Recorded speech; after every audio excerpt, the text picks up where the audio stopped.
So welcome, good morning again. It's so lovely to see all of you here bright and early this morning. And wonderful to welcome you for the third national conference of our initiative on land, housing, and property rights, heirs property, and the preservation of affordable housing. I've had a chance to meet some of you, but not everyone. For those who don't know me, my name is Odette Lienau, and I'm the Marianne D. Short Esquire Dean and Professor of Law here at Boston College Law School. It's been my privilege to serve as Dean here for about 2.5 years, and I can say that it's a remarkable community of scholarship and practice dedicated to exploring important issues like the one you're gathered to discuss here today.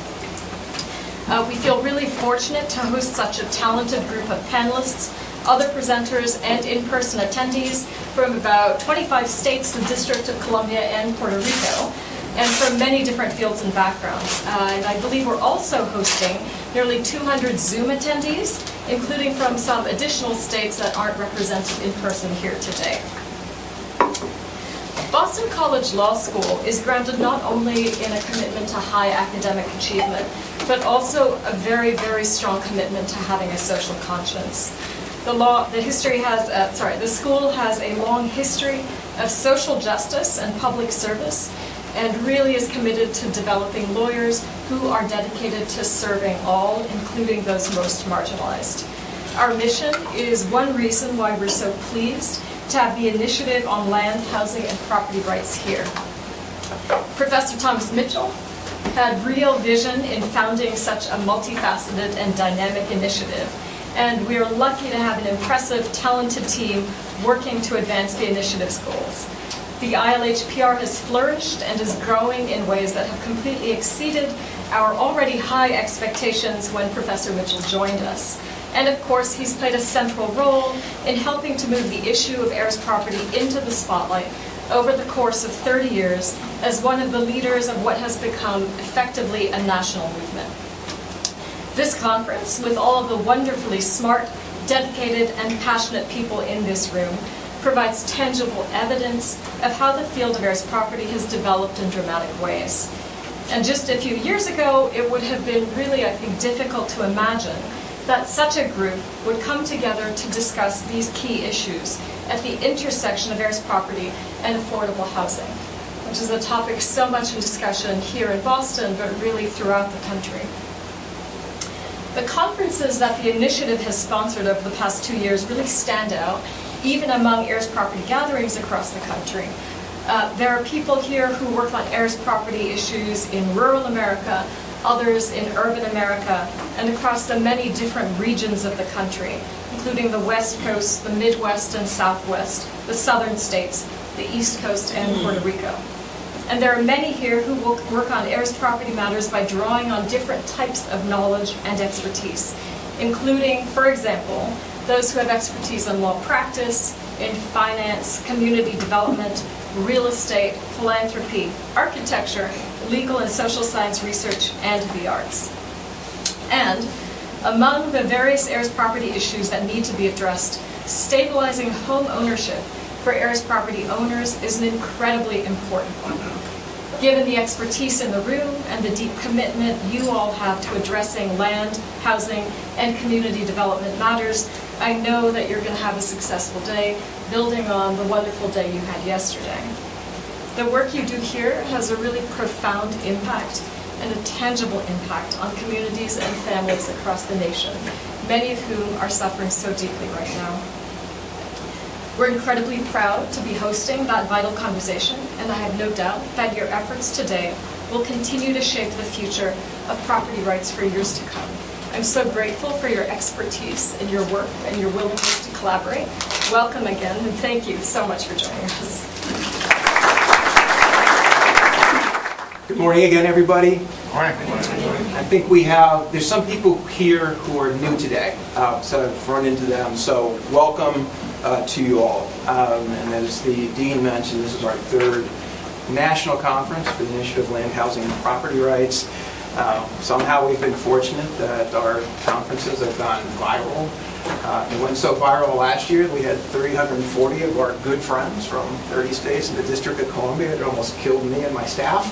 So we decided to right-size the operation this year by limiting attendance to 150.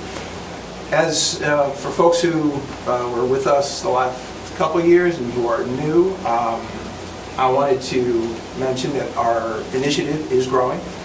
For those who attended yesterday, I'd quickly introduce you to some of our staff, and so I want to do that again really quickly. So we have, let me just mention, I'm looking for him, but so we have our new research director, Michael Neal, who just joined us this year under a great arrangement where he's also going to be retaining his employment with the Urban Institute in DC, and hopefully we'll have some collaboration between the Urban Institute and the initiative as a result of Michael's position. We have our policy director, Megan Haverly. Want to raise your hand? So, Megan joins us after 12 years of a variety of policy work for some leading organizations in Washington, DC. We have the second person of our policy team who just joined us this week, Jill Apter, who just recently graduated from Michigan State, although Jill had a whole career before law school in nonprofit management. And so she's going to bring all those other skills, and we're going to benefit from those as well. We have Abby Ronkowski, our operations and finance. That's a misnomer because she's like the jack of all trades. She keeps me sane. And I told her I'll quit if she quits. So Sam Gelly is our administrative assistant. She does a tremendous amount of work. I'm sure you've all gotten to know Sam. We have Leanne Blake, who's our state planning fellow for our grant with Harvard University. And she's been doing great work on that particular program. I think David will be mentioning some of that, in your panel. Jessica, I'm sorry. So Jessica's a rising 2L, who is our policy intern this summer, and so she just joined us also. So welcome, Jessica. There's somebody else who's not here right now who's part of our team. She's another tenured professor at the law school, Professor Lisa Alexander, and she's the kind of the director of some of our housing initiatives. And so I just want to make sure that even though she's not here right now, I mentioned her. And then just to complete our team, have I forgotten anybody? The team is, David Price. I knew, the team's growing. It's kind of hard to keep track of everything. David Bromwitz. Yes, so David Price was our second hire in January of 2023. David came to us out of retirement, after serving as the executive director of two Boston Community Development Corporations. He's actually a graduate of our law school. And so he's our special projects manager who does a lot of our community engagement work and some policy work in Massachusetts for us. And then we have another person on our policy team is a nationally renowned real estate lawyer, David Abramowitz, who was a longtime partner at the firm in Massachusetts that has a reputation of having the best real estate department, Goulston and Storrs. Longtime member of their executive committee, co-founder of their real estate department 20, 30 years ago. So David Abramowitz has been an excellent addition. Just to complete the team, so I've done most of the hiring. We have an additional hire for our research team. So the research associate position, I wanted to wait till Michael was on board to begin going through those applications. Apparently we've already gotten 80. So we got a lot of work to do, Michael. Good luck. And then we're going to be hiring two in the fall, either graduate or law or professional students on a part-time basis, one to work with our research team and one to work with our policy team. And then that will be the full complement. And as just to kind of give an overview real quick, the initiative has 4 different activities. I'm not sure if this is working. Okay, so it's not. The 4 focus of the initiative is the student-facing core, where we're trying to train law students to have greater capacity to work on a variety of housing and community development issues, both through their kind of curricular training courses that they take. And we have a real estate community development law concentration. But we've also layered on top of that various experiential learning. We've created 5 externships and a couple of internships, including one with Harvard Law School's Veterans Clinic. And we have 2 students currently at the Harvard Clinic working on estate planning this summer. And then we're going to have a research operation.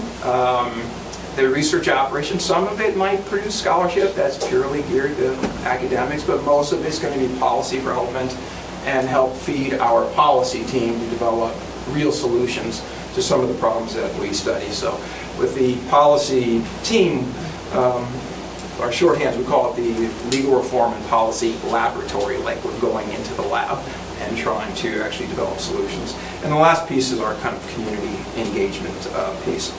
So just that was in terms of the broad overview. I just want to do one housekeeping item. So yesterday we had an awesome day. As I indicated at the end of the day, we only ran over by 8 minutes. And I was responsible for 4 of those minutes. So today we are gonna run a tight ship today. So on the panels we do have the timekeepers, just like we had yesterday.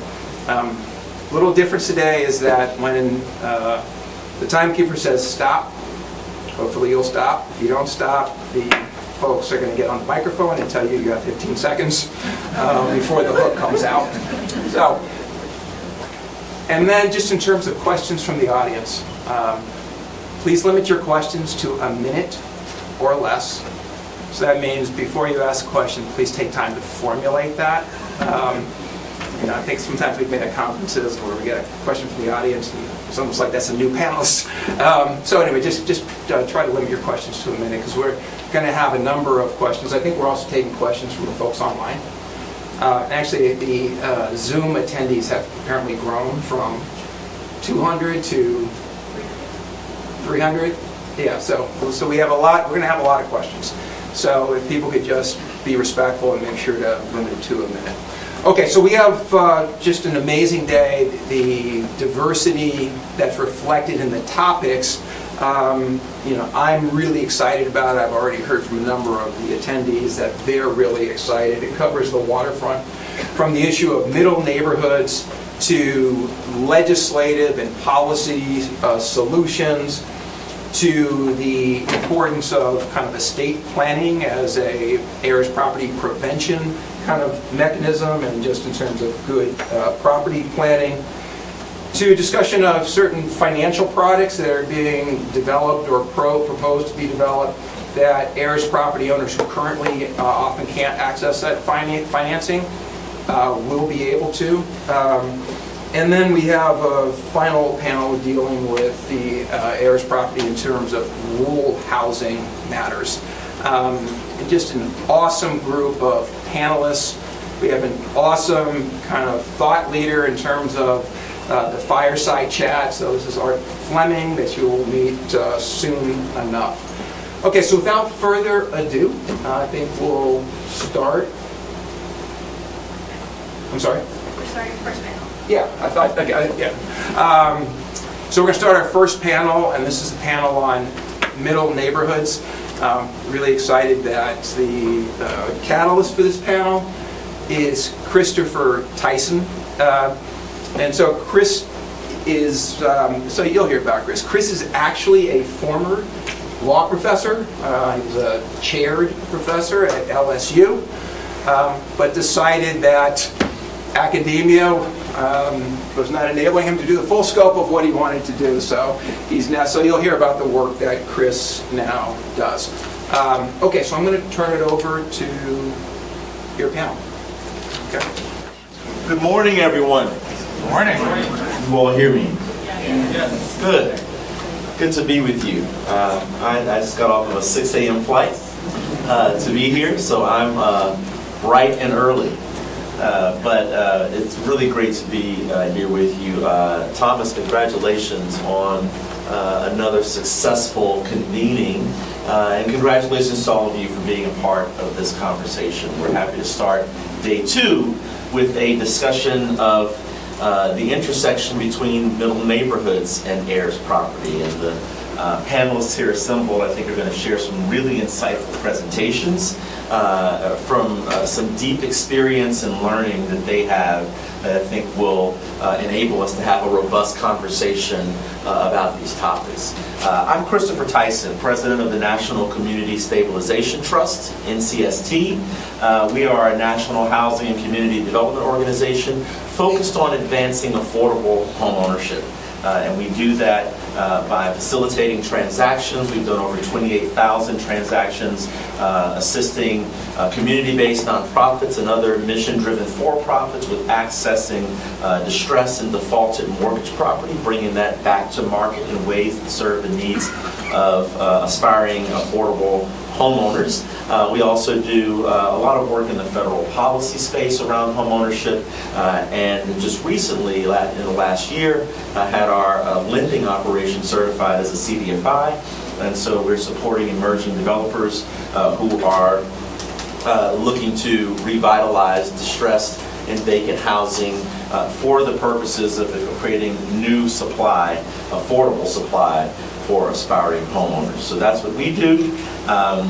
One of the initiatives that we have long championed and led in conjunction with our founding partner and collaborator, NeighborWorks America, is the Middle Neighborhoods Initiative. And that work over many years has engaged the concept of middle neighborhoods, and we know what middle neighborhoods are. We know these are the places where many working class and middle class people own their homes. We know that middle neighborhoods are places that families may earn between 80 to 120% of the area median income, although there are various definitions of that, and I think our panelists here will expand upon that. And we know middle neighborhoods are often squeezed, right? They may neither be in decline or in growth. They may be in proximity to other factors that are vulnerable and create challenges for maintaining a high quality of life, growing value and wealth in those properties, and creating stable and healthy communities. And so we want to be focused around that as we think about ways to direct resources and create better outcomes for the families and homeowners that live there.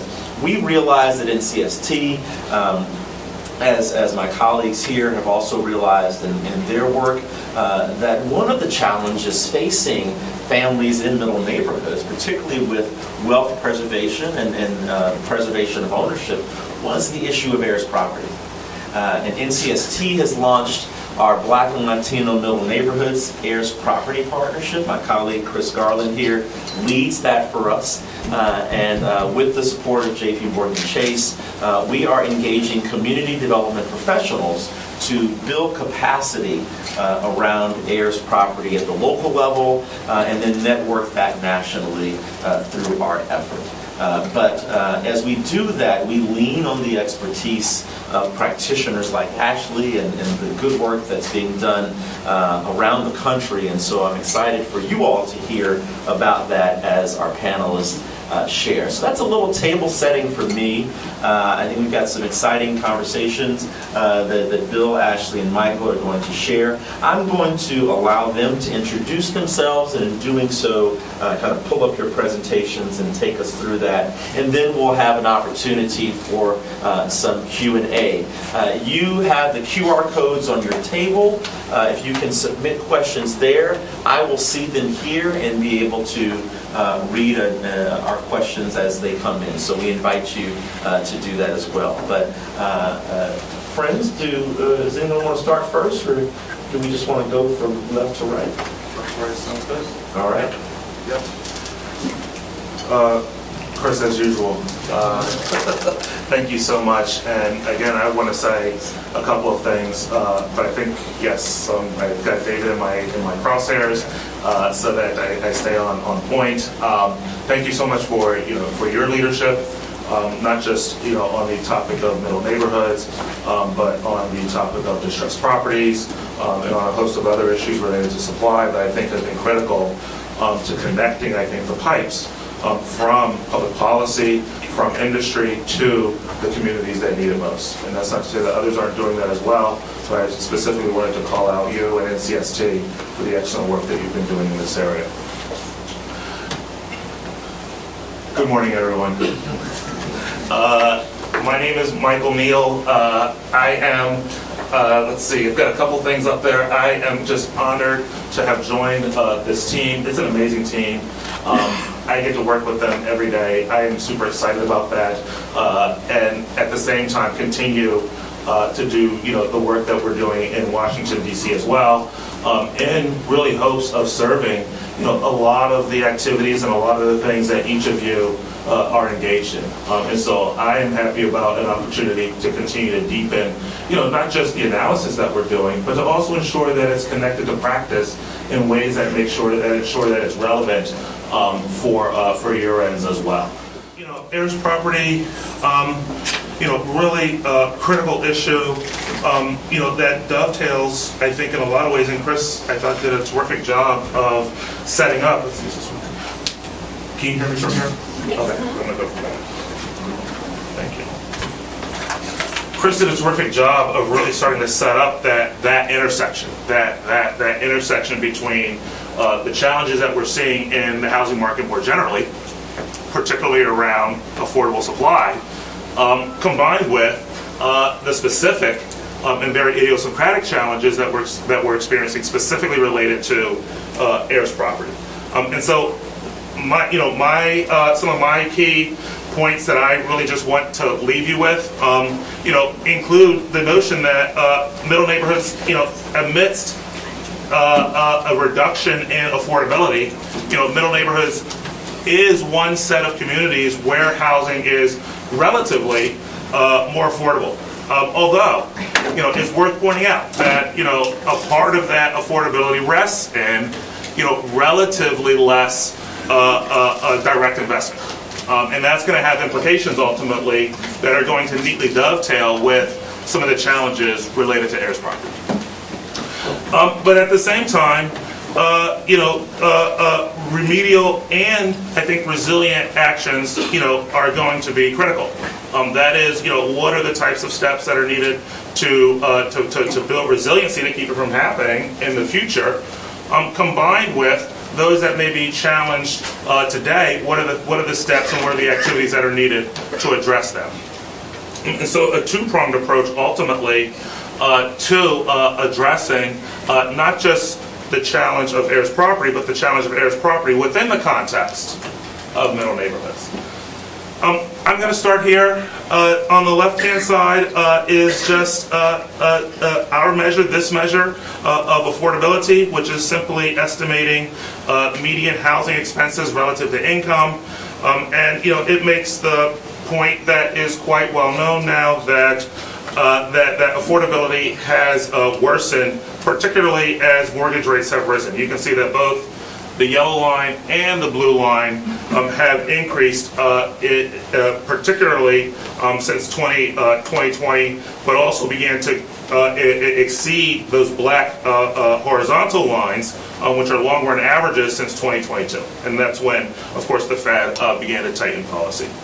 A part of that certainly is related to interest rates, but a part of that is also related to house prices. And house prices really being rooted in, again, the lack of supply. So that right-hand chart really kind of makes that case, that the white line showing the total active listings of homes for sale, which has broadly been coming down and is broadly lower over the last 10 years or so, but also a compositional shift.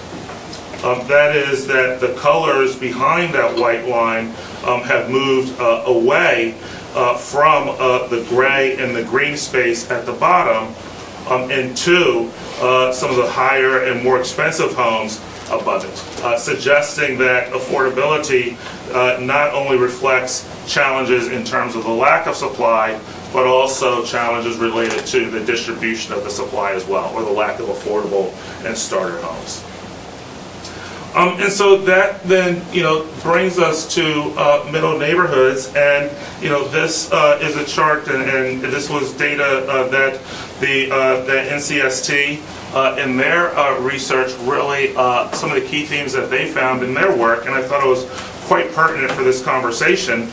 because it's going to serve as a nice segue between housing affordability and ultimately heirs property. And so some of those key themes, around, owner occupancy.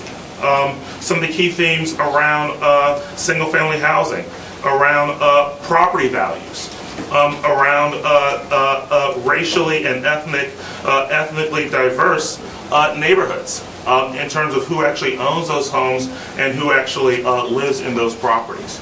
And that's going to have, again, important implications and dovetail and overlap ultimately with some of the challenges related to heirs property.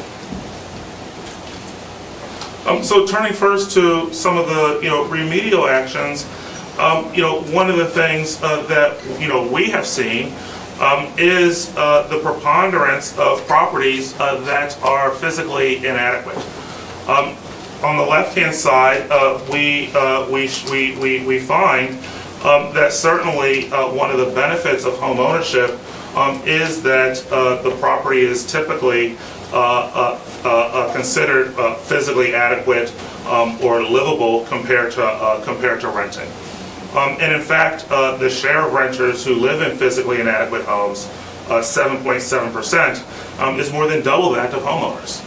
Again, giving more evidence to the benefits of home ownership compared to renting. But that distribution of the way that you got your home matters. And in fact, what we also see is that homeowners who inherited their homes were more likely than other homeowners, and even more likely than renters, to live in physically inadequate homes. And that in part owes to the age of the housing stock. And that's what the right-hand side illustrates. That, by and large, across all homeowners, when we look at when those properties were built, they're roughly uniformly distributed across time. But heavy skewness in the concentration for those who built their homes themselves, where those homes are significantly newer, but also those who received the home as a gift or an inheritance, where anywhere from 2/3 to 3/4 of those properties were built before 1980. And so naturally that, again, is some evidence that connects to, the challenges around middle neighborhoods, the degree to which affordability reflects also relatively less investment, and that in turn overlapping with some of the challenges that we've seen with regards to inherited homes. At the same time, a natural response to that is certainly making the types of fixes to the home that ultimately are going to make it livable. At the same time, hopefully that will raise the value of the property in ways that can also build wealth. That could potentially and very likely involve the use of an appraisal. And so then it does connect to, I think, this broader conversation around the process by which properties are appraised and the implications of appraisals and appraised values for communities of color. So this is just evidence from work done at Freddie Mac, pointing out and reminding us that homeowners of color are more likely to experience undervaluation compared to their white peers. So the degree to which fixing those properties results in a higher appraisal, the full benefits of that appraisal may not filter through in the form of greater wealth. And certainly that naturally responds to, that naturally brings up this deeper conversation of technology and ways in which we can, use technology as a way of mitigating, any biases that might be inherent in the appraisal process. And the left hand, this is research taken from the Urban Institute, and the left hand side looks at a traditional measure of appraisal bias, making the point that this research did not find evidence that undervaluation was prevalent, and so we might think that we can solve the challenge around appraisals with technology. But the right-hand side points out that it's less about undervaluation and it's more about absolute error. It's more about I may undervalue, I may overvalue. On average, it comes to zero. But in fact, if you take the absolute value of those differences in percentage terms, they're actually greater first they're prevalent more generally, and then they're greater in black neighborhoods compared to white neighborhoods. So again, we're starting to think about the role of middle neighborhoods, the challenge, the benefits compared to the challenges, and then starting to connect it to some of the evidence around inherited properties to demonstrate the degree to which there's overlap. Just really quickly, in terms of moving to resiliency actions, certainly, estate planning is one of those, and I think we're going to have a very, robust conversation about this topic later on in the day. So I just want to make a couple comments just to, hopefully touch on it lightly ahead of that conversation. But this table really just points out that, and measures, I think, the risk of tangled title, at least the degree to which we define it around, the lack of a will or trust, combined with the risks around fractional ownership. And the point that I really want to bring up is really in that fifth column there, where certainly, across overall, there is a non-zero risk of tangled title. But again, we see evidence that it's greater, particularly for homeowners of color. And so that then, in turn, suggests the degree to which middle neighborhoods are diverse communities. That understanding kind of this distribution and the challenges that it faces are ultimately going to be critical. And the reason it's important is because of this slide. So on the left-hand side, we find that, in fact, the share of families, of black families, who would like to leave a sizable estate is roughly on par with white families. And so the degree to which middle neighborhoods are diverse, we find that there is, roughly speaking, an equal expectation of and an equal aspiration of wanting to leave their property to the next generation. But the right-hand side illustrates the gap. That is, despite the fact that expectations are roughly on par, as we see on the left-hand side, the right-hand side illustrates that, in fact, what actually materializes, what actually happens, is quite different. In part, both black and white families leave inheritances at rates that are below, their expectations, but notably so for black families. And so then that brings us, I think, to this additional conversation around estate planning. And the left-hand side points out that again that homeowners of color are more likely to lack an estate plan, consistent with the table we saw earlier. But the right-hand side builds on that to say that there's also fewer financial resources that they may have in order to get one through the private market. And that, in turn, I think, brings up two important points. The number one, the degree to which we can do it collectively and in a public way, but also the degree to which some of the challenges around heirs property are systematic of deeper issues. The lack of financial resources, we'll see in other research later on, inconsistencies around health, all suggesting that there's a deeper and more systemic challenge that many of these families may be facing. And finally, I'll end with the fact that, I've touched on two, potential issues, and really trying to make the case that the degree to which, and as we set up policies to support middle neighborhoods, expanding those policies and ensuring that they also address the challenges around heirs property and around tangled title is a natural extension. It is one that I think should be put forward, among key policymakers and other stakeholders. But certainly, issues around fixing the home, improving the home, renovating the home, issues around estate planning, those are certainly critical. But they're not the only, kind of challenges out there.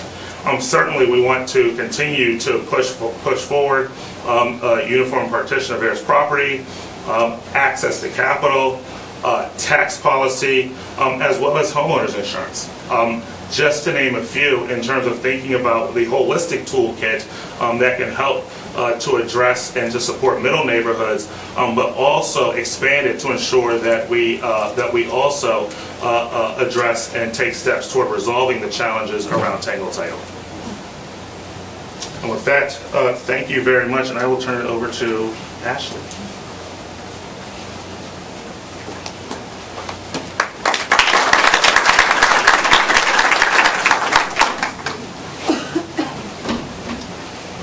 Thank you. Good morning, everyone. Morning. Good morning. You guys have had way more coffee than I have, and I love it. Give me your energy. It is so wonderful to be here. I feel like this is a conference I've seen over the past couple of years, and now I'm like finally like a cool kid who gets to be here in person. But I also want to give a big thanks to the team here because Michigan just recently passed the UPHPA, and I know that's a testament to the work of Congress. Thank you for that. And also to Chris, I feel like with NCST, I connected with them maybe a year and a half ago, and now I think I see someone from your team like every other month, and I love it. So I'm here to talk a little bit about what we're doing in Detroit with Heirs property work. Just a little bit of context about who we are as an organization, not to give you like the boring, this is who we are, but to help you understand why we are connected to this work in the way that we are. Detroit Future City, we're a Detroit-based nonprofit think tank and innovation engine. We do both research work, but also programming, advocacy, and policy work. And it's all around this idea of how do we create a thriving and resilient Detroit, and how do we increase household income and wealth for Detroiters. And I lift that up because we're a city that is 76% black, yet only 25% of our households are middle class. And when we look at the population of Detroit, and if we look at the population changes that we've experienced, we've had an immense amount of population loss due to disinvestment, and a lot of that is our black middle class households. And so as we think about our policy work, our research work, a lot of it is rooted in this idea of how do we grow, attract, and retain middle class households.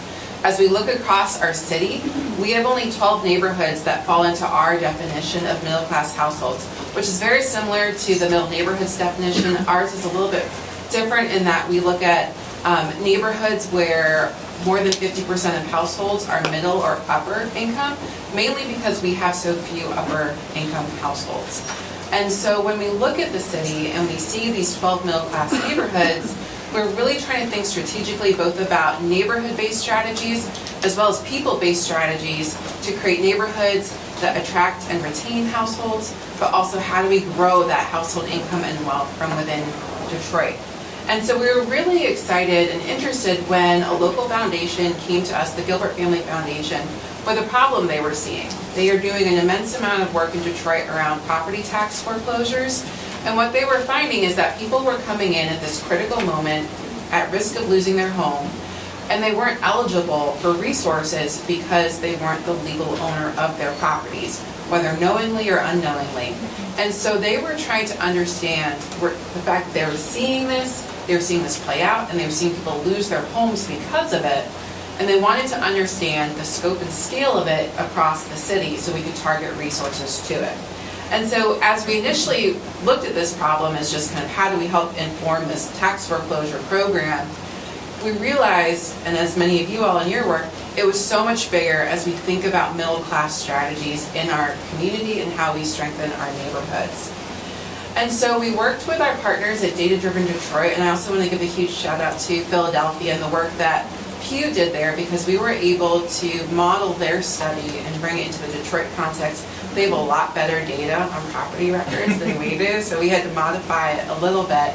But it followed a lot of the same approach in that we were able to look at data from our tax assessor's office, and we were able to match that with a data service called Melissa Data, which technically is like around magazine subscriptions and making sure they know like where people have moved to. But they have this great thing where you can send in a list of property or of people's names, and they'll ping and let you know whether those people are deceased. The data only goes back to 2014, which is a limitation, but in the context of Detroit, where we had a massive amount of property tax foreclosures that happened around that same time period, we know that a lot of those heirs properties were likely lost during that, or we suspect that they were lost during that time frame. So we know there are properties that go back probably prior to deaths that occurred in 2014, but we feel pretty confident in that the number that we're capturing, at least being a base number of likely heirs properties. So we're able to flag properties where everybody who's on that tax assessor's file are deceased. Didn't include condos. And what we ended up with is this list of likely heirs properties.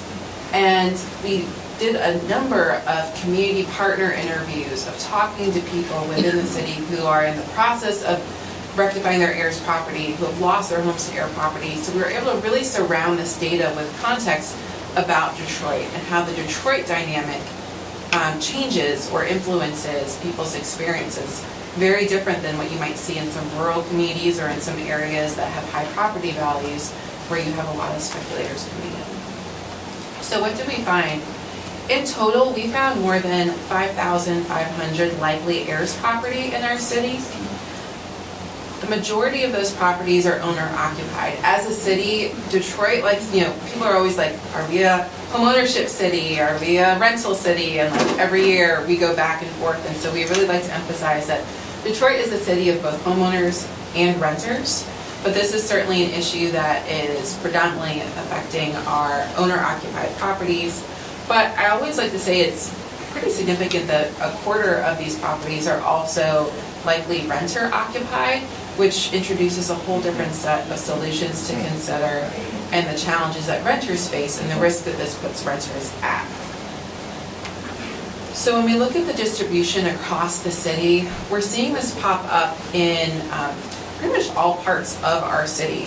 We have more than 35 census tracts that had more than 40 heirs property. And so this represents about 13% of our city that has heirs property.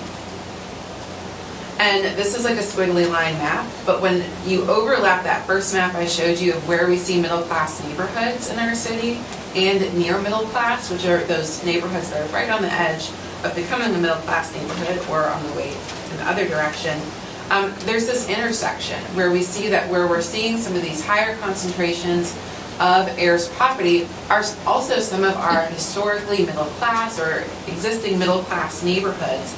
And so the conversations around heirs property, in our case, can't just be around tax foreclosure and things of that nature. It really has to be intersecting with our middle class neighborhood strategies as we look to preserve housing in these neighborhoods. Also, as we think about what it means for property values. So this map is showing you where those heirs properties are. The darker purple is showing you where we have higher housing values.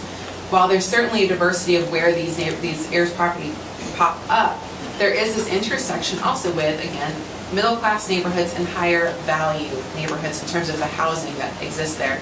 So as we think about both the housing stock and as we think about preserving neighborhoods, as we think about the intergenerational wealth transfer that could happen from being in these higher value neighborhoods, it really, and again, higher value from a housing property perspective, it really matters how we talk about heirs property and integrate that into our conversations with community development organizations and with others. So in total, when we looked at where these properties are, there's an estimated amount of $268 million in housing value that is tied up in these properties.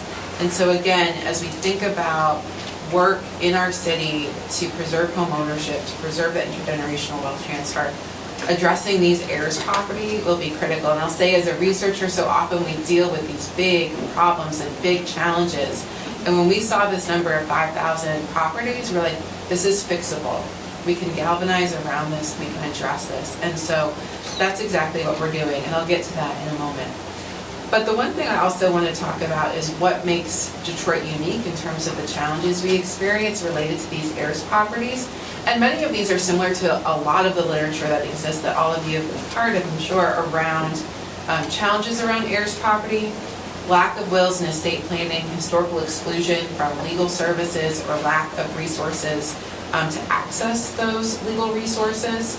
Also, our probate process is incredibly complex, it is lengthy, and it is expensive, and there is very little support in helping folks navigate that process, and also very little capacity on the court side to handle an influx of heirs property cases. We also have, because so many of these properties are in these middle-class neighborhoods, what we're learning too is that we have folks that don't qualify for legal aid resources, but also might not have the resources to be able to access a lawyer. And so we have folks falling in this kind of middle area and needing additional support. Also, given the housing market conditions that we have in Detroit, there are folks who are deterred by that, who don't see value in passing on their home, or who don't want to take on the home. I think you were talking about the quality of some of these houses. We have an old housing stock. These are expensive. We had one person we talked to who was saying that they acquired the house of their parents, but they weren't ready for home ownership. They didn't have the money to maintain or repair the home. And so they thought about whether it was worthwhile for them to keep that home. And so one of the things that we are also talking about is what do you do for properties where somebody doesn't have someone to pass it on to or want to pass it on to? How do you think about how you can pass that property on to a community organization or somebody else who can make sure that it doesn't end up lost to that community? And then also another thing that came up was the property tax implications. We have a property tax exemption. It's very convoluted, it is very confusing.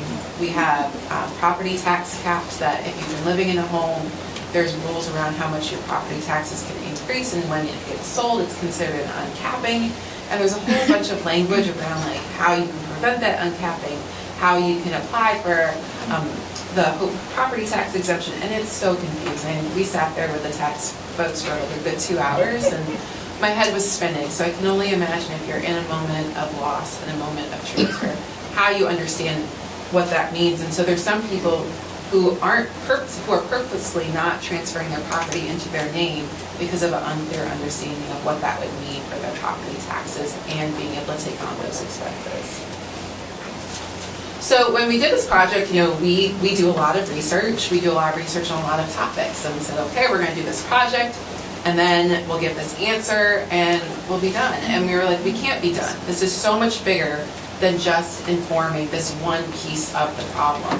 And so from this one project, and really from those two numbers, like the 5,000 properties, the 2.6 million in property value, that has resulted in about $1 million of investment in Detroit to address heirs property, and the creation of an entire coalition that is working collaboratively to address this issue. We got investment from the Federal Home Loan Bank of Indianapolis, who's also partnering with Detroit LISC, who is bringing the model of LISC Jacksonville to Detroit and looking at it through our unique context. We are getting support from the National Consumer Law Center as part of that project, which is also funded by JPMorgan Chase. We are looking at coalition building. We are building out long-term strategies around education. We also, on the side of resolving current heirs properties, the Gilbert Family Foundation invested into our legal aid services to be able to support folks. We also have a pilot program that we are launching in 2 neighborhoods that are middle-class neighborhoods and have some of the highest numbers of heirs property, to work with community development organizations there to pilot outreach efforts to address those.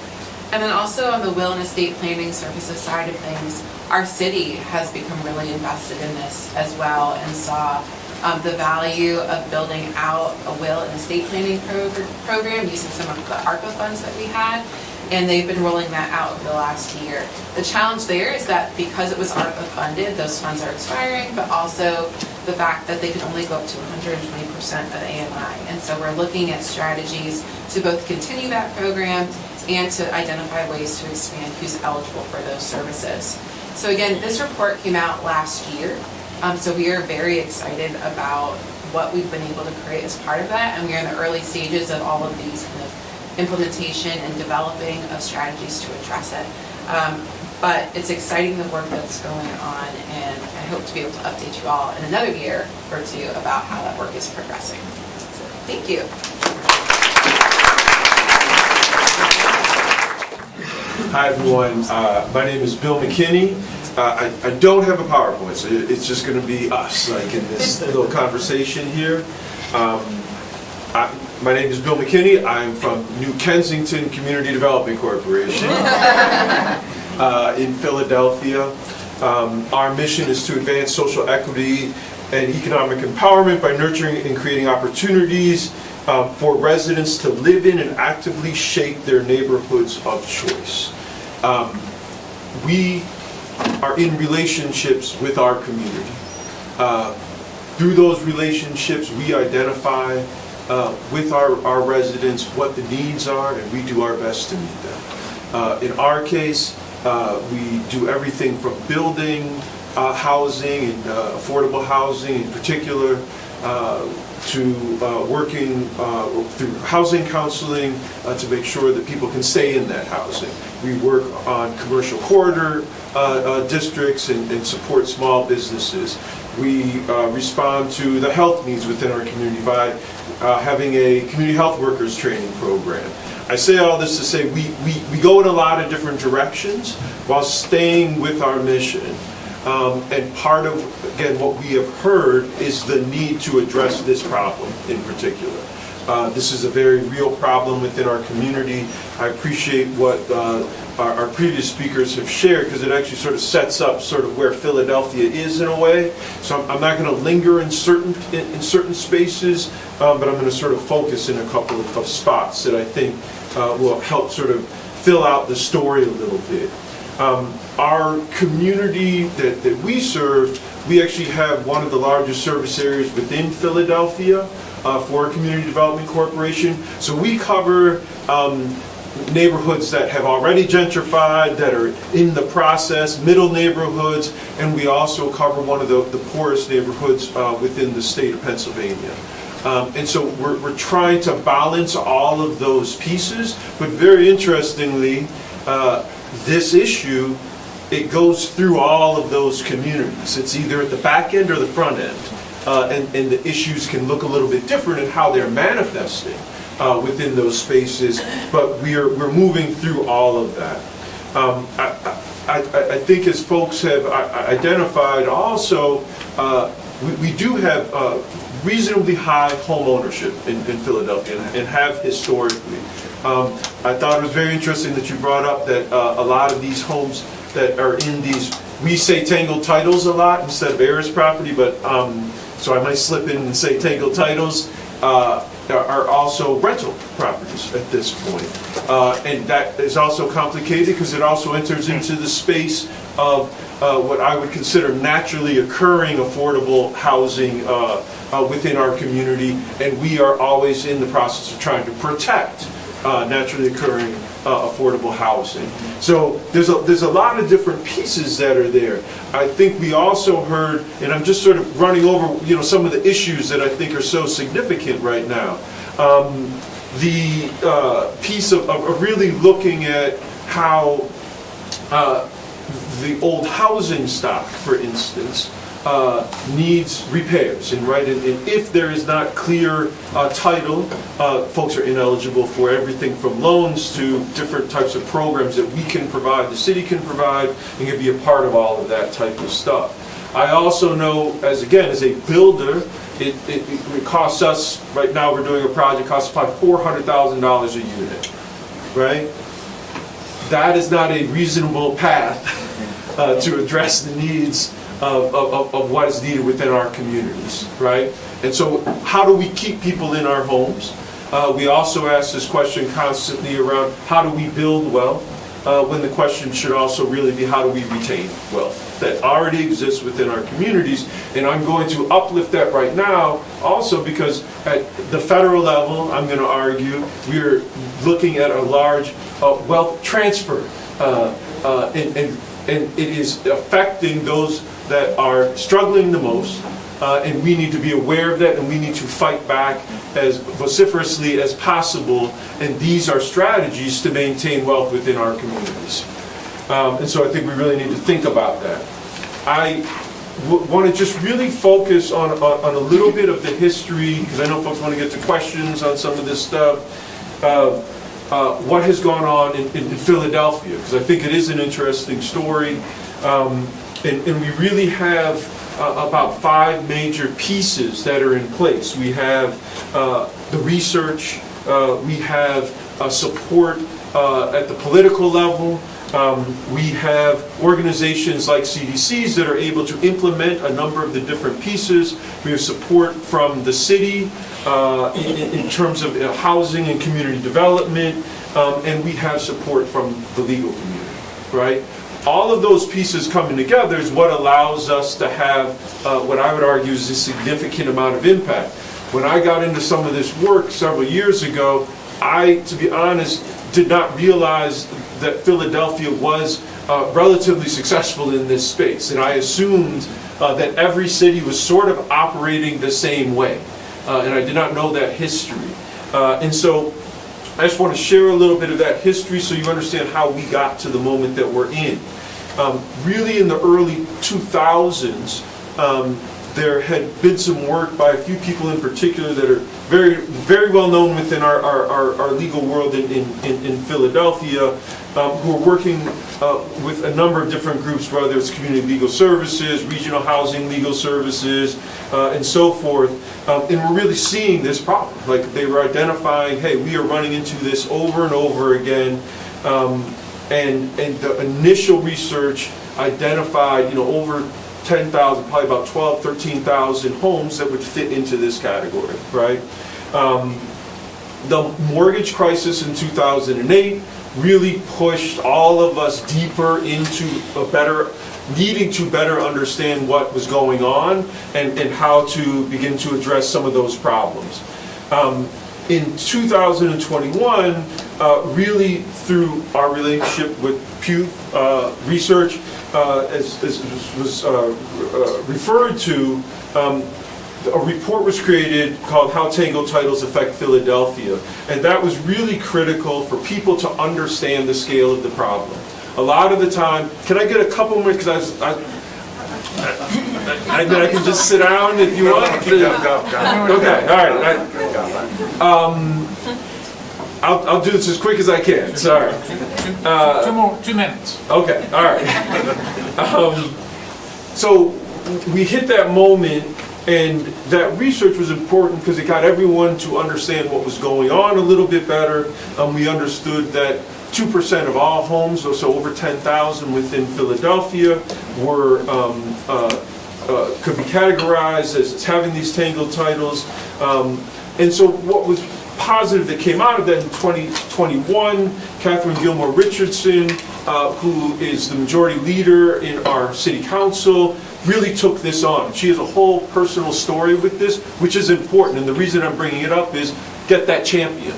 Like if we're trying to figure out how to move some of this stuff, you do need a champion in that space. She became a champion, and through an initiative that we have called the Neighborhood Preservation Initiative, it allowed for her to bring together $7.6 million into our city budget, which would pay for community legal services, Philly VIP, regional housing legal services, all these spaces that I'm naming we're able to provide the legal help, right? This is expensive. This costs something. There need to be resources. You described Gilbert Foundation, it sounds like, is stepping into some of that.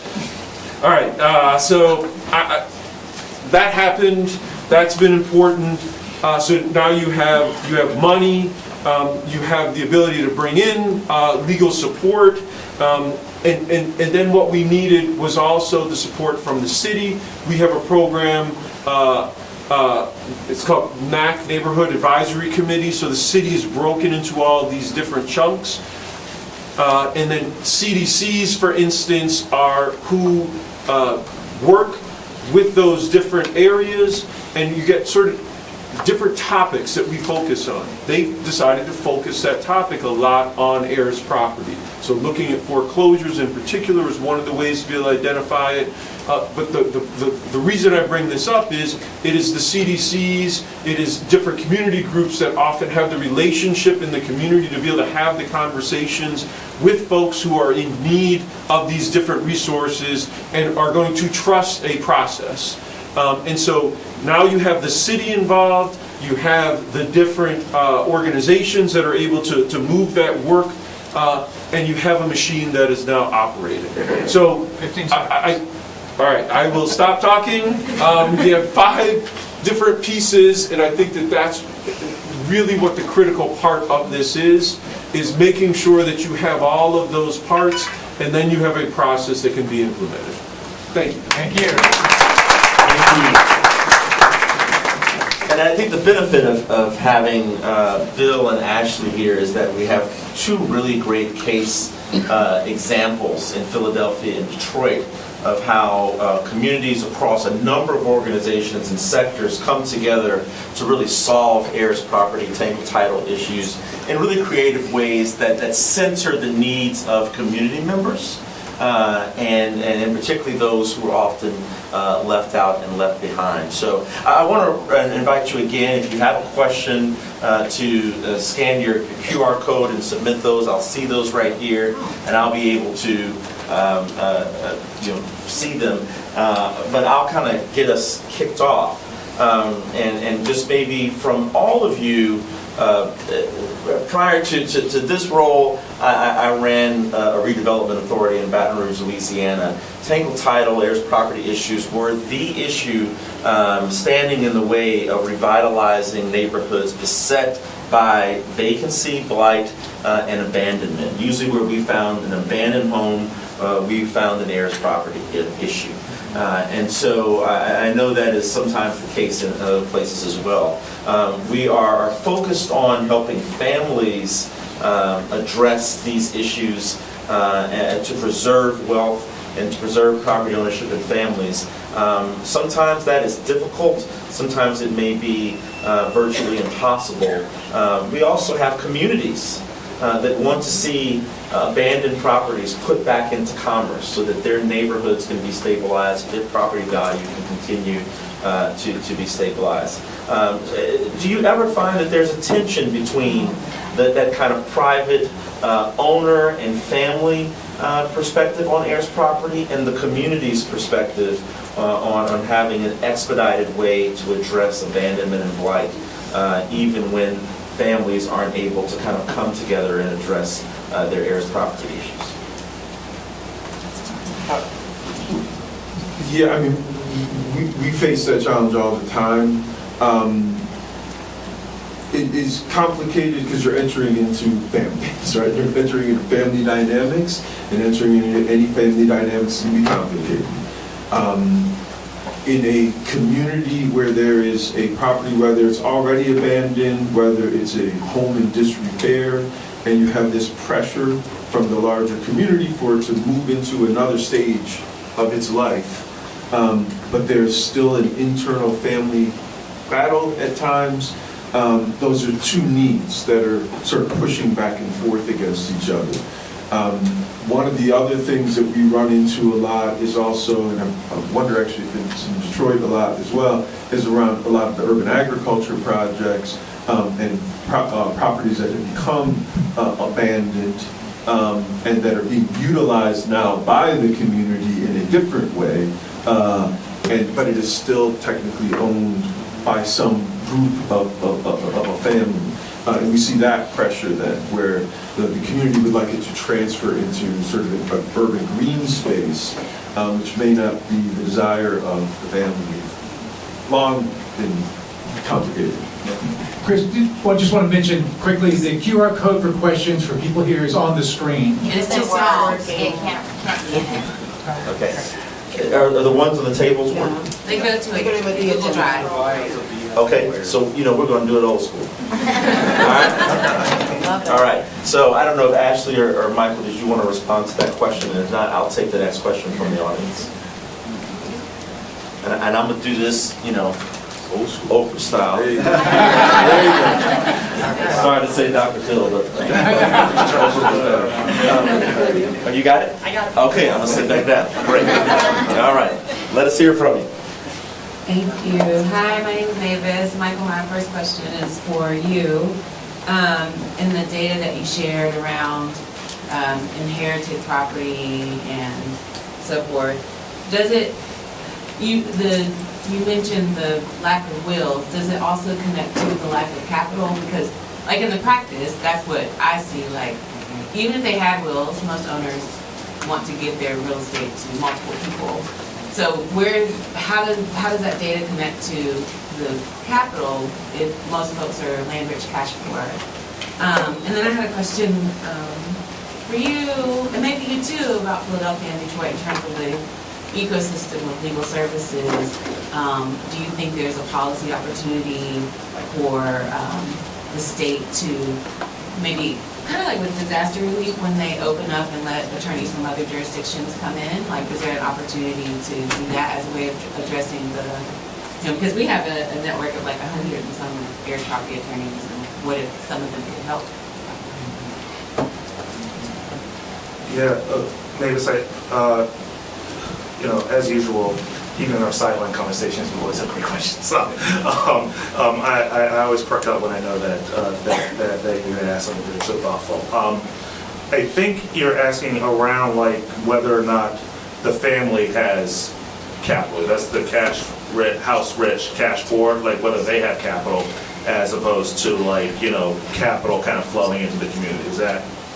More so like if lack of, or if inheriting properties makes it more likely that the value is depressed, that all these issues occur, is it just that it's owned as tenants in common, or is it also because the folks also, that they don't have capital to even engage in those things? Yeah, okay, great question, and I think two things. First, the degree to which the property is, dilapidated, that does, reduce the value, over and above, the ownership. I'll have to think a little bit more about, kind of the mechanism by which, the directly by which the type of ownership, impacts home values. But what I will say, at least in terms of what the research points out, is a couple of things. Not just the property ultimately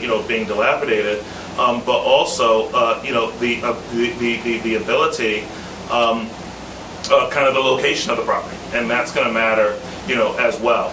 And so the reason I say all of that is because there is kind of these market kind of related dynamics that are at play. But then I think there's also kind of this structural, systemic kind of thing at play related to how we value property, how we assess property, that can also potentially play a role as well. And so I think kind of putting that all together, it's important not just for policy to address, kind of the market dimensions of all of this, but to also address the systemic kind of regulatory aspects that are in place as well. Yeah. Yeah, and to your question around like legal support, I mean, I think there certainly could be an opportunity there. I think part of it too is we need to figure out how to improve the process on the court side as well, to make it easier for heirs properties to get rectified through like the probate process. And so we can have all the legal support in the world, but if we don't figure out also that side of the puzzle and how to increase the capacity or think about the policies on that side, we'll just like flood people into the system and the system can't handle it. So I think it's both.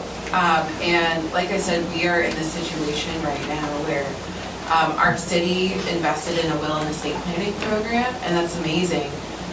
There's the human element of getting people to also talk about death and to plan, and to your point, to even understand what the implications are when you leave a property to like 4 kids, what you could be creating by doing that. And so I think on our end, there's kind of this wills and estate planning piece.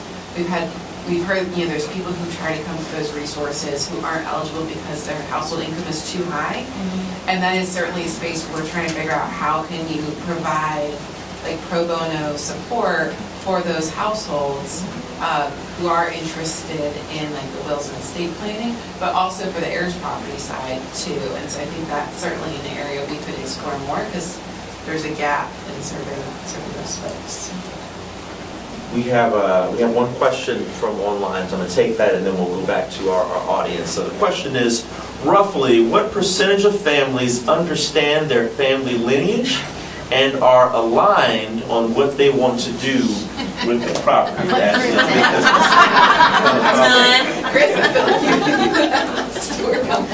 I have so many.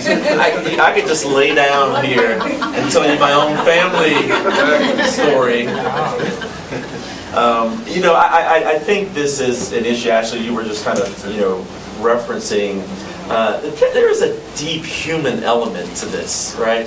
And it is tied up in how we think about property. It is tied up in familiar relationships and thoughts about desserts and legacy and all of that. All that's wrapped up in it. So I think it kind of complicates this picture. One of the things I think is also operating, particularly in Black families, is the memory of a lack of trust of formal systems and structures. For much of the history, property was the only real asset you could trust that you could transfer through owner. You didn't trust banks. You didn't trust.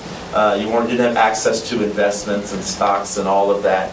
And so I've seen the residue of that in my own family through generations, even though now we arguably have more options for managing assets and transferring assets intergenerationally. But that distrust, so even within the family, we don't talk about the property in the family, and you kind of literally are waiting on people to die to then go figure out with cousins, okay, what do we own? And it's like, why couldn't we have this conversation? Because you never talk about the property. So it's that type of thing. So I think that there are people who understand their family lineage.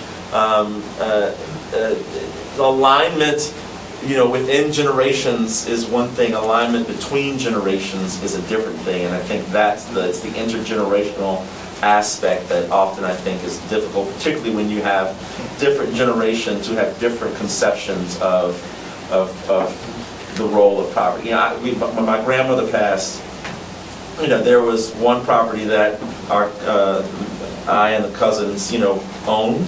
There was another one. I was like, I don't want it. Please, somebody buy me out. I don't want to deal with this. I don't want to own this with you all. I'll do this one property. The six of us, 6 grandchildren co-owning. I don't want to co-own property with all of you like that. That was my attitude. You all can't sell the house. Watch me. I can sell it. So there are different attitudes, right? And you have to think about what the responsibility of co-ownership is, for generations. Yeah, and I think, just adding to that, the majority of people don't know what intestate succession is. Yeah. I didn't before this project. Not that I'm the average person, but it's not a common thing. And so I think you also have cases where, grandma died, she left me the house. There was no will, but it's mine. And so even knowing that you have to go through this process of mapping out your entire family tree of everybody to be able to figure out the tangled title aspect of it, I think even just that step, and knowing that you need to go through that and having someone facilitate it. And this is a complete side story. I had a person just mail a package to my house accidentally because our address numbers got flipped. And I tracked them down on Google and found them. And they were in a private investigator's office. I mean, a whole conversation, because literally their entire job was to just track down heirs as part of wills and to figure out where people were, what the ownership was, which I thought was fascinating. But what I'll also say, and I think, Liz Jacksonville, again, I think is a huge leader in this work on the ground, and we're learning a lot from them, and they went through a whole process of even just understanding the communications element of this, of how do you talk about wills, estate planning, about family dynamics in a way that will resonate with people, and understanding human behavior. And I think that's a part that we often don't talk about, that just as much of having the products of wills, estate planning, heirs property services, a huge component is also understanding human behavior and how do you talk to folks about this? How do you talk to cousins and navigate those conversations in a productive way? I know we had 2 questions back here. I saw hands go up. Why don't we, did you submit them? I have questions on here as well. So why don't we get both of these questions together and we can then respond? And then I'm going to try to read the questions online too. Sure. My question is, because we do wills and estate planning outreach in Philadelphia, but understanding the fact that the probate process is like, there's some hard costs that are associated with the transfer of ownership. I want to see if there's any models of like CDFIs that have looked at unique financing products that could help in terms of fulfilling the transfer of property to the new owner that could be like a prototype that other communities can have. Can we get the other question too, and then I don't know, Bill, if you want to respond to that. Hi, I'm Tina Nelson with Legal Counsel for the Elderly in DC. We provide free legal services for low-income seniors in DC, but we get calls from seniors who are over income for our program. But we have a wonderful collaborative relationship with the private bar in DC, so we're able to find individual attorneys as well as law firms who are able to provide estate planning for these clients for low bono, not pro bono. So just wanted to know whether or not you all have had, especially Ms. Ashley, an opportunity to try and connect with the private bar in Detroit to see whether or not they're able to step in and fill that gap. We've got about 5 minutes, so why don't we answer I these? just very quickly said, like, that is a real issue in terms of, like, the hard costs that come with it. I know in Philadelphia, there's a couple of different pieces that are trying to move through council right now that might be able to cover some of those costs, but I agree also, I think working with CDFIs and so forth might be another path. All right. And on the legal side, we would love to, and I think that's part of what the strategy we're building out right now, and also looking at the local law schools and ways that we can partner there too. All right, so online, we have 3 questions. I'm just going to read them all and then we can respond, and I think that'll kind of wrap us up. One is, what are some tools to deal with investors stealing heirs property in high demand markets? There is another question, are there policy program opportunities to help families transfer heirs properties to CDCs or community land trusts if they cannot afford to maintain the property? And lastly, to Ashley, what are some ways we can identify qualified heirs properties that we can help? So I'm not sure if I fully understand that, but I'll let you all respond, and maybe in responding we can offer some closing comments as well. I can respond to the first one in one way, which is we face that pressure all the time, and one of the main reasons people will sell to an investor is because the home is in disrepair. And so having basic home repair programs, and it could be as simple as a roof, for us it's flat roofs, doors, like the basic security of it is whether or not someone is going to respond to that postcard that was put in their mailbox saying we buy homes for cash, right? So that doesn't have to be a complete overhaul of the whole place, just enough basic stuff so that someone doesn't feel pressure to move into a new situation. I'll say, just to get to piggyback off of that, I think a couple things. Number one, places around the country are now requiring many of those types of operators to register with the city. One of the key challenges is actually knowing and being able to identify them. The second one, and this is actually happening in Milwaukee, is folks are actually using public funding to in turn actually buy the properties and to compete with private purchasers, and then turning around and using it, and then providing the property to other households. So those are 2 things that I've heard in terms of how to address that particular challenge. Ashley, you'll have our last comment. Yeah, and also home repair is one angle that we're taking for, like, how do we work through home repair angles to connect your property property resources. So right there with you on that. In terms of how we're identifying, or how others can identify heirs property, we use publicly available data, and that Melissa data service is actually really inexpensive. I don't know if they're like catching on to folks using them for this purpose, but you know, in our case, we partnered with, it's called the National Neighborhood Indicators Project. 15 seconds. At Urban Institute. That was our local data partner that we used, and so I'd encourage folks to see if you have a local data partner that you can work with, but we use publicly available data from the assessor's office, and you get a by name, by address list of heirs property, and so we were able to work with folks to activate that information in a respectful way. Please thank our panelists.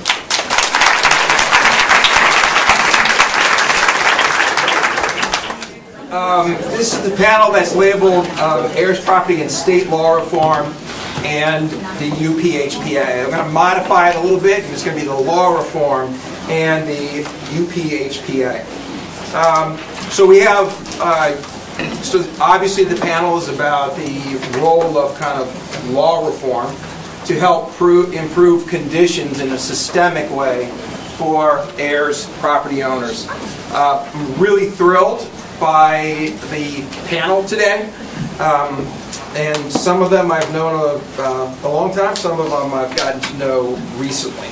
So I'm just going to just give you an overview of the panelists and the order that they're going to present. So you're first going to hear, after my presentation, Jane Sternecke, who's a legislative counsel for the Uniform Law Commission.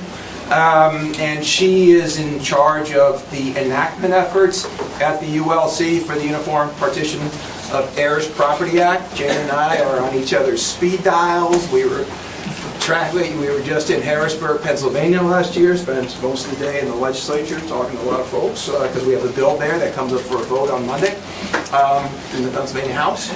Second is, as a real firebrand, J.C. Fisher is a senior associate attorney in Alabama, and she's done just tremendous amounts of great work on litigation involving heirs property, and she's developed some expertise on litigating cases with the Uniform Partition of Heirs Property Act is the governing law, right? So J.C. presented last year. She did talk to us a lot about how she was having to show some leg. But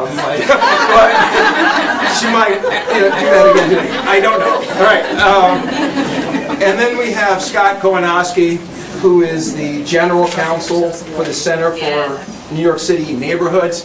I first got to know Scott when he was with the City Bar Justice Center in New York, where he was the director of homeowner stability and the LGBT advocacy projects there.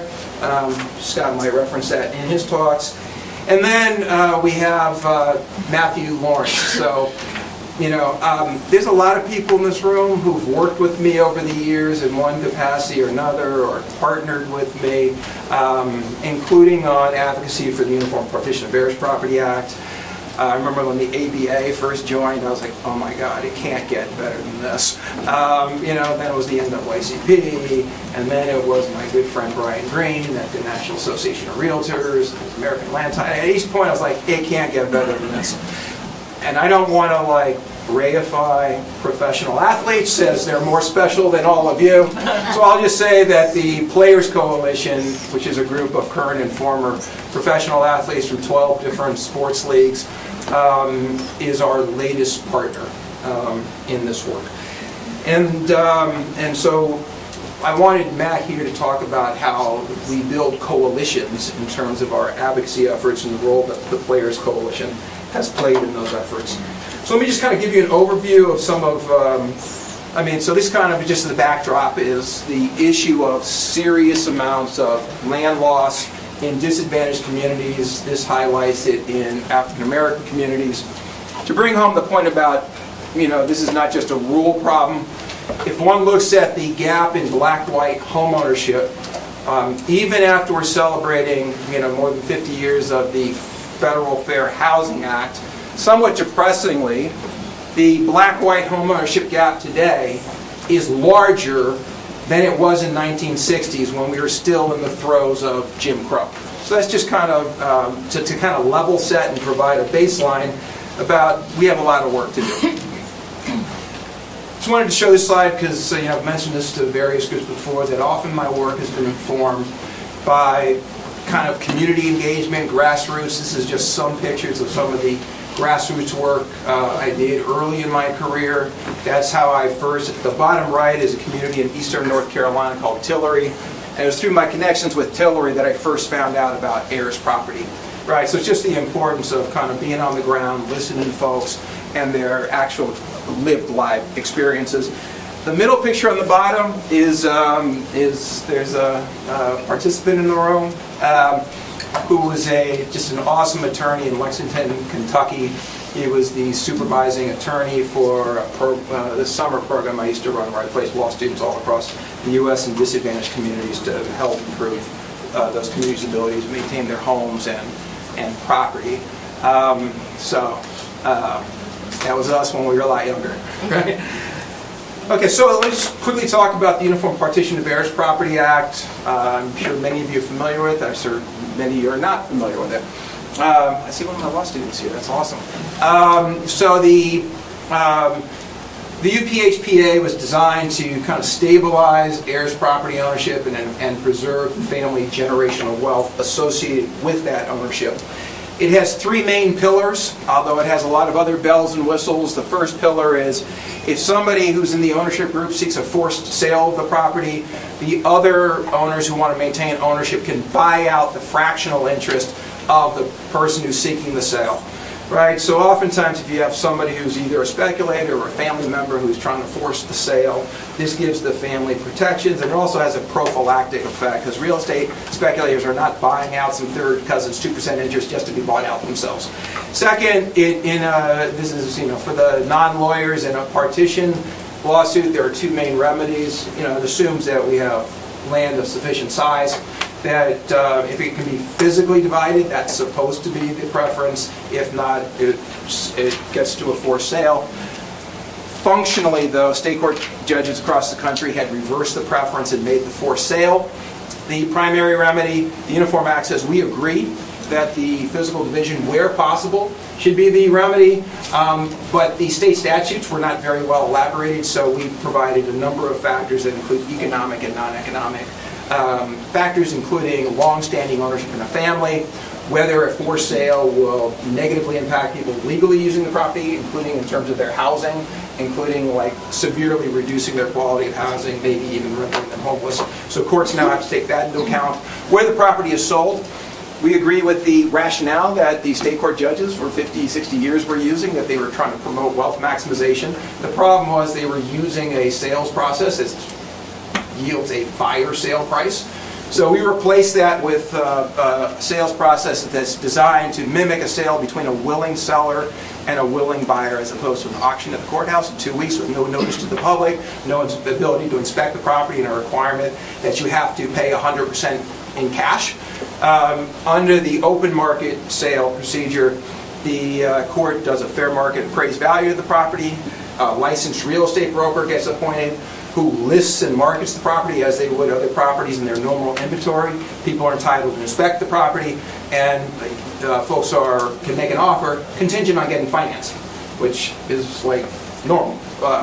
Not surprisingly, it's led to substantially higher sales prices. Here's where we are nationally.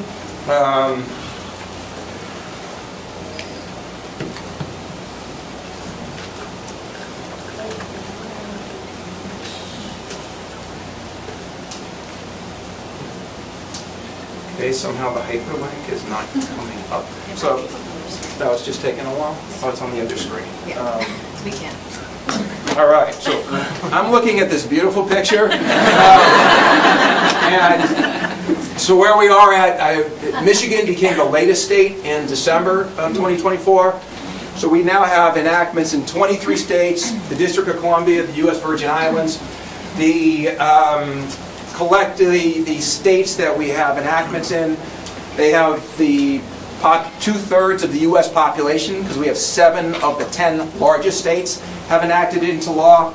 And we're on the cusp of an enactment in New Jersey. The New Jersey legislature unanimously in both chambers voted to pass the UPHPA. It's the governor has, basically if the governor of New Jersey does nothing, in the next 20 days it automatically becomes law. The governor's not going to veto it.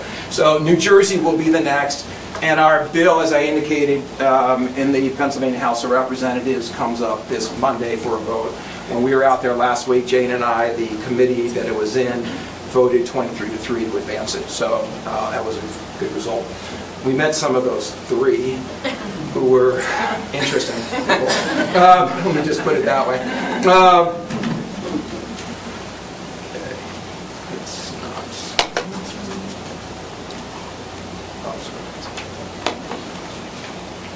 Just got 2 slides left. All right, so one of the secrets of our success is I think we have an excellent product. We have done relentless advocacy. In most states, we build coalitions that are top down and bottom up. But we've also had a role that Congress played. Congress, in the 2018 Farm Bill, they had a provision that says, essentially, if you are in a state that has enacted the UPHPA into law, farmers and ranchers who are heirs property owners can have entitled to a broader set of USDA benefits. As a direct result of that Farm Bill, we got states that we would have had no chance. Mississippi, Florida, actually Illinois, Missouri. And so there is a role for Congress generally. And in Art Fleming's, our Fireside chat later, I wanted to also make that point, that even on some of the issues of tangled title, Congress had a role. Congresswoman Nikema Williams has a bill that seeks to resolve heirs property ownership by providing increased housing, counseling, and monies to help folks with tangled title resolve their title. It also has a provision, kind of like the Farm Bill, that boosts the Uniform Partition of Heirs Property Act in that it gives disproportionate benefits to states, to owners in states that have enacted UPHPA. And then so just in terms of, just wanted to kind of encapsulate some of the why we've been so successful and defied expectations. And when I say we have 25 enactments, soon to be 26, they are currently in 13 red states, 12 blue states. When New Jersey joins us, we'll have 13 and 13. And they're in states from every region of the country. Sometimes I say California to Florida, New York to New Mexico, throw in a few Midwestern states and Hawaii and the U.S. Virgin Islands. It's pretty broad-based, but we've also defied expectations that when we started, the prediction was no state would enact this. Sometimes people hedged and said you might get 1 or 2, but none of them will be in the South, where it's viewed as that's kind of the heart of the problem. Of the 25 enactments, 8 are in southern states, including deep southern states. So that's kind of where we are now. You see just some of the pictures. This is the last picture on the bottom was that the Players Coalition, we have kind of formed this partnership. That was our most recent event. It was in Super Bowl week, and some of the kind of the leaders of the Players Coalition, Malcolm Jenkins, who played for the Saints and the Eagles, Kelvin Beacham, who's now in his 14th year, he's now with the Arizona Cardinals. We did this really wonderful panel during Super Bowl week in New Orleans. All right, so let me then turn this over to Jane, and I wanted her to talk about a little bit of the overview of the Uniform Law Commission, its role in kind of advocating and enacting of the UPHPA, and maybe some reflections on how the drafting of the UPHPA has internally within ULC kind of expanded kind of the vision of what might be possible. Yeah, absolutely. Thank you so much, Professor Menchel, and thank you everyone for being here today. So I'll give you a brief overview of what the Uniform Law Commission is and the work that we do. So the Uniform Law Commission is a nonpartisan state-sponsored organization made up of commissioners from every U.S. state and territory. For the most part, our commissioners are appointed by the governor. There's only one requirement to be a commissioner: you must be an attorney. So our commissioners are often judges, practicing lawyers. We'll have legislator commissioners in many states, which is quite helpful. And those commissioners are our eyes and ears in each state. I'm the legislative staff attorney who works on enactment of our real property acts. So we work with and through our commissioners in every state. They can do a whole variety of things to help us with those enactments. So if a commissioner is a legislator, they might help us get an act introduced. If a commissioner has good connections with the state bar, they can help us go through the state bar process. Many state bars require any legislation in the real property space to be reviewed by them before you can get a successful enactment. So commissioners are very helpful in a whole variety of ways. And then my work is to work with, of course, Professor Mitchell on this act and with our stakeholders, which I'll get into in a little bit more detail in a little bit, to get a version of the bill introduced in the state that makes sense for that state. So, as Professor Mitchell mentioned, we have these pillars for the UPHPA, and those are the backbone of the act. And we want this act to be uniform, which means that it's mostly the same across every single state. And when we say mostly the same, that means that it has all of those pillars. So those pillars are due process protections, an analysis of whether the parcel is heirs property, with a little asterisk on that I'll get into in a second. And then other things like specific deadlines, right? Making sure that people have time to secure financing for the co-tenant buyout stage, making sure that the sale process mimics a sale between a willing seller and a willing buyer. But outside of those pillars, we really do try to be flexible. And when the act was first enacted, there was this concept that it needed to be, when the act was first promulgated, which means it's finalized by the ULC, there was a perception that it needed to be absolutely enacted verbatim with every single word in it. And that has expanded over time. And we've become much more flexible, in part as an acceptance of the realities of enactment work, right? We want to make sure that we're reflecting changes and adaptations to the act. We've seen some amazing suggestions out of certain states, like New York has a settlement conference provision. I won't get too far into it. I know that's your wheelhouse, Scott, but we want to make sure that we're incorporating what practitioners are seeing on the ground in ways that we can improve the act. So that has changed and morphed over time, and I imagine it will continue to morph as we go above 25 enactments. Another example of this would be in New Jersey. I spent one lovely summer working with the New Jersey courts to work in their special master provisions. That wasn't something that we had contemplated in other states, but we wanted to make sure that it conformed to their existing procedures. And that would be the kind of thing that would generally not be viewed as compromising uniformity. We know that that's an existing procedure that they have. We had similar provisions in our act, so it was just a matter of sitting down with their courts and making sure that their procedures, that this doesn't interfere with their procedures in a way that makes it very difficult to work with on the ground.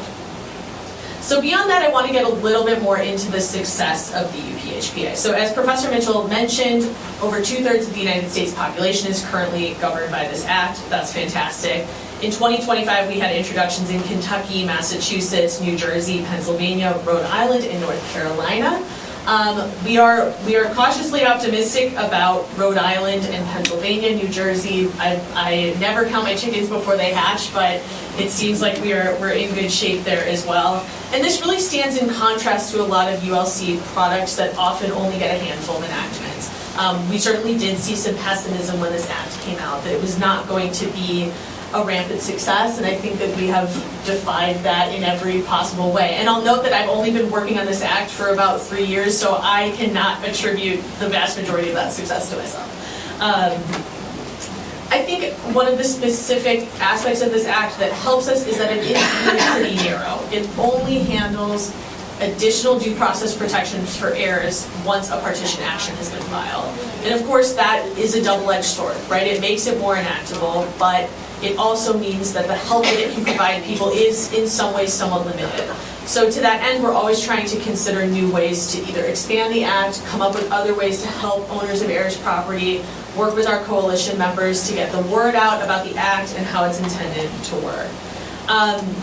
I absolutely must mention two of the most important aspects of our enactment success. One, Professor Thomas Mitchell, who has gone absolutely above and beyond what we would generally expect of a primary drafter of an act to do. We went out to Pennsylvania last week on very short notice. At the very end of Professor Mitchell's semester, I think he brought a stack of papers to grade while we were there. Being able to take those meetings with state reps and senators and have those discussions about what the act is intended to do from someone who absolutely knows and understands the problem has been so instrumental. Two, we would be nothing without our coalition partners, and a ton of you are in this room right now. We are just hypothetically trying to understand how the law should be, but without our coalition members, that's as good as it's ever going to get. So people in the heirs property community who have taken the time to explain to us how it works in their states, how to improve the act. I'm looking at Heather Way, who's done some excellent work of thinking of how to improve the act in Texas. Those are all very, very important to us. And we really want to make sure that our coalition members are continuing to be in touch with the ULC about ways to improve the act, about ways to make sure that we're getting the word out. You know, are judges following the color of the act? Do people understand what its due process protections are? Yeah, we absolutely need that coalition, and we hope that the coalition will continue to support us as we get closer and closer to 50. That's awesome. So next we're gonna, next we're gonna have J.C. Fisher. And I look at J.C. and Scott as a little bit of a pair in that J.C. primarily does prom day, primarily does work with heirs property owners who own rural property primarily, and Scott primarily does work with heirs property owners who are urban. So I wanted to get that urban role next. Yeah, so last year I talked a lot about buyouts under the Uniform Partition UPHPA, and how I had been exploring the buyouts and had some success with the buyouts, specifically with our urban clients who maybe had like small town urban heirs property, you know, like a 0.25 acre lot, maybe small buyouts. And for our larger tracts, the challenges that we were dealing with as far as capital was concerned and securing capital. And so, you know, I did talk about, you know, having to show a little leg, trying to find lenders that were gonna, you know, lend in the middle of litigation, or financial sponsors. And I'm happy to report that since I talked last year, I have not had an issue finding sponsors and lenders to fund every single partition case that I've had, which has been wonderful. And so I do want to shout out Enviva Bioenergy, Thomas Jackson, who's from rural Alabama, who has just, he is just a pillar for me. He has helped so many of my clients retain their land in these partition actions by funding their attorney's fees, their survey costs, everything. But also the Reparations Project, they have funded some attorney's fees as well and other fees. And I've had some financial, private, anonymous sponsors that have reached out and said, we want to help, we want to remain anonymous, how can we help? And that's just been awesome. So I want to move on though, because beyond the buyouts, we got to a point where we've got these big whales of property, you know, 160 acres plus. And when you're in the buyout round, these buyouts look huge. Like even just to buy the plaintiff's interest, which is all that the UPHPA may require if that's the only person who's asking for a sale, you're talking about like hundreds of thousands of dollars for some of these people, or close to $100,000. And all of the sponsors are like, all right, now wait a minute, we give them that much. You know, we go up to 25, but we can't go to over 100,000. So then I said, okay, let's explore the partition in kind section of the statute, because at least in Alabama, and for the attorneys in the room, the equivalent is 356A9. It gives the partition in kind factors. That's our statutory code about that. It talks about things like sentimental attachment to the land, you know, are you living on the property, maintenance expenses, tax expense, all these things that the landowner can use to say, look, Judge, I deserve a partition in kind in this property, and I should have preferential treatment to get a partition in kind. And I figured we don't have any case law on it, so like, let's just do it. Let's make the case law. So the buyout rounds didn't have the capital. So we started exploring the partition in kind section, and I want to talk about two cases in particular. One I'll call the Williams case. It was in rural Alabama. They had 175 acres. I represented a decent subset of heirs, which I will probably never do again. I will definitely keep it next time to because this worked out for me, but it could have worked out really bad. I had them all sign joint conflict of waivers. For you non-attorneys, that just means that when you represent more than one person, there may be competing interests and conflicts of interest. But of course, in the middle of the litigation, everybody started changing their minds about their positions and what they wanted. The younger generation, like in their 30s, my age, 30s and 40s, they ultimately decided they wanted to sell their interests, which was very difficult because I was like, that's not how y'all came to me. You were all on one accord. The older generation was like, oh, no, we were raised on this property, and I don't care if that house is there or not. We want that homestead by any means necessary. And so I had these competing interests between my clients, plus we had like 80-something heirs in the partition litigation. Couldn't get a buyout. These 3 elders that were raised on the property, they were siblings, praise the Lord. I said, wait a minute, are y'all willing to own this property together as a community? You 3 get along, y'all are together all the time, they live down the road from each other. Very, very close. And they were like, absolutely. I said, well, great, we can resolve the estate planning and the succession planning for the 3 of you as this is happening, but let's fight for a partition in kind for the 3 of you to share in your combined 11.11% interest. Everyone else by this point had decided they wanted to sell. So including some of my clients. So I said, let's fight for a partial partition in kind. There's not anything that says we can't do it in the statute. It's just got to be equitable and it can't result in great prejudice to all the other heirs. So we hired a surveyor, thank God, funded by Enviva again, and an appraiser. And I sat down with them and I said, look guys, this is what I need. I need y'all to do a survey in conjunction with this appraiser, because you've got to make sure the values are kind of all equal, to cut them out 11.11% worth of acreage that they can share. But you've got to include the homestead. The homestead was in the middle of the property. I was like, oh my gosh, how am I going to make sure that we cut this piece such that the rest of the property that's being sold, the value is not diminished? Because that's a requirement in the UPHPA. You cannot diminish the value unless you pay for it. And so the surveyor was like, we got this. He was like, we can cut this in such a way that when the rest of the property goes to sale, it's not going to diminish the value. And we can make sure it's like right on the border of this homestead to still capture that piece. Because the elders had like a garden over that homestead, you know, things like that. And thank God they had actually been kind of using that area. And they also had a shed for storage. So anyway, we get the survey. I present it to opposing counsel, and opposing counsel's like, well, it's actually not bad. So when we go to the partition in kind hearing, the judge was like, you know, I brought the survey, I brought my clients, they testified about what that meant to them for them to keep the property. I presented the partition in kind factors, and the judge was like, this seems equitable to me. And I was like, oh my gosh, we're gonna get it. And he was like, great, submit a proposed order. I was like, ah! And the clients were so excited.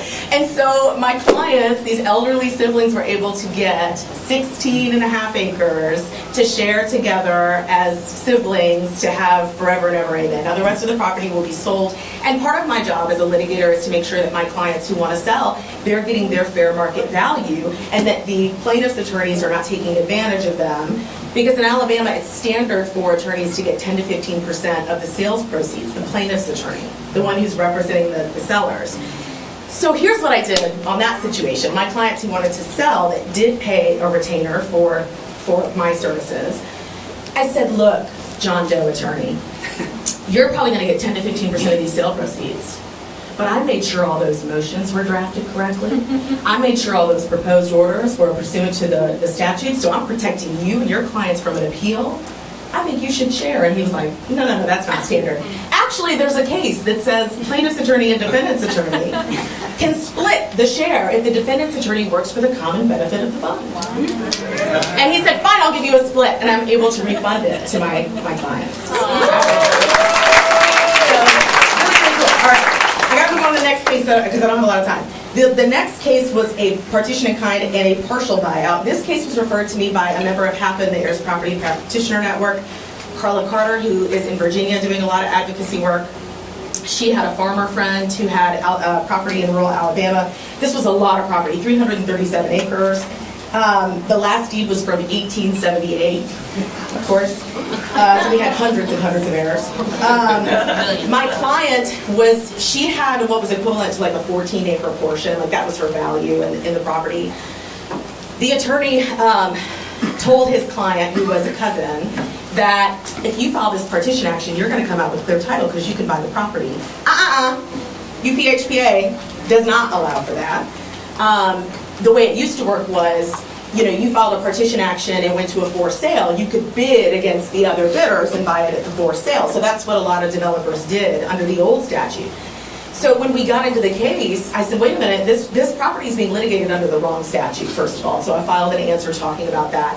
Then we got to court, and I told the opposing counsel, I said, well, my client's going to go ahead and elect in that first buyout round and buy out your client, and then he'll be able to sell like he said in his petition he was going to do.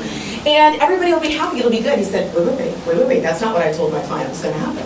I said, well, the UPHPA says we get the right of first refusal. So either you can take that malpractice claim or you can get that partition in time. And he said, fine, what do you want? I said, we just want 14 acres. That's all my clients got, value worth. It was split into multiple parcels. It happened to be that there was like kind of close to a 14-acre piece. We'll take that piece over there. He said, okay, great. I said, oh, wait a minute, it's landlocked. I'm going to need more property because I'm going to need to get access to that public road. Landlocked means you have no reasonable access to a public road. I said, and we'll pay for it. We had already had a fair market value appraisal. I said, we'll pay for that extra acreage, like 5.6 acres. We'll get a survey, blah, blah, blah. And he's like, fine. And then I was like, wait a minute, what if we didn't get a survey? There's another parcel that would give us like 32 acres total. I'm just like going up and up. And we wouldn't have to get a survey, and it wouldn't have to come out of the sale proceeds or anything like that. And he's like, fine. So my client walks away with 32 acres in a partition in kind, plus public road access, ton of road frontage.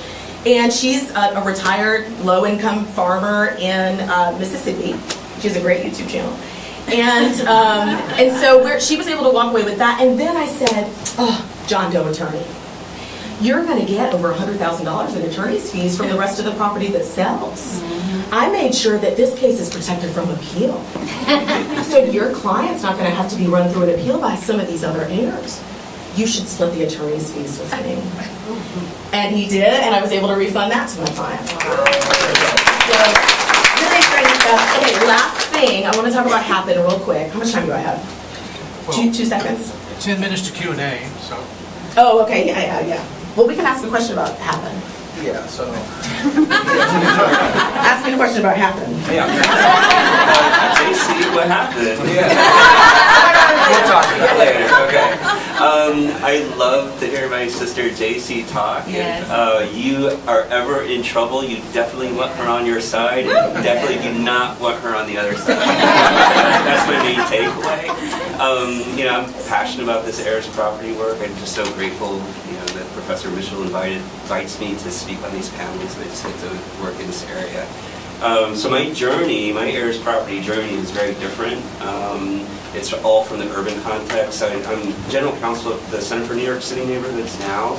I was in the trenches for most of my career, direct legal services, the City Bar Justice Center, and I led the homeowner stability project there. That started off as a foreclosure defense project, scam prevention, just anything around homeowner stabilization. And so we get all kinds of calls. Anybody who calls 311, which is a hotline in New York City for any issue that you have, they would route those folks over to us.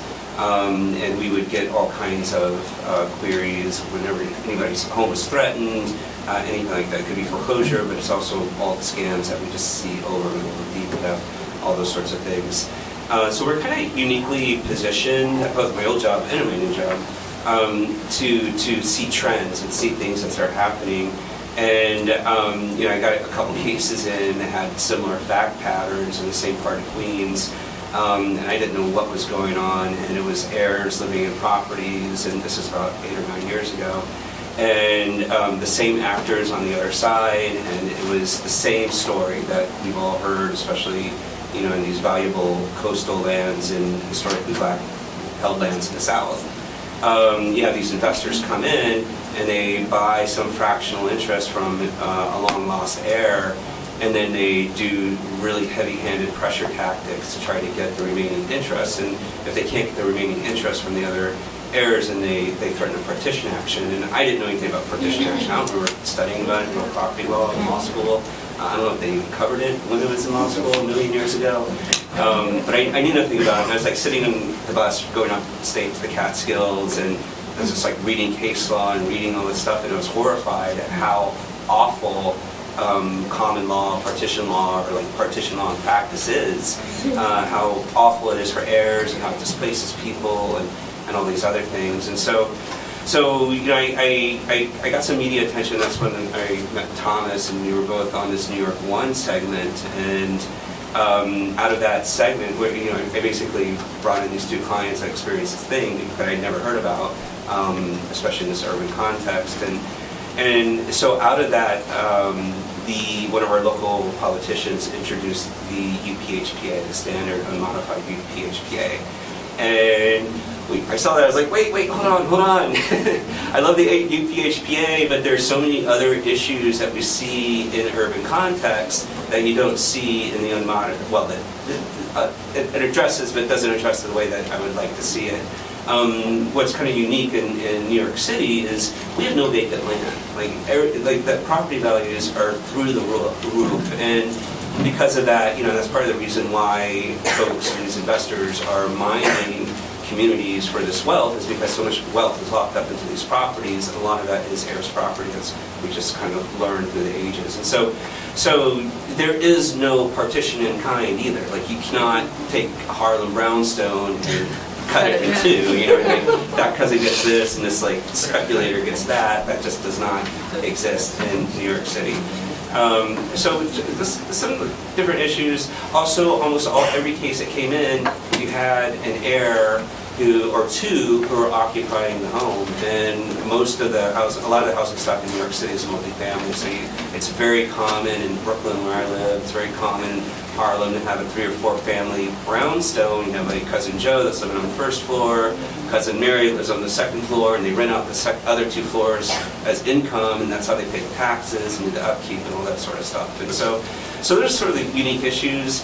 So we got them to pull the unmodified UPHPA, and we modified it. So we added a bunch of provisions into it that we thought would better serve the clients that we were seeing coming into the door. And a lot of that was, well, one thing was, one of my clients that we got the news article about, or the news coverage about, she would have been left out of the UPHPA because her fractional interest was so small.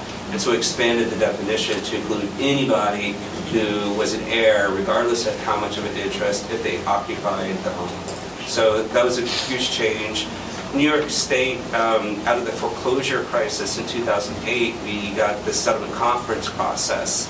And it was a requirement where the banks and the homeowners, the borrowers, were required to sit down in these court-monitored conferences and negotiate in good faith to try to preserve the home ownership. And so that's been widely used, implemented.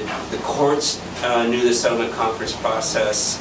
Plaintiffs' counsel knew the conference process. Defense counsel, everybody knew this. And so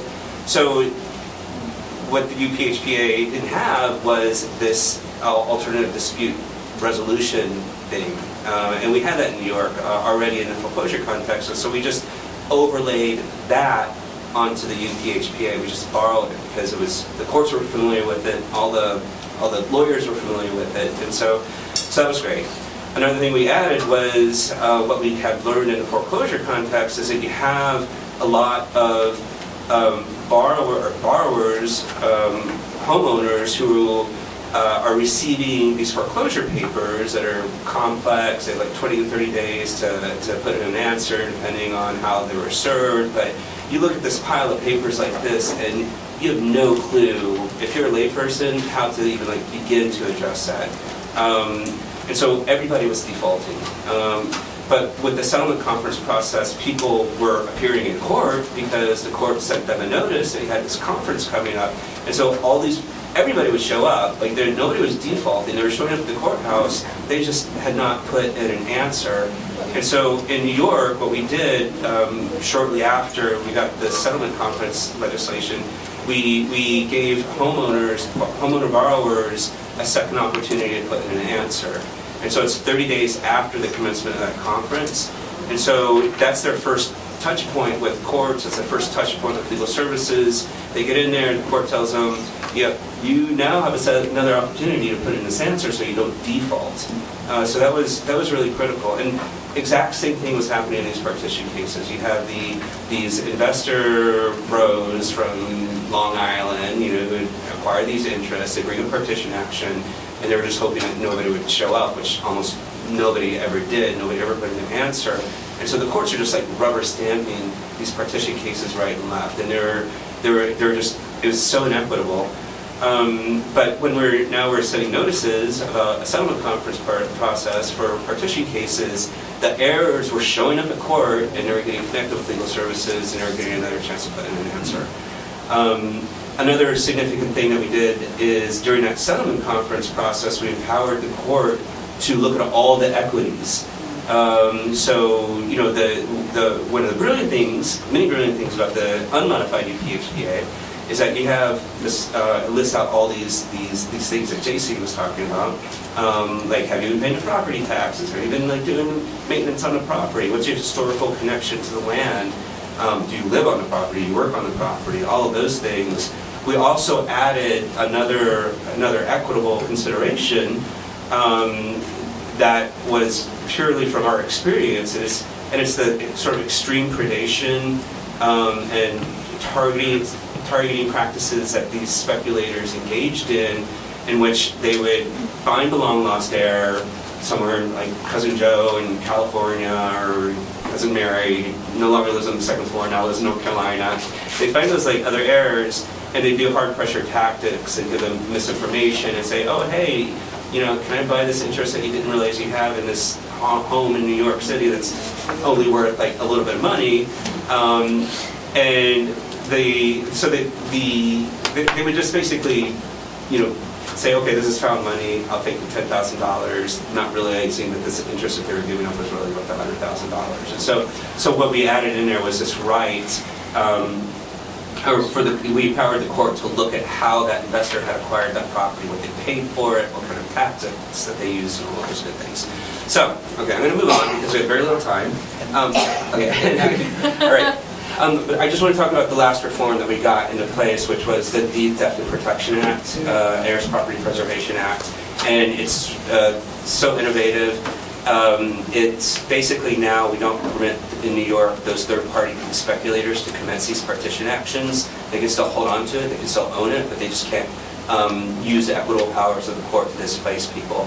And the other thing that we got just last year in 2024 was now the heirs have a right of first refusal to buy the interest of the heirs that are selling it for to match the offer of that investor. So you have the speculator bro who paid $5,000 for a $100,000 interest. Now the heirs have the right to purchase that for the same amount so that they're up being paid on that. So. All right, Matt, it's all you. Well, listen, you guys are doing some tremendous work, and there's no reason, everybody here can see why. Can you guys hear me? Yes. Everybody can see why the Players Coalition will be a part.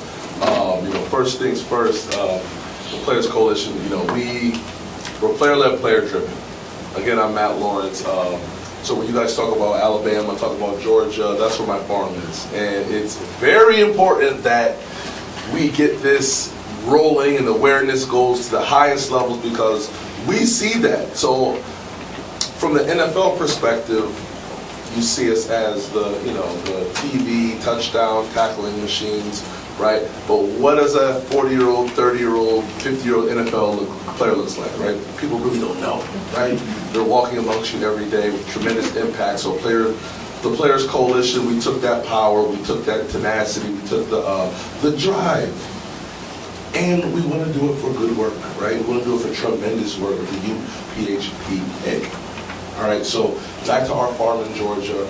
We have personal experience of this happening. We call it the silent killer. The silent killer. Because what happens is if someone gets duped out of their land, I call it duped, right? Out of their land, they're too embarrassed to talk about it. They're marginalized, they're embarrassed to talk about it, because eventually they find out, right? They find out eventually. right? And all of a sudden, they're embarrassed to talk about it. We have case after case after case in rural Georgia where my father's friends or my father's family, 3,000, 5,000, 7,000 acres, and the family now has 5-6 acres. And then you see these big wildlife game preserves going on.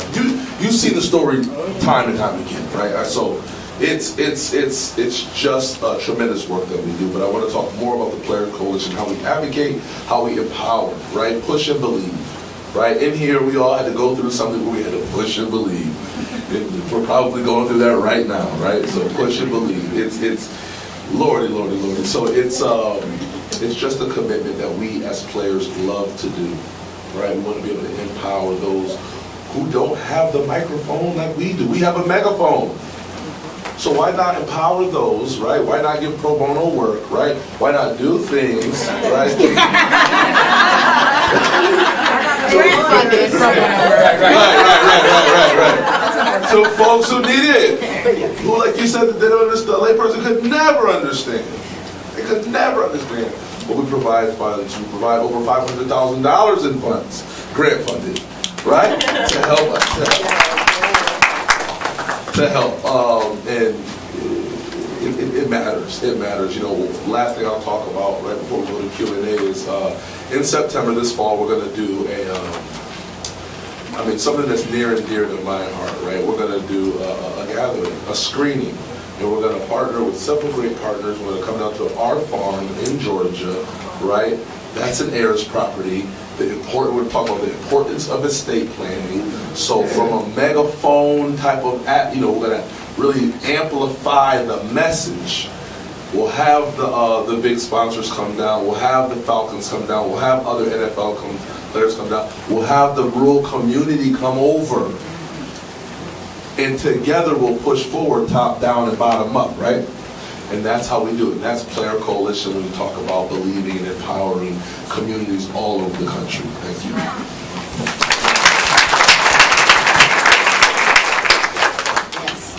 So just before we go to Q&A, just a couple of points. One of the things I see as the greatest success of the UPHPA is not just the UPHPA, but there was a myth. There was a widely held consensus that this type of area of law impacting disadvantaged communities who are disproportionately, but not exclusively, people of color, was immune from reform. That it just couldn't be done. And so when I was told at the beginning of my career, they're like, just churn out scholarship. No state's ever going to pass this because it was a structural issue from their perspective. The people most impacted fundamentally lack political and economic power. People told me it was true 100 years ago. It's true today. It's going to be true 100 years from now. So I think we've punctured that myth. And the UPHPA has been generative of additional reform. You heard some of the things from Scott in New York about a second and third round of reform. Got to call out Heather Way in Texas. Pretty much in every 50 state before Heather Way got to work on this, it was impossible for heirs property owners to access the homestead exemption that in neighborhoods of rapidly appreciating real estate values were going to price out those owners. Heather and her team of law students drafted an act that got passed a year or two after the UPHPA in Texas. So it's providing one of the things we're hoping to work with is Heather and others to expand the number of states that have that homestead kind of exemption. And then there's been some congressional bills as well. So I'm just hoping that we've changed the ecosystem to make legislative and these types of systemic reforms possible. I mentioned that we had us teaming up, JC and Scott, which was news to them, but Love it. There's another team here, right? And it's not the Baltimore Ravens that Matt used to play. He has a Massachusetts connection. His last 2 years, he played for UMass football team. But we have Matt and his father here. Martin, so I just want him to raise his hand. We have our estate planning panel a little bit later today. We have the panelists, but then Matt's dad is going to do a little presentation as a case study about how their family some of the keys to their success has been the estate planning that they did. So you'll hear from that team that we got. We got the +1. So then we'll turn it to the questions. So David, are you? Yep. Other ones that are coming in? There was one question is, well, we addressed, someone asked about ADR mediation. Okay. We've heard about that in New York. Are there any policies that resolve problems families have understanding their family lineage and getting alignment? So I'm not sure if it's policies or attorneys that could do that. I mean, yeah, the same story that JC has is family members combative all the time, nobody being aligned. We had a policy early on where we would only work with people with families if everybody could get alignment, but that never really happened. At the end of the day, we just developed tools to address individual homeowners or heirs or whoever could get aligned together. Yeah, I don't think there's any like actual policies. There are some strategies that we can explore maybe in another panel or like in a conversation, but there are no policies under the UPHPA other than y'all better get on one accord or you're probably going to get sold. I see Heather. So I'll yeah, go ahead. Heather Way, University of Texas. I think they're going to try to get you a microphone. Oh, good. Gosh, I need a mic. Thank you. Loving this panel. Heather Way, University of Texas School of Law. And JC, why don't we hear, can you share the outcome of your case? and also just this issue of buyout rights and the price and the barriers that heirs face in terms of having the capital for buyout rights. Scott, I'm hoping you could share just what things you're exploring in that area. And JC, too, just what do you see as the sort of solutions needed so that heirs have access to capital to buy out, to participate in that buyout process? Yeah, the outcome of both of those cases is that my clients walked away with partitions in kind and money, which was great. They got the land and the money.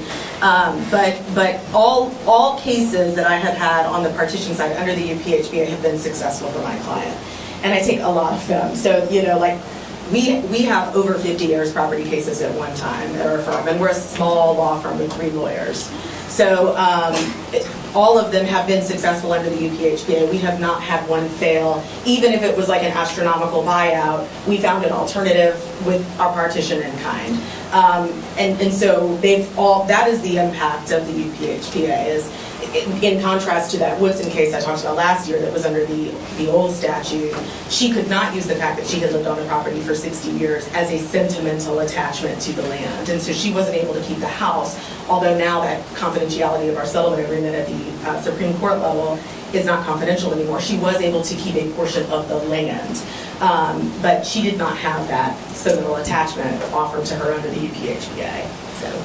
Yeah, and it's a great question, and it's almost queued me up for what we're doing at the Center for New York City Neighborhoods right now. And there's also another panel on financing options here to preserve heirs property. But it's a challenge. And before we got this new change in 2024, what we were up against was we go to these settlement conferences, and we were able to negotiate down what the investors were requiring to acquire for our clients to get their interest, but the courts weren't really forcing them to do that, so we didn't really have a lot of leverage because it was implicit in the way that we wrote the law. We thought that everybody understood it, but they didn't. So that's why we put this explicit thing in the law last year, where the heirs have the right to purchase for the right of first refusal to purchase and match the terms. But we built out this ecosystem in New York City where we have legal services, we've trained legal services, we've trained the courts, and we're engaging in estate planning to prevent heirs property. We got transfer on death deeds thanks to my friend Tina Nelson, who gave me the idea when we were sitting on a National Consumer Law Center panel. So we got that introduced.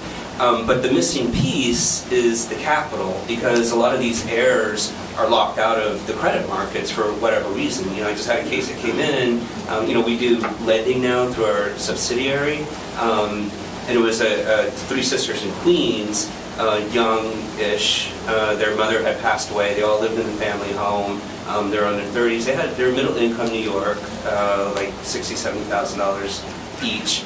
But because the home was in foreclosure, they couldn't get any kind of relief. They couldn't get any kind of new financing, anything like that.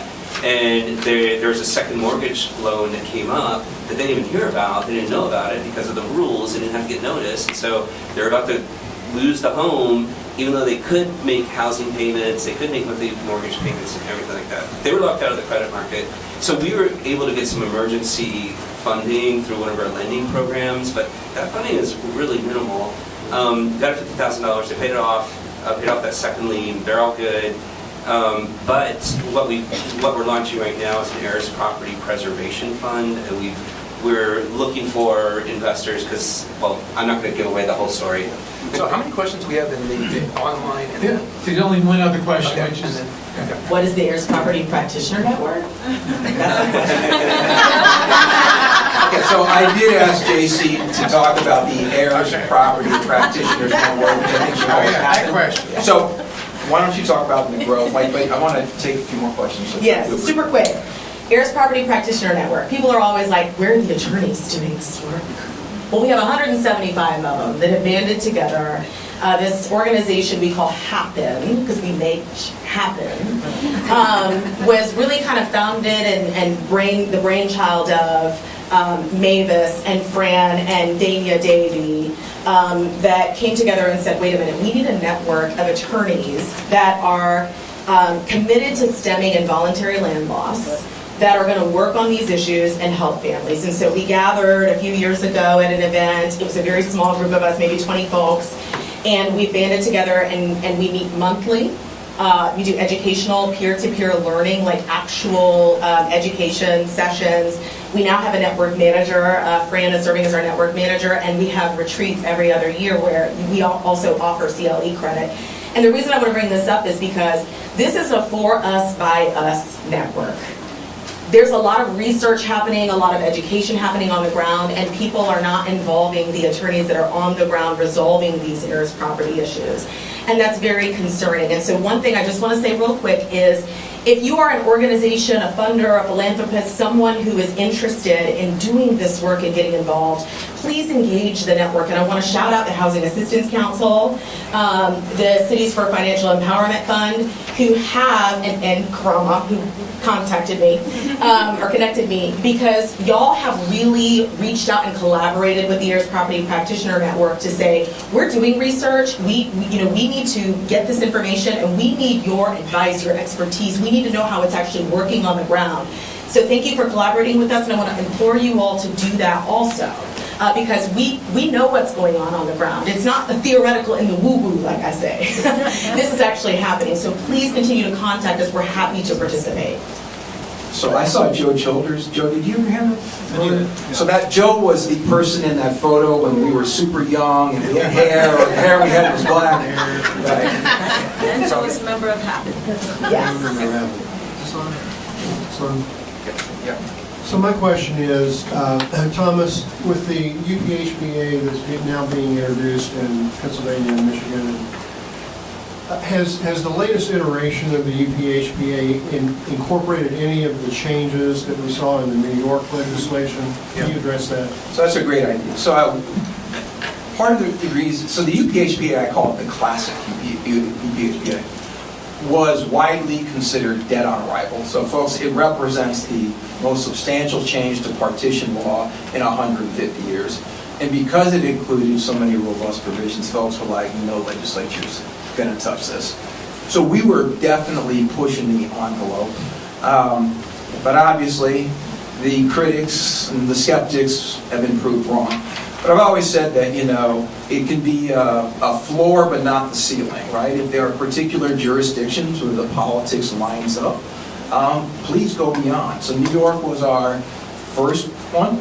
What's nice is that not only has the UPHPA been generative of other reforms, but some of the reforms in these individual states, like New York, have been generative themselves. So our bill in the Pennsylvania legislature incorporates the settlement conference, and we can thank Scott and the team. I helped Scott a little bit on that, right? It was Scott, let's give credit where credit is due. It's Heirs property family. Right, so we're seeing that.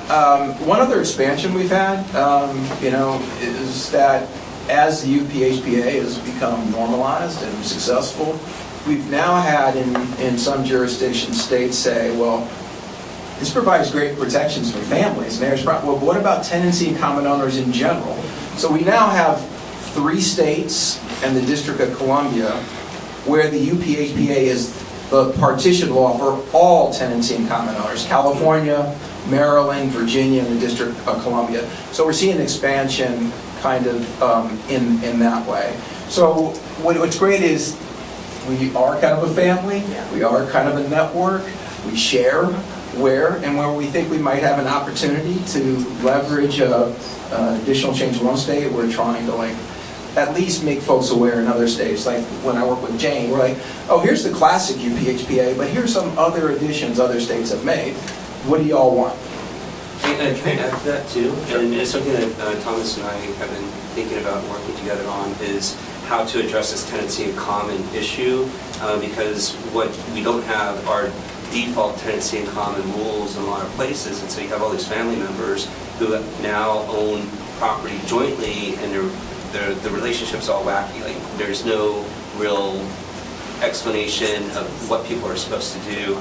So we'd really like to get a model tenancy in common default rules in place that's very Heirs property aware and takes into all these considerations. So one of the awesome things about I want to shout out my funders in the room, JP Morgan Chase, Robert Wood-Johnson, is that with this policy team now, one of our projects, we've just finalized our legislative or our policy work plan, and one is to develop this model Heirs property tenancy in common agreement. We already have a drafting committee led by a senior attorney at a law firm with many offices across the country, Aaron Fox Schiff, but one of their senior real estate attorneys has agreed to be the principal drafter, and we have a wonderful committee already assembled on that. Can I just add in one other little... Just want to make sure that we have... Oh, yeah, absolutely. Are there any other questions? Okay, so why don't we take the question first from Sarah Stein to the front. Hi, thanks for taking my question. I think this question is mostly for Scott and JC, and actually, Thomas, you may have an answer to this too. I'm curious how, if anyone has kind of encountered an issue of like BFP status, so bona fide purchasers for value. So, somebody might purchase about like a portion from an heir and then sell it to somebody else. And then if you have encountered that, what, right? Because ostensibly if they are BFP, then they're not subject to claims that may have been launched against the original purchaser. So I'm thinking about it mostly in the New York context, but that's about as far as my brain can go. So just curious. Yeah, no, just real quick, I had a case with the Harlem Brownstone, that 50 years ago it was worth $30,000, now it's worth $5 million. Title is in grandma's name. She died, she gave the property to her grandkids by will, but they never probated the will, and it's not probated within 2 years in New York. And there's another purchaser that comes in, then they're the bona fide purchaser, and so you can no longer get those rights. But then it's there's a really sketchy title. So I got pro bono counsel on that. There was no mortgage on that property worth $5 million, and some sketchy guy, same story, got cousin Joe to sell his interest for $50,000, and yeah, so. I had none. So I think we have a little bit less than 2 minutes, so Jane, you have a comment and I have a comment. Okay. So I'm going to make my really quick comment about the Uniform Real Property Transfer and Death Act. So often we think of the Partition of Heirs Property Act as a way to resolve partition actions once the worst has already happened, right? And someone is trying to partition the property. Uniform Real Property Transfer and Death Act allows a homeowner to elect a beneficiary or a small number of alternate beneficiaries to inherit their property when they die. So we look at this as an opportunity to prevent these issues before they happen. It's supposed to be a low-cost solution. It's a single-page form, very straightforward. So if you're interested in getting that enacted in your state, please contact me. Okay, the last point I wanted to make was that we talked about the buyout. So I was, obviously not all families are going to have the money for this, so that is a challenge. I'm just thrilled to hear from JC about the very creative things that she's been able to do. But I also want to make the point that there's at least two parts, or maybe all three pillars of the UPHPA. They have they serve as disincentives for these kind of real estate speculators. Real estate speculators not buying out the third cousin's interest in Detroit, their 3% interest just to be bought out themselves. They're not buying out the property if it's rural property to have it partitioned in kind. They're not buying out the property if they have to pay fair market value ultimately to acquire it, right? So just the mere inclusion of a buyout provision has served as a disincentive for the filing of these abusive partitions. And one of the things that we've been tracking in the country is that in states that have enacted into law, there has been a decrease in the filing of these abusive partition actions. Secondly, just in terms of, we've heard from JC, but also, if you know anything about real estate economics, the sales provision that we replaced is much more likely to yield a price that's going to approach fair market value. So I've heard from a number of practitioners across the country, including in Texas. These two Texas attorneys reached out to me and said, wow, we just had a partition action where they used the open market sale provision of the UPHPA. Property sold for $2.5 million. And they said after the litigation, all of the attorneys for the plaintiffs got together as they were stunned by the sales price, and they all agreed that if this had gone to the auction at the courthouse, there was no way that the sales price would have been more than $1 million. And so it's not just, I make that point, say it's not just about the ego, like, we got 25 enactments, 2/3 of the U.S. population. The bottom line is it isn't having a meaningful impact. And I think you've kind of heard that. I mean, it just so warms my heart to hear from you guys. And we're now having case law. Like we've had cases from Iowa where a family was able to save their got a 500-acre farm partitioned in kind. We have cases from New York. So it's Alabama. So this is just wonderful now to see that these are now reported cases that will be drawn on as persuasive authority across the country. Okay, so thank you. Let's. Lunch is next. Oh, lunch. Oh, sorry, standing way between you and lunch. So be sure.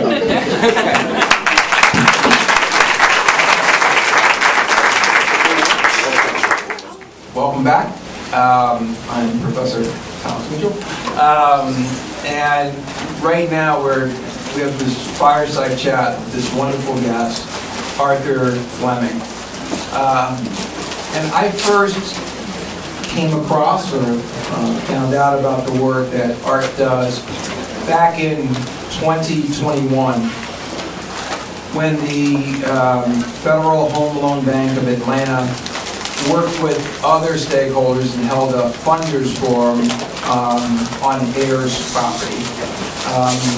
And so just in the process of, I forget who told me about the funders forum, I decided to participate even though I knew that what I was trying to do in terms of build a center really didn't kind of fit with probably the grants that they would be giving. But I just wanted to kind of learn about some new stakeholders in the space that I hadn't known about. And then it became kind of obvious to me that, Art is a person who's thought comprehensively about a variety of issues impacting those who have heirs property and tangled title. He had, just in terms of his background, he had a lot of different types of his education, both in terms of law and then in terms of kind of urban and regional planning that he was bringing to the table.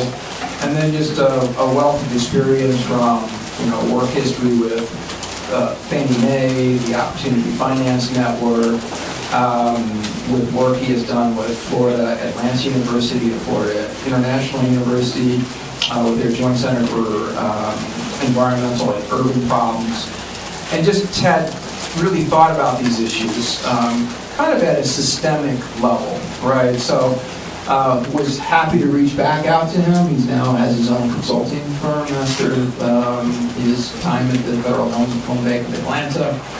And so I thought we just kind of benefit from his years of experience, the thought he's had about how we could carry this work forward in terms of maybe at a broader level in a way that indicated kind of systemic change. So I just wanted to kind of start. Sometimes I just like to start with the personal, right? So share with us a little bit about where were you born and raised, your childhood, what about some of the experiences growing up led you to want to pursue the kind of educational and career path that you ended up following? So this will be the short version. What's really a longer story, but thank you, Thomas, for inviting me. I've been retired now about a year and a half, and I was probably in Sarasota when I took the call, where all retired people go. So I spend half my time in Sarasota, half my time in Atlanta. And, you know, a couple of things. I have a consulting entity, but I do that to run expenses and mitigate my tax liability in a post-environment. So I try not to work too hard. Unfortunately, I have some clients out there that think highly of me. But the one thing I do know, you know, after having worked in the capital environment for years and years and years, and most recently with the Federal Home Loan Bank of Atlanta, which is a capital aggregator, but we deliver an awful lot of capital to the community.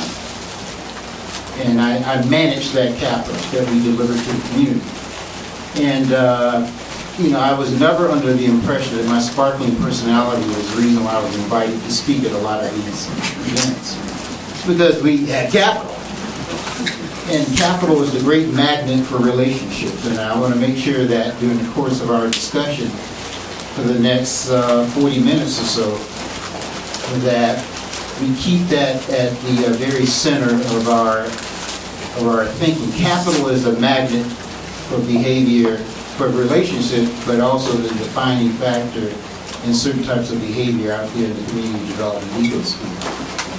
You asked the question about, you know, my background. So I was born in Jacksonville, you know, and lived in the projects in Jacksonville, public housing. And, you know, in the early 70s to mid-70s, the desegregation orders really took effect, and, you know, kids from one part of a city had a chance to see the other part of the city every morning at 8 o'clock because you were bused for about an hour and a half, going back and forth. And before that, the entirety of your existence could be about 4 square miles as far as your bike would take you. So busing sort of forced you to sort of see the other side of the tracks, proverbially, right? So I saw the city of Jacksonville's downtown skyline take shape over those 4 or 5 years of being bused, and I don't know why. I was just fascinated with development and land use, and because I didn't have any formal training or background, but seeing the development of the skyline in Jacksonville really just drove an interest in, I didn't know it at the time, but it was urban planning and community development and that sort of thing. Fascinating. And you can kind of see the through line of your career, why this has been so deeply important to you with that type of background. So then, fast forward to when I first learned about your initiative at the Federal Home Bank, I think it was called the Heirs Property Prevention and Resolution Funders Forum. So what was the motivation for you to be a catalyst? Yeah, thank you. Thanks for asking that. So, how many of you are familiar with the Federal Home Loan Bank system? Federal Home Loan Bank. And you're generally familiar because they provide capital every year to support affordable housing, right? If you know anything about real estate and real estate finance, you know that there's only 2 types of capital, equity and debt, right? That's it. Everything else is a variation of equity and debt, but it's just equity and debt. Debt's plentiful, equity scarce. So many of you in the community development field, I saw a gentleman earlier that said he worked in Philadelphia community development. 90% of your job is finding equity. Without equity, nothing happens in terms of good public policy. You can say, well, I received a grant, but really what you received is some equity. In terms of good public policy, but also in terms of good community development. So my job over the 15 years or so that I was with them was to deliver this equity into the community. Now you can either be an administrator of equity or you can be a leverager of equity, right? So I saw my job as being a leverager of equity. In other words, you can't have this awesome, I thought, power without leveraging it. because the equity itself brought people to the table. Folks that would otherwise not listen to you will listen to you because they think, well, if I listen, maybe I'll get a little bit of equity. Right? The other thing is that, you know, in the world of scarce equity, you get a chance, Dr. Thomas, to outline the conditions for equity. Certain folks call it incentives, but essentially these are the rules for accessing the dollars. So I wanted to leverage that in a lot of different ways to advance certain objectives. So I've become familiar with the Heirs property issue, title issue, way back in the early 90s. And I think I heard a gentleman earlier say that his family was, you know, sort of involved with it. And, you know, in African-American families, you have one or two people that go to college, and they're the go-to people for every issue in the family, right? Particularly if it involves money, right? The first is, will you put money in? And then secondly, what's your opinion? So I happen to be the only lawyer in the family, but, you know, my uncles and aunts had a tangled property issue in Daytona Beach. And I got it resolved for them. And I thought it was so curious that I thought it was not all that difficult. I was working with an attorney.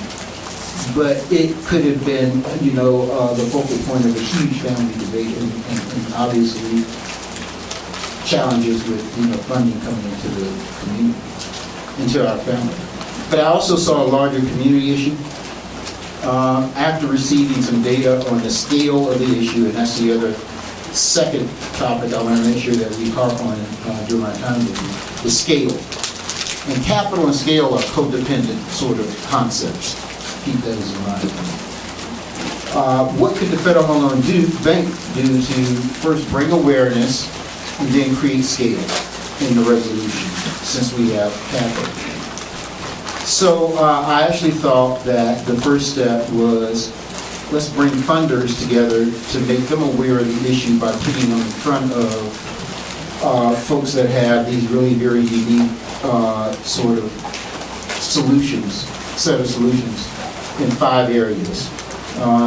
Financial literacy and property literacy, education awareness, I guess pro bono, nonprofit, you know, legal remedies, community development, and academia. All of those working together. So it's purposeful in that all 5 of those segments were put together in front of lenders, philanthropic entities, etc. I don't know if anyone in the room participated in that funders forum at the Federal Home Loan Bank in 2021. Any hands? Good. So that was the idea. We failed to put money in at the beginning, so there was a lot of frustration from folks who participated by saying, well, the money's not flowing. It takes time, you know. So we decided to put out $1 million of our own dollars in to those same participants and created some capacity for them to do the work that they do every day. And so, you know, after having the vision for that forum, now that it's been a few years since that, money has been dispersed, can you provide some type of assessment of that initial round of funding, maybe highlighting some high points, but perhaps also highlighting some lessons learned? Yeah, I think the big lesson learned was the fact that, so when we attempted to create, as I said before, I believe capital sort of drives behavior, it drives, you know, response.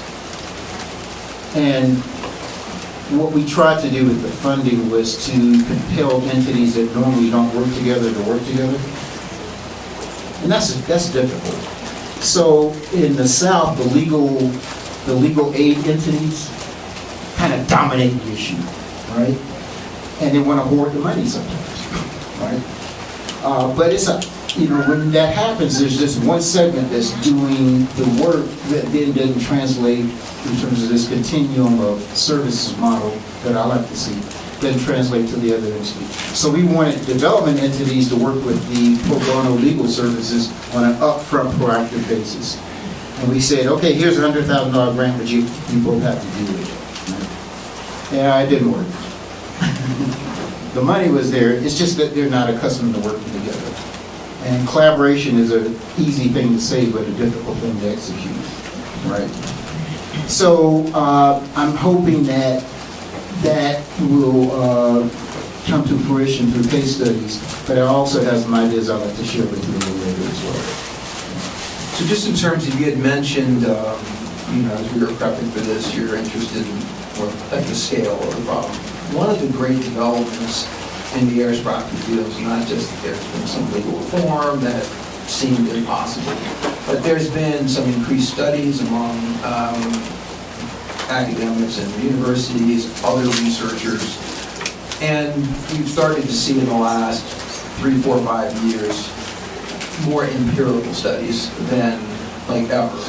Michael Neal, that's how I first found out about Michael and some of his empirical work. There's been now 3 major studies looking at the prevalence of heirs property across the country, in addition to city-specific studies, right? So the national level for a study in 2023, Rebecca Dobbs and Cassandra Gaither from the U.S. Forest Service Southern Research Station estimated there are 441,000 parcels of heirs property worth $41 billion. You have then the Housing Assistance Council's study focused on heirs properties where there's a structure on it, including like a single-family home. Conservative estimate from the 44 states of this coming with that data of $32 billion, but very conservative estimate. And then we have, I think it's going to be published sometime soon, Ryan Thompson's study, looking at heirs property, both rural and urban, across the United States, estimate of $443 billion, as I believe. All right. So one of the great things about these empirical studies is when I started, there was this notion that heirs property owners were on the verge of extinction, no point in doing any research, no point in doing any policy, because it was just too late. I think some of these studies have shown that it's a much more robust problem. And then actually, I just saw another study that showed that heirs property is not just a fixed amount that's slightly dwindling, it's recreating. There's new heirs property being created all the time, right? So in other words, we should really be working on this is the bottom line, right? So just in terms of, if you want to do anything in addition, like I said, there's the citywide, like the Philadelphia Pew study. I've seen a study from Dallas that shows there's a significant amount of kind of heirs property tangle title in those jurisdictions. And we talked about Detroit earlier. Any commentary on kind of some of the scope of the problem, whether as informed by these empirical studies or otherwise? Yeah, I thought that the data out there was persuasive from and I want to get to the heart of the matter here about it being a community development revitalization issue. It's interesting. Everyone here, what's the old parable about to a hammer, everything looks like a nail, right? So based on your work effort, your perspective, the issue is looked at in a different way. My perspective had to do with large-scale community development, revitalization, and providing capital for that. So I immediately looked at the data from that perspective and said, boy, it's a ton of unlocked, development opportunity here, right? Someone else may look at it from the standpoint of there's a ton of really, opportunity to re-empower families to do whatever they wish with their land, which is, that's the first step. But I'm looking at it clearly from a different perspective, and one that has to do with a private market, sort of incentive for, resolving it. So from that standpoint, we've used the data to, when I was with the Federal Home Loan Bank, I started to have these discussions with banks. And you can't just say banks, it depends on the individuals within the banks that have certain responsibilities. So banks really understand, obviously, the challenge of heirs because, they run a title search before they do any loan, and if the title's not clean, the deal's not going through. But that doesn't necessarily mean that translates into a policy sort of discussion within the financial institution. So we started these discussions within the Federal Home Loan Bank, and the Federal Home Loan Bank is essentially just a network of banks. We started that discussion with banks, and you can just see the eyes open wide about, we actually should be really part of the solution up front, since, obviously, from their standpoint, they look at it as, we can't lend against the property. And, we're hurting, there's some business opportunity there for us. Then had discussions with developers and development community, and the private sector, development community, as well as the nonprofit development. And any developer will tell you that their solution for Heirs property is to skip it. So they'll do the initial analysis.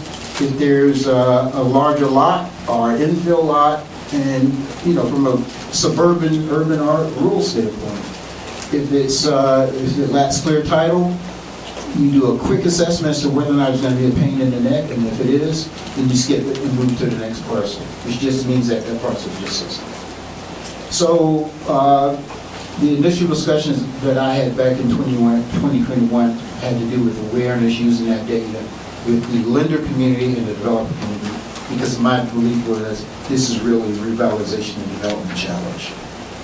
So I think that's important. I mean, just to give you some perspective, the field just wasn't, if you look at Heirs property, tangle tile, it wasn't widely known.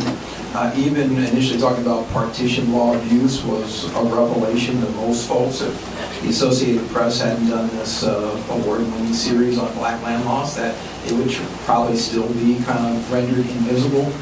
But, sometimes I've had folks then tell me when I was saying that there's, it's great that whatever we've done so far, at least from my perspective, but there's so much more to do in terms of policy reform, legal reform. And they're like, well, I thought you solved everything with the Uniform Partition of Heirs Property Act. I'm like, no, there's many manifestations of the problem. This is just one. So the part you're focused on is often the manifestation of Heirs property referred to as tangled title, the lack of clear title, the inability to then do much with this property. So that's just in terms of the framing of some of your kind of framework for kind of addressing this. So I want to spend the last 20 minutes we have. You've come up with a 4-part framework, proposed framework about how to make progress on kind of unlocking this kind of equity, right? And so just, we have and Abby is working hard on pulling up your framework. So the first one is that you talk about the need for reliable, low-cost and no-cost funding, right? So just in terms of that, who are the relevant stakeholders? So what are we trying to do here? So, all right, so what's the solution here to go to scale? And some of this is basically taking what's worked in other sort of community development environments and applying them to this issue. And my guess is, and you're very much a legal-centered sort of place of discussion. But I can tell you that the legal services folks have a different idea, the financial literacy folks have a different idea, the CDC folks have a different idea, and then the banks are responding, and the private development community is waiting on the sideline, right? So how do you bring this together, based on what we've seen as being effective solutions for creating scale in a industry that 40 years ago was not scaled at all, and I mean the affordable housing industry. And I believe that was the point of your discussion here today. And it has to do with, do you have a reliable and consistent, no or low-cost funding? So before the affordable housing industry began to sort of become scalable, that didn't exist. Reliable, just constantly reliable. The Federal Home Loan Bank of Atlanta, for example, delivers now 15% of its net earnings every year to affordable housing. But that started in '89, right? The Long-Term Housing Tax Credit Program started in '89. Prior to that, without that capital, what you saw was really public housing, where public entities were behind the development of housing. Now you see an entirely different world within affordable housing with lots of very capable people that are professional and smart, but why? It started there. Access to reliable, low-cost, and no-cost housing that was absolutely necessary and critical to positive outcomes. The second thing you begin to see is capitalism and competition. The real challenge with the neighborhoods in which we work is that the competition is around all bad stuff, right? It's not really good competition with good stuff. When you see competition and capitalism emerge, in other words, when you get those stakeholders there that really are just looking for a buck, that's actually not a bad thing. It's the public policy makers and CDC's job to ensure that everybody stays on the up and up, right?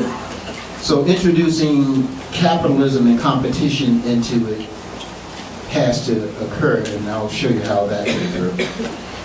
Fueled advocacy, awareness, and action through hierarchical organization. What does that all mean? Lots of words. What does that mean? What does it mean? It means that you have to have money to support an organization that has local chapters, but has a national head, right? That's essentially what that means. And there are examples out there in the affordable housing world. The NHSs and enterprises and Bliss, they're essentially organizations that have a headquarters and they have local chapters, and their advocacy is being fueled by funding from different sources, right? So it's a recent phenomenon, I think. It's essentially emerged in the last 40 years or so. But it's been extraordinarily effective in the last 40 years or so in raising the profile of affordable housing as an industry. And lastly, linking with successful community development initiatives, the affordable housing people will tell you that nothing is done without collaboration out there. You have to link with the green folks every once in a while. You have to link with the homeless folks every once in a while. You have to link with, home ownership and rental communities are as distinct as they come from a funding standpoint, from a development standpoint, but around affordable housing issues, sometimes they come together to fight for the allocation of funding.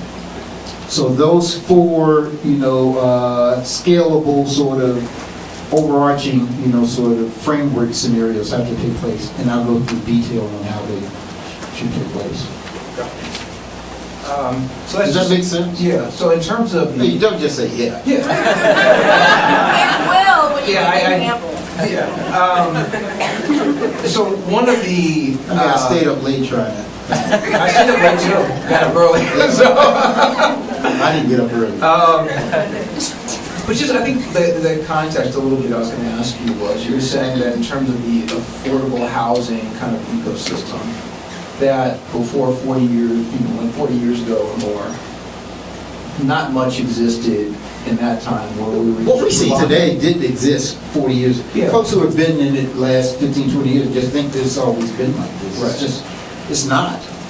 Yeah, so I asked that, or I want to emphasize that, because if you applied this to the Heirs property tangle title, right, that this type of framework, there might be people who would be skeptical, like if it was going to happen, you'd see more evidence already.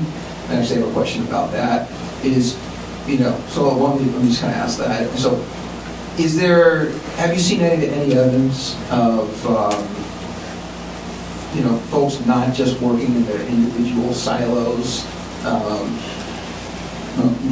were evidence of there being some cross-sectoral? Well, it didn't. Yeah, I think it's happening through some of the grants that are being delivered incenting that, right?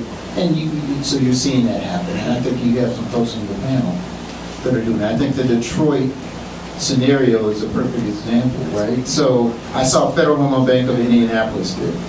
So before I started the effort, and I don't like using first person I, but before the effort was started in 2021, none of the other federal loan banks knew anything about Heirs property.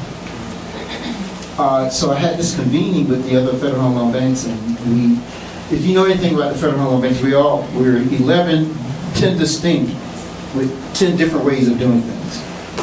But sometimes we'll have a unifying effort. So we brought them all together. Of the 10, about 8 of them said, yeah, that's an issue here, because obviously Des Moines may not have as much of an issue as Atlanta, with the Heirs property. But they all then got together and said, yeah, let's put some money in it. And I saw that on the chart, Federal Home Bank Land. So it works. You have to just make sure that there's an awareness factor, that's realized through then a program. Just being aware without a program means nothing. Also, J.P. Morgan Chase had those initial discussions with them in 2022, and now it seems to be paying off, because the first meeting with them was, I had no idea. Everyone says to the data, I had no idea. And they immediately recognize it like a hammer to a nail. What does it mean from my perch? And since I'm in the real estate finance business, it's a real estate finance issue here. Some folks look at it as a justice issue. I kind of look at it as a real estate finance solution that requires real estate finance, remedial actions. So.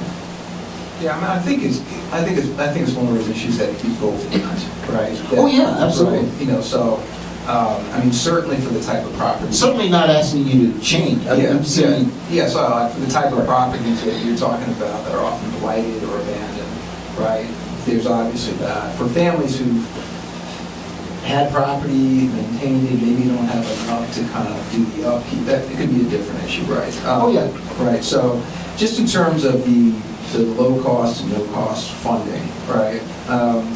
You talked about mechanisms that could incentivize such funding.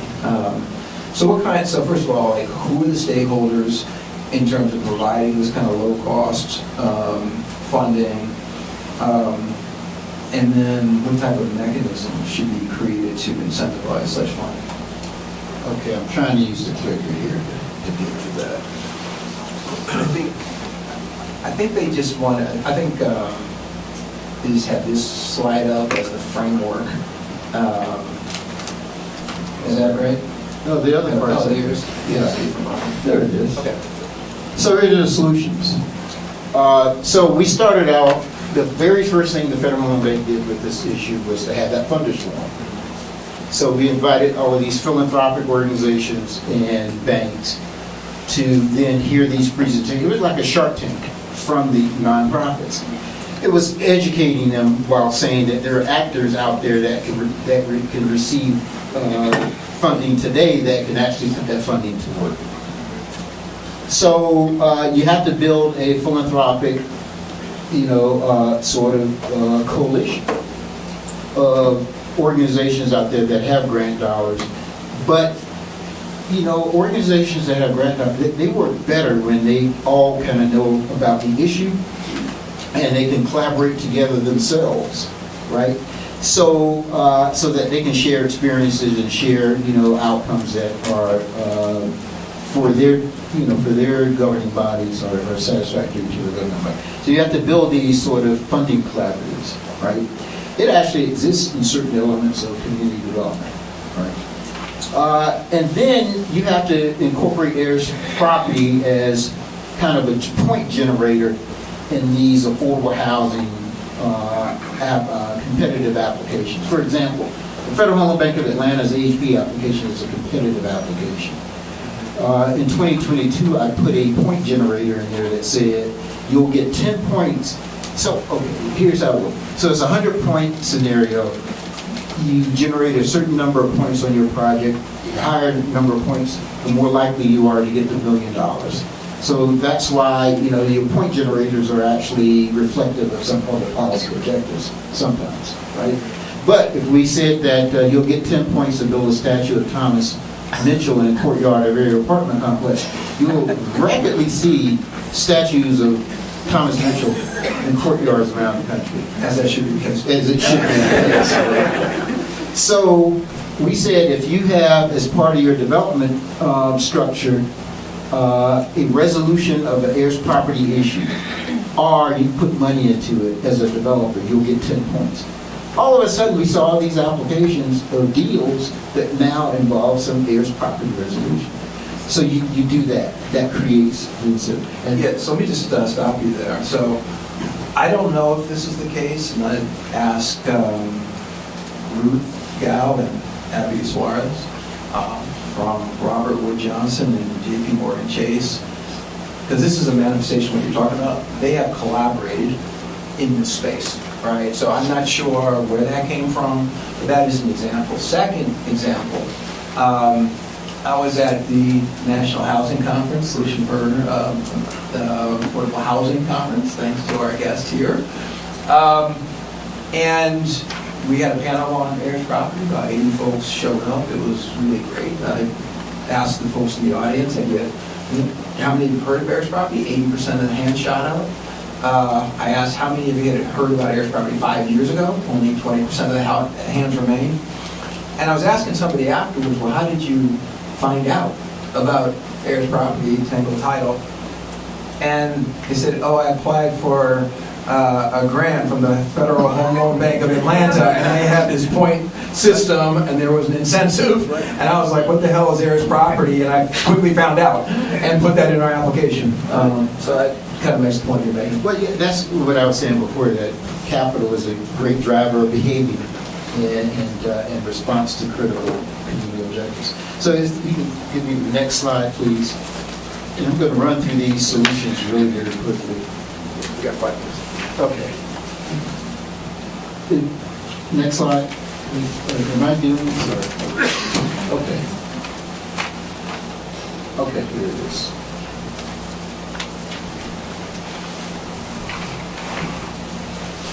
All right, the next one is capitalism and competition, right? So you kind of know what that means. So what are the solutions? All right, we've already talked about putting in point generators. But, you know, local and state government, not enough involvement right now on a proactive basis. And a lot of it has to do with the fact that there's not been a focused effort in having a discussion with local government on what impact Heirs property has on code enforcement, what it has in terms of tax collection, what it has in terms of, you know, neighborhood blight, and their efforts toward revitalization. They have to become part of the solution, as part of the sort of coalition, but on an upfront basis, not on a one-off episodic sort of scenario there. So what you have to have is some incentives built into that process. Do you streamline, you know, development applications where there's been some resolution of Heirs property? Do you do some of the other things to encourage development? Cities are really very adept with encouraging development in certain areas, and they have a bundle of tools to do so. Streamline development processes, you know, free land, you know, infrastructure improvements with CDBG, etc. Now Heirs property has to be built into that. And again, my focus is not the ones and twosies sort of review. I started off with the basic premise, Doc, of saying, do you wish to move to scale? And if you do wish to move to scale, this is how you do it.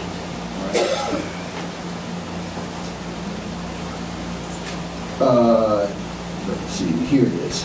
All right, remember that big word salad thing, fuel advocacy, awareness, and action through hierarchical organization. All right, so this is the Dr. Thomas' new job proposal.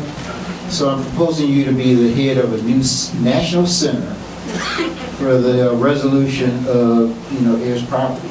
Now, all right, what we have to do, that's not the slide. Backwards. We'll go forward or backwards? Forward.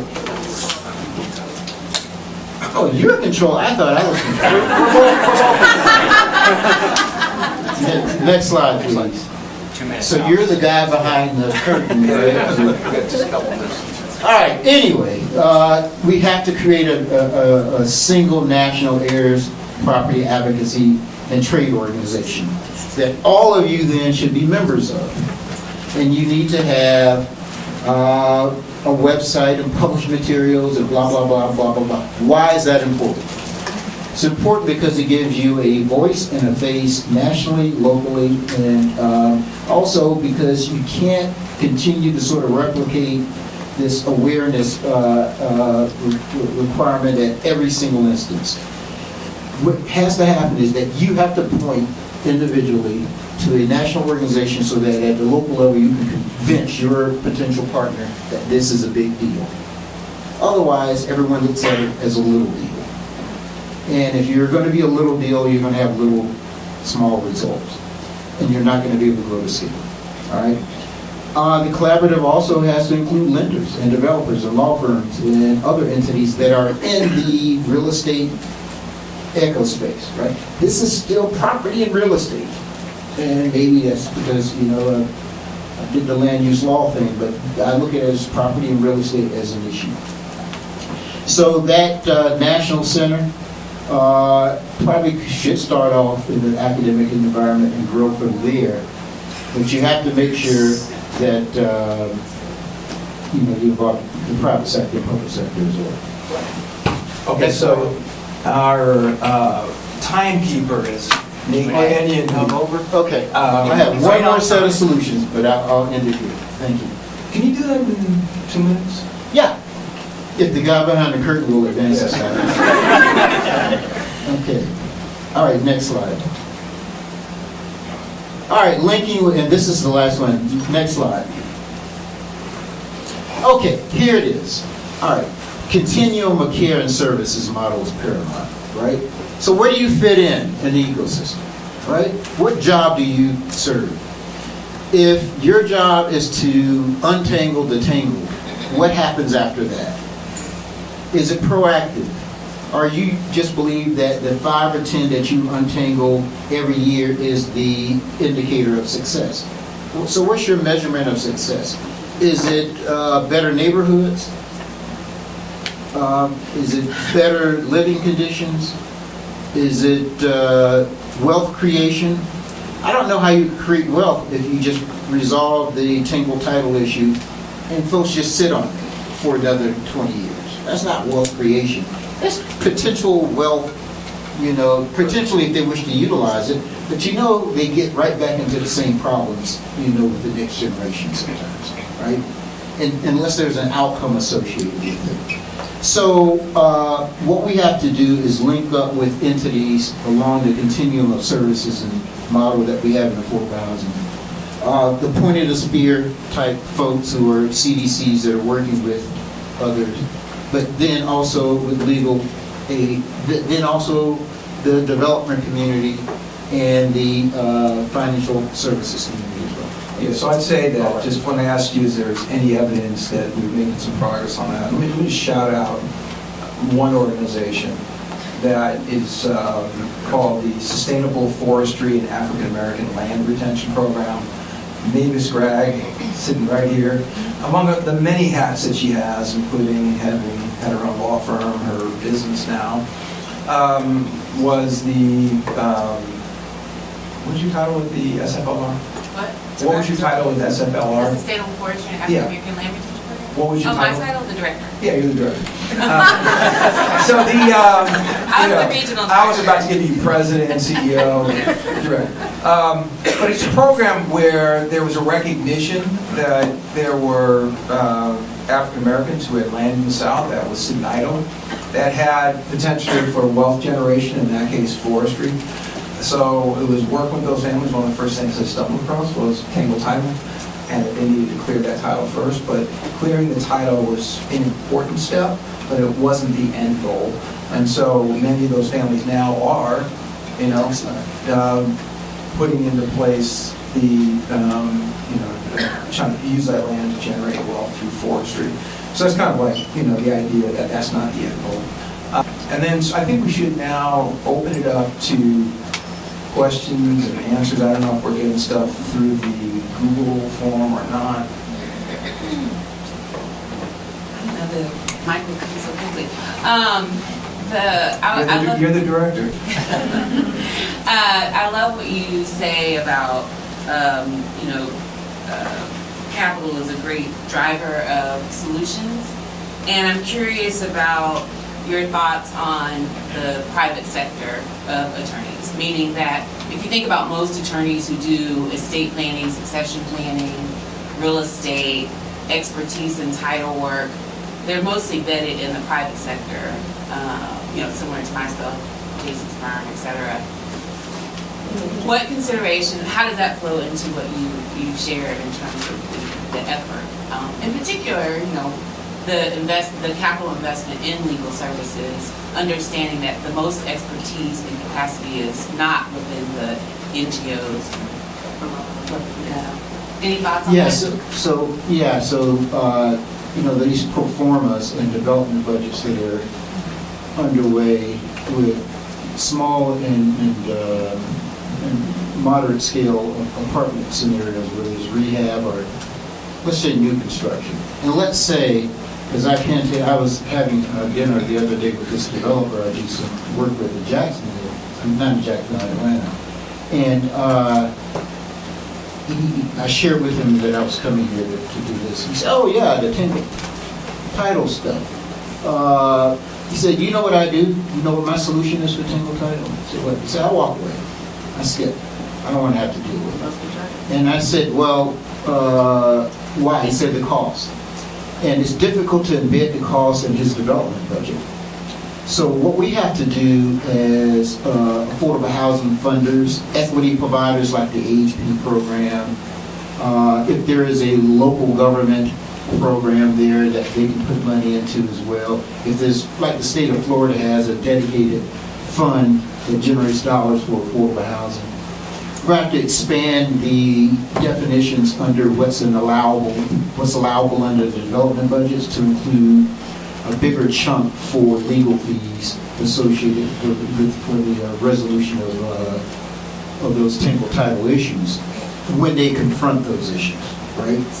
So, and it has to be offset with additional equity because these projects can't sustain some of the legal expenses that are associated with resolving the issue.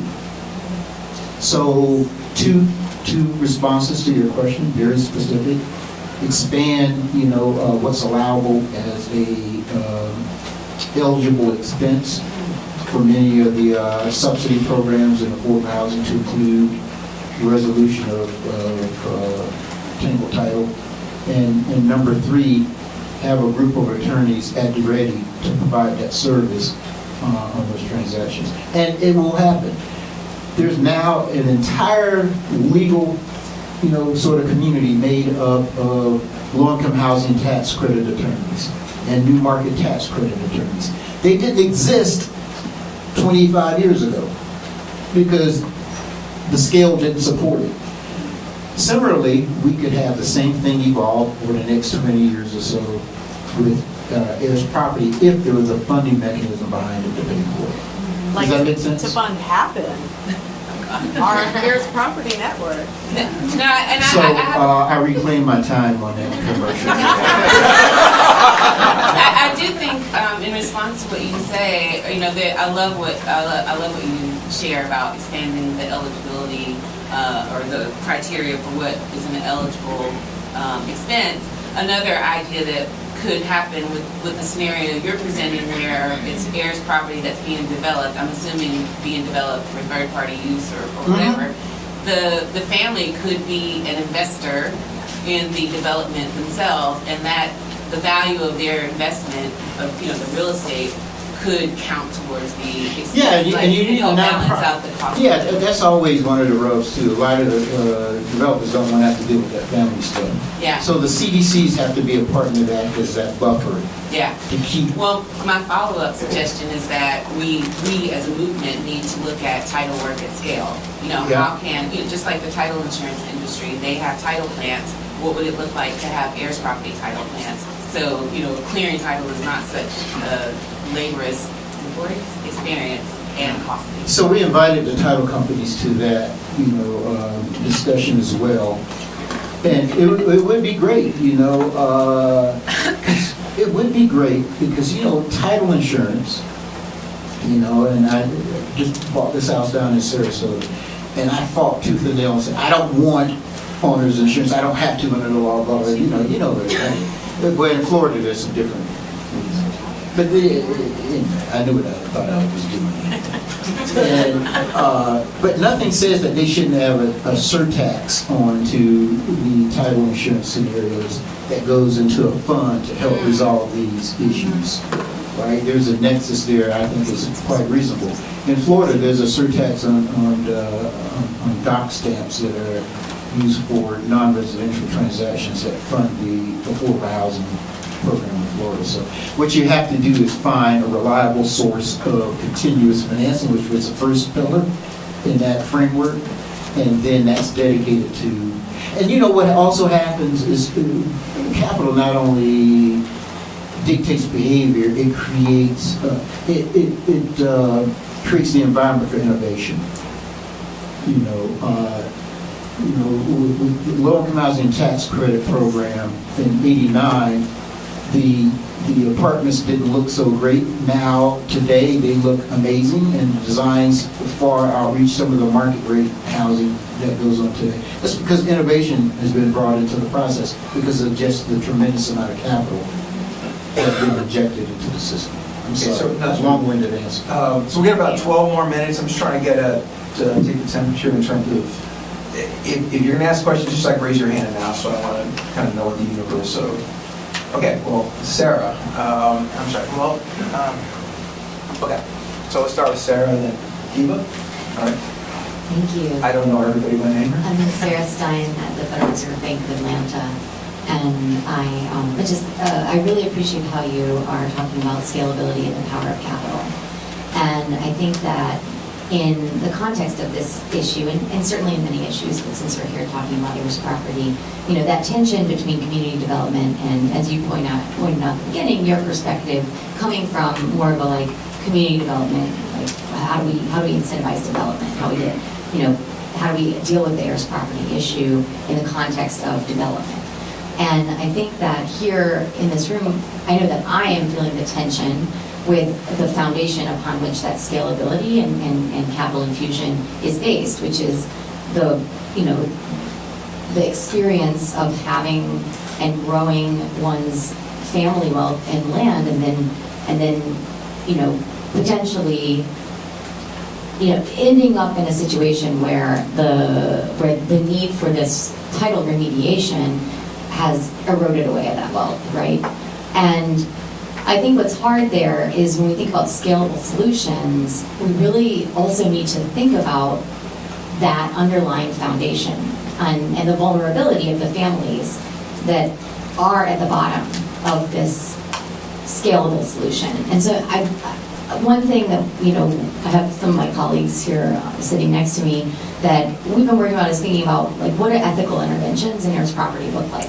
What is the world sort of ethical stance that we take when we're talking about Heirs property? So I'd really love to hear you talk about, how do you see the sort of ethical stance towards the vulnerability of Heirs property families? We know they've been predated on. I'm sorry, this is just not going to work today. Preyed upon. That's the one. It's the most simple one. We know they've been preyed upon in the past. We know that actually one of the reasons maybe that it's so expensive to resolve is because we have the Uniform Purchase of Heirs property. We just talked about how that is a disincentive for developers to do the same practices that they have even in and around Atlanta for generations, right, before the enactment of that law in Georgia. So just given that context, what is your... Yeah, I think that a couple of things. Do you think competition breeds more fraudulent activity, or is one of the mitigators of fraudulent activities not becoming beyond, going beyond the pale? Now, the question I'm asking really has more to do with the fact that I think not having other actors involved, not growing the scale, actually creates more of the opportunity, because to tell you the truth, for some of the abuses that are going on, to tell you the truth, what's happening right now is folks are being just contacted by the folks who deal in this sub industry on a one-off basis, and you're tricked and duped into relieving yourself of your property. although you lack the legal capacity to relieve yourself of it anyway, right? That's why it's a tangled part of a tangled issue. I think that it is the job of the nonprofit and CDC community to act as an advocate for and partner with that entity or with that seller once that property is restored. And that's really the safeguard that I would see this in. And that's the role that they play sometimes today, that they act as the advocate for, residents or property owners in the community that lack the capacity themselves to have an effective negotiation. I don't have the mic anymore, so thank you. Yeah, I think that there is, and by the way, we brought the Federal Reserve in as a partner in that early 2021, scenario, and it worked out really very well. Yeah, it's a difficult thing. I don't know about, okay, I'll say something, once you retire and you get old, you just say what the hell you want to say. So, or when you get yeah, or when you have a mic, right. I say this. I say you're going to have some good with the bad. It's not going to be perfect. I do think that we worry and create a paralyzing effect for ourselves when we think about, the cases that go wrong. I just think that we have to just understand that the problem, you can't read to me the numbers of millions and millions and millions of acres of land that's held primarily in people of color that are not realizing anything right now and say, well, we can't move forward because we may have a potential of some fraud and abuse. That's not what that is the mischaracterization of the question, if that's what that is. That's actually not what I thought you said. I'm saying that I've heard that as challenges in the past. Yeah. I think it's a false dichotomy. Okay, so we have 4 minutes. I think there's 2 folks I've seen. Kiva, I saw your hand. Sorry, you have a microphone? I do. Very quickly. I just Kiva Terry is a law professor at Howard University, does this amazing work on estate planning and some reform. One of the things that I discovered from the conferences that I wasn't aware of is the buyout provision and the inability of families often to utilize it because of the lack of capital. So that's something that I have just been thinking about and talking about with my students, particularly those students who are interested in private equity, and trying to think about if there is some avenue to utilize private equity or creating funds that can somehow be used in that way. I just wanted to get your thoughts. You mentioned that surtax, and I thought, well, maybe, I think you might have been saying the surtax could provide that fund, or monies from, so I just wanted to get your thoughts on that. Yeah, I was just trying to come up with some way in which to create a recurring, reliable source of funding that would offset the expenses associated, the extraordinarily high expenses associated with resolving these issues. Those funds come with conditions. Generally, if you're going to have a recurring fund like that, then it's a difficult sell from a public policy standpoint to say, we're just going to restore your lien and ownership rights, but then there's no other public purpose outcome, like development, code enforcement, all those other things. The reason why the affordable housing industry has been funded in recurring sources is because there is this belief that there's a public policy outcome that's broader than the individual bit, right? We're cleaning our blighted properties, we're revitalizing properties, we're alleviating poverty. So we're going to have to create a nexus there with some sort of recurring fund that's connected to Heirs property, but it's going to have a broader public purpose outcome. So we have time for one more question. I see a hand up. Michelle Mapp. So my question has to do with your solution. First of all, thank you, Art, for your leadership while at Federal Home Loan Bank of Atlanta. As a former CEO for CDFI, now an heirs property attorney, I can say how the ability for CDFIs to become members of the Federal Home Loan Bank of Atlanta made a huge difference in terms of accessing capital. But my question has to do with your solution that you presented around this idea of a collaborative or an alliance. And for the past 9 months, Mavis and I have been working on a study on behalf of the Center for Heirs Property Preservation around what might a national heirs property alliance look like. And my question to you is on the capital side. You know, an alliance is very different than an entity that is, you know, providing capital to heirs, or, you know, who will fund sort of the infrastructure for an entity like that. Yeah, so the way some of the other national entities have been funded is through huge grants from philanthropic. They start off with a huge grant from a Ford Foundation, or some other entity like that, and then develop, you know, through membership and other grants scenarios. One of the other elements of your question had to do with kind of the scope of this sort of entity, right?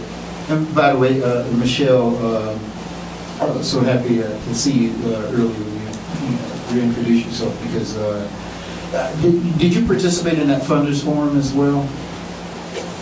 So, you know, I think that's where it has to come from. The entities, the funders on the other side, as you recall, there were like 5 or 6 philanthropic entities that we had in the room there. And you're going to have them come together to issue a grant to jumpstart it. When I was at the Federal Home Loan Bank, I wanted to set aside just $100,000 just to jumpstart the entity, and hoping that it would run out of kind of like an academic institution where the overhead was low initially, and then grow into something bigger. So that was the thinking. The other part, going back to the services offered. So the OFN model is we're advocacy, we're awareness, we're education for CDFIs, but then later we created a funding pool to help our members as a value proposition to our members. So you are absolutely correct. To keep your national center relevant and to make sure it's a player to where your members feel like there is a service there, you're going to have to create a funding stream to assist your members as well. But it's not right out of the box, because that's not the way OFN evolved as well. So once again, thank you, Art, for sharing your your experience, your ideas in terms of addressing these single title issues. I'm sure it's a lot of food for thought. There are issues in terms of just, you know, competing values, right? But, you know, certainly I think that kind of thinking about how we can approach at least the single title part more systemically certainly is a great kind of contribution. So welcome to our Preventing Heirs Property Formation New Estate Planning Legal Services Initiatives panel. Folks, have a seat. Before we get to the panelists themselves, we wanted to share a success story from a family here about the payoff when a family does successfully create an estate plan, what the benefits are, because that's sort of our guiding star for why we're trying to help more people do that. I want to turn it over to Mr. Marvin Lawrence. Hello. Hello. My name is Marvin Lawrence, and I'm a farmer. But first, thanks for having me, panel. I'm a farmer in Georgia, and I guess I want to tell the success story. You say, huh? Yep. Okay. I'm a software engineer. I retired as a software engineer. I got a bachelor's from Fort Valley State, which is an agriculture school. Didn't take no courses in agriculture. I got an MBA from the University of Hartford. But what happened, I retired, and then I went back to Georgia. And when I went to Georgia, we have about 300 acres in Georgia, family land. And it was just coincidental that I showed up. And when I showed up, I was able to put a will together. And when I was able to put the will together, then my folks died, and they willed the property to us, my brother and I. But that was only part of the story because a will only goes for one generation. So what I'm trying to do is set something up so that it could go beyond one generation, but for the entirety of the existence. So I guess the success story is that I was able to be in the right place at the right time to pull my family members together to create a will. But I'm just a little small guy in Georgia. 300 acres is nothing. I got people next door to me that has 600 acres, 400 acres, thousands of acres, people of color that, of course, they don't trust nobody from up north. And I'm from up north. So I have to be very particular about how I approach. Thank God for the program that we put together. What is it? The HPPN. Because what it does is it gives me some help. And now I guess my job is to be able to help families be able to keep their land. And that's very difficult, especially when you have family members that don't agree. So I just thank God for this program because now I got some assistance and assistants to help me do that. So I'm the watermelon king of the world. I grow watermelons. So I want you to know that. But still I'm outside of there. So the success story, here's what you have to make sure. Here's the point. When you got folks that's up north that has family in the south, you got to make sure that you go back. You go back and touch base with the land because it's being taken away, and it's a good old boy network down there where they're watching because land became very useful, very profitable. So with that in mind, I just want to just thank you again, and I'll be looking forward to working with y'all. Amen. Thank you. Okay. Well, you just put that mic down, right down there. We'll pick that up. So I'm David Price, Special Projects Manager at the Initiative on Land, Housing, and Property Rights. Everybody hear me okay? Yeah. Okay. I just want to set a little context for this panel. It deals with the emergence of some new estate planning and legal services initiatives. And by new, we mean programs or practices that have added a significant new component. So some of the factors driving this trend is first, there's a growing awareness, as we know, generally of the problem of heirs property, as evidenced by the growth in recent years of research, policy work, and media coverage. I think this conference is part of that trend. And there's a corresponding greater awareness that having an estate plan is one way to prevent the formation of heirs property. But we know that many Americans lack a will or other estate plan, and that the lack of will making is disparately higher in disadvantaged communities. I won't go over the data on the disparities in will making that was covered in an earlier panel very well. But I do want to touch on the barriers that our field has identified for people to make a will or other estate plan. Other panels have mentioned the lack of knowledge of the law, limited financial resources to pay an attorney, and I want to focus a bit on lack of relationships with attorneys. I mean, if you think about it, way to find an estate planning attorney is to ask an attorney who you know and trust, but many folks, especially in disadvantaged communities, don't know any attorney. And one reason for that is that racial disparities within the legal field can make it difficult to know an attorney in your community or network. According to ABA data, black attorneys represent 5% of the bar versus 13% of the U.S. population, and Latino attorneys represent 5% of the bar versus 18% of the U.S. population. And a final barrier, as mentioned in an earlier panel, is that traditions and culture can make it difficult to discuss or contemplate death, either your own or your parents or other family member. So all these barriers can reinforce each other and together contributed to the inability of disadvantaged property owners to access legal services. So today, we're addressing this trend of new initiatives covering diverse areas of estate planning legal practice, which seeks to overcome these barriers. We've got private firms, legal aid organizations part of this trend on the panel, and I'm particularly excited about the growth of law school clinics in this area, in part because our initiative on land, housing, and property rights is partnering with a law school clinic, who's here on the panel, led by Destiny Aguero, to serve disadvantaged homeowners in the Boston area.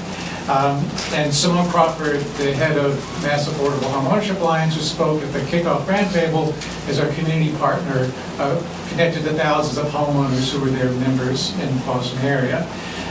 There's some interesting recent developments which indicate growing interest in existing law school clinics and new ones. At the ALS Clinical Conference in Baltimore in April, there was a well-attended panel titled Heirs Property, Clinical Approaches in Advancing Economic, Racial, and Social Justice in Inherited Land. And immediately following that, there was a 2-day national convening of heirs property clinicians organized by Wake Forest Law School's Environmental Law and Policy Clinic with over 20 programs represented from around the country. With that context set, now let's hear from our panel about their estate planning initiatives. And let me start, each panelist will kind of introduce themselves very briefly, their profiles are in the program. But let's start with Destiny, and tell us how your program began, who you serve, and what made unique about your approach to estate planning legal services.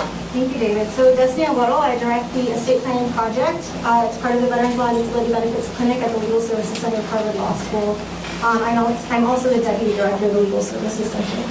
So the estate planning project is actually not new. It was started in the 80s as part of the 80s Law Clinic to provide estate planning services for couples who are same-sex couples. This was well before Goodrich was heard and was passed, allowing same-sex marriage in Massachusetts. And as you know, that was in 2003, and then 2015 before the bill for the United States passing same-sex marriage. So since the 80s, we kind of traveled through. We started with the Center for Health Law and Policy Initiative, SHOPI, and we've kind of traveled through the Legal Services Center and to our current home, working within the Veterans Law and Disability Benefits Clinic. I think what makes us unique is that we work with law students. So I have my own docket of cases. I'm here, I work with law students all year round. We have 5 students now, 3-year undergrads. You met one yesterday, Mia, who asked a question. We have Elaine and Ulmer next to her. We have Darla over there, who's a BC Law student, and Suwan, who I believe was over there in the back standing, who's our other BC Law students. And I'm also lucky to have with me one of our post-grads, so attorney fellow, Aaliyah McLaren, who is practicing under our other grant, our DAV grant. So we work with law students. We train them up.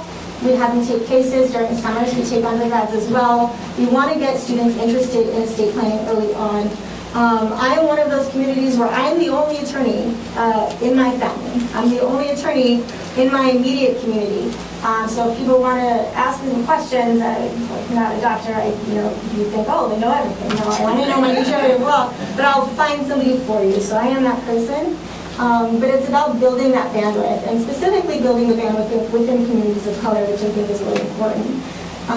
Fittingly, so just to get back to our partnership, a member of SHOPI, so back to our starting, connected us with you and Thomas to establish a grant, or apply for, and then we got the grant for the Harvard and the Legacy Slavery Initiative Impact Grant, which allows us to work together and specifically take on descendant community cases, so specifically working with clients who identify themselves as descendants of enslaved people and providing estate planning to those people. We want to provide estate planning to prevent heirs property issues or prevent those from just cropping up.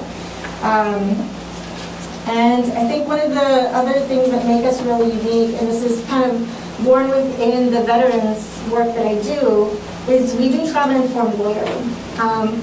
We approach our cases knowing that our clients are probably not going to want to talk to a lawyer.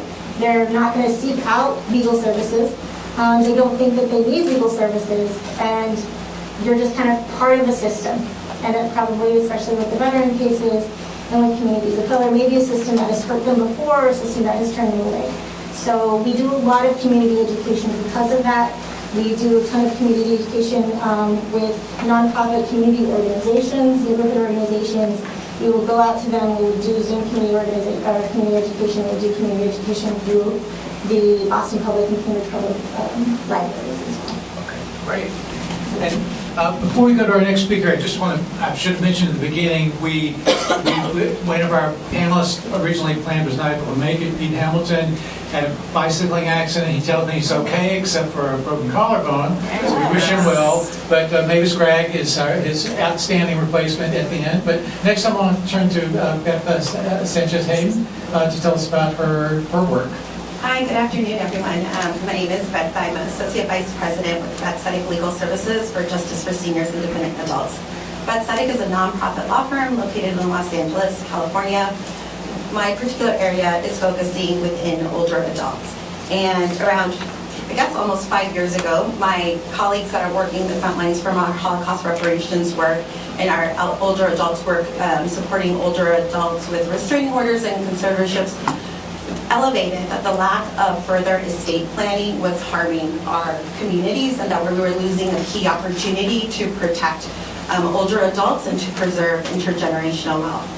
So within our practice areas, traditionally most legal services will do advanced health code directives, will help with statutory wills, but offering attorney-drafted wills can really be dependent for some legal services on funding and also on their pro bono sector. And so my colleagues elevated the importance of legal aid attorneys becoming estate planning attorneys and being able to offer more advanced estate planning such as trust, and also elevated the importance of 3 objectives that we were trying to do. One, we were trying to prevent wealth erosion in our communities. We were also trying to advance elder justice by ensuring that older adults had access to creating decision-making tools in early and therefore preventing interventions of drastic procedures such as adult guardianships. And we also wanted to prevent families from doing Medicaid planning. You know, we call it estate planning, but other families with more means call it wealth planning, right? And a lot of times when we work with legal services, we work with communities that often feel like there's a stigma on taking benefits, and so they take shortcuts because they have false information, but in reality, they're just depriving themselves and their families of protection. So elevating those needs, my colleagues set out to become estate planning attorneys themselves. They did a pilot program and partnered with pro bonos to essentially train up on how and create models on how we would offer trust to our clients. And then I think somebody else this morning mentioned ARPA funding. So when the ARPA funding came up through COVID, the County Department of Consumer Affairs of all county departments reached out and elevated how the crisis of COVID revealed, again, how the lack of estate planning had really harmed families by not having documents ready, by not having advanced healthcare directives ready to assist in health emergencies. And so we received funding to launch an official full estate planning program. At the same time, we also launched a decedent's estate clinic using IULTA funds to help individuals in court-based self-help services who their families had not done estate planning, and to be able to connect them with the right information regarding what their non-probate options are. I think our approach has been different because we really are focusing on older adults. We're focusing, not on this key opportunity of older adults that are homeowners. A lot of them bought their property in the late 80s, early 90s, when property values had yet not escalated in Los Angeles, and their properties were maybe purchased at $80,000 to $110,000, and now many of their properties are valued over $700,000. And we really wanted to connect them with this opportunity of estate planning to ensure their protection, and also to create this key intergenerational wealth opportunity. In doing so, we're also kind of ensuring that there are not a lot of changes that will be done to these estate plans. likely. They have acquired, for the most part, their wealth.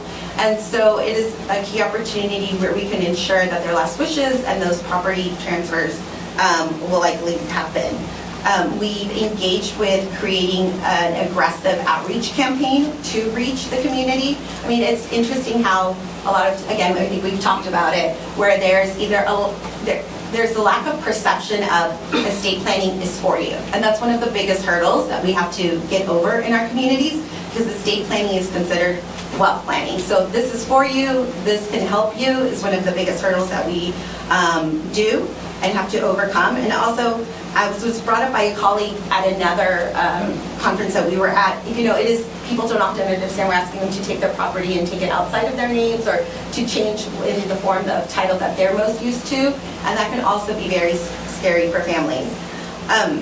And so that has been our approach that we were able to launch a full-scale estate planning program as funded by ARPA money that we call Leaving a Legacy, and at the same time launch a Decedents Estates clinic focusing on older adults. And while we initially launched for a preservation of wealth and elder peace security, given the recent events in Los Angeles the last couple of months, this new practice area has created the infrastructure to create disaster intervention and disaster resilience for families, as well as now with our immigrant communities that are also vulnerable of losing their property. Thank you. Kiva?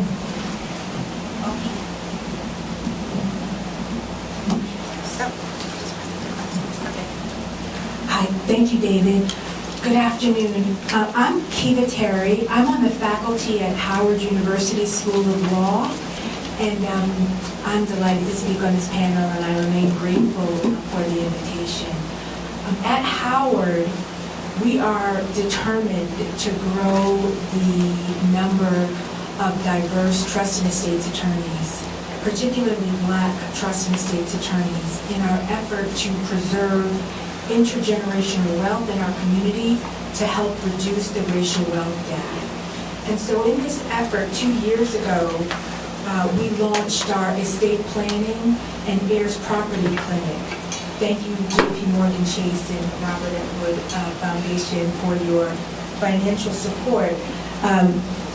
This clinic, the Estate Planning and Heirs Property Clinic, provides clients with estate planning tools such as wills, advance directives, financial powers of attorney, and beneficiary designations for retirement benefits and transfer on death deeds. We also work with clients on matters related to heirs property. Some notable accomplishments to date include serving more than 30 clients in Washington, D.C. and Maryland, completing over 100 intake forms for potential clients, executing several complete estate plans consisting of a last will and testament, advance directive for health care, durable file of attorney. We participated in many outreach events for communities with historically low rates of estate planning. And most importantly, we have provided intensive training for 40 law students who are now well equipped to serve their communities as trust and estates attorneys.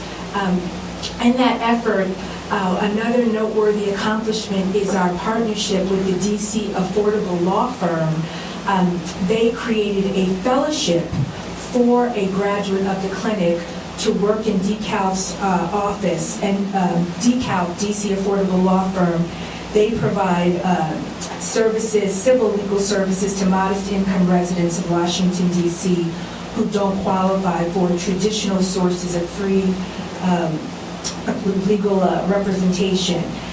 So our students are actually working in the community now, performing these will-making and estate planning services as a function and as a result of the work of the clinic. In addition, just in a more global curricular perspective, we've also expanded our internships so that students are working with some of the probate court judges, doing externships with the judges, and also working with some of the not-for-profit organizations like Legal Counsel for the Elderly that provide estate planning services to community members. And so we've tried to be very intentional about expanding education and curricular opportunities in this field for our students with the goal, again, of growing that pipeline. We partnered with ACTEC. We've also partnered with the MBAs and the ABA's Real Property Trust and Estate section for educational programming with our students to introduce them to careers in trust and estates, and this has been very successful. One of our 2024 graduates, as a result of this programming, joined the Center for Heirs Property Preservation as one of their attorneys. And then it's also resulted in some of the practitioners, Tina Nelson being one, that we've worked with to come and join us teaching trust and estates and related courses as adjunct faculty at the law school. So again, all of these efforts are with the direct goal of growing that pipeline of diverse trust and estates attorneys, especially Black trust and estates attorneys. Thank you. And maybe, since we don't have your profile in the program, tell us a bit about yourself and about the Heirs Property Practitioner Network, and in the sense that it is a new initiative which is advancing the field of estate planning. Thank you. So David was nice enough to say that I'm not Peter, but I'm curious about the techies in the world to see if you believe in the room, if you believe me. But Peter actually asked ChatGPT what ChatGPT thinks he looks like, and I am that. I'm joking. For those of you who are like, what the F is she talking about? Something trending right now is Black people, and probably other people of color, asking ChatGPT to describe or to create an image of what they look like. And in the Black community, Black women are what ChatGPT looks like. So the future looks good. I don't know, Peter. Bike accidents are bad. I'm glad he's safe. So you have heard Happen mentioned a lot, and I'm not going to be the Happen cheerleader, I'm going to be the Happen coach. I'm here. But I do want to encourage all of us in the room, whether you are new to this movement or you've been in the movement for a long time, to reflect on the last 20 years. So it's 2025. If we go back to even just 2005, so much has happened, as Thomas mentioned in his opening remarks, so much has happened with respect to heirs property and how families with generational real estate are thinking about it. And meaning that there are lots of new initiatives, lots of new people in the space, and lots of really good innovation. And now we have come to a chapter where we see the cross-sector impacts of family generational real estate. And so we have the Housing Council, we have architects in the room. Like, how many people expected to come to this conference and there be an architect? I didn't, but I'm also a lawyer and I got to do a fellowship with a bunch of architects. So what I'm saying is that the space is evolving in a way that, if we think about 20 years from now, what would be different significantly? Would it just be that there are more people in the mix, that there are more organizations doing the work? Or are we doing things differently? And I guess my point, and that will lead me into Happen, is that we have to continue to evolve. And so that's one of the reasons why the Happen Network exists. When I was a solo practitioner 10 years ago, I found myself feeling very isolated and, kind of stalking Josh and other attorneys at the Center for Heirs Property because they were the closest heirs property attorneys that I knew. And so, as we mentioned, there's now this network, and this network really is focused on the attorneys. And it's not that the landowners don't matter, it's for the sake of being good attorneys to the landowners. And so what we're doing is building a community of people, but also an expectation that doing this type of work is the type of work you can thrive in as an attorney.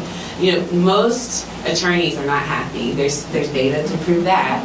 And the last thing we need is burnout of people doing heirs property legal services. And so we lead with holistic health, But we also do an incredible amount of education.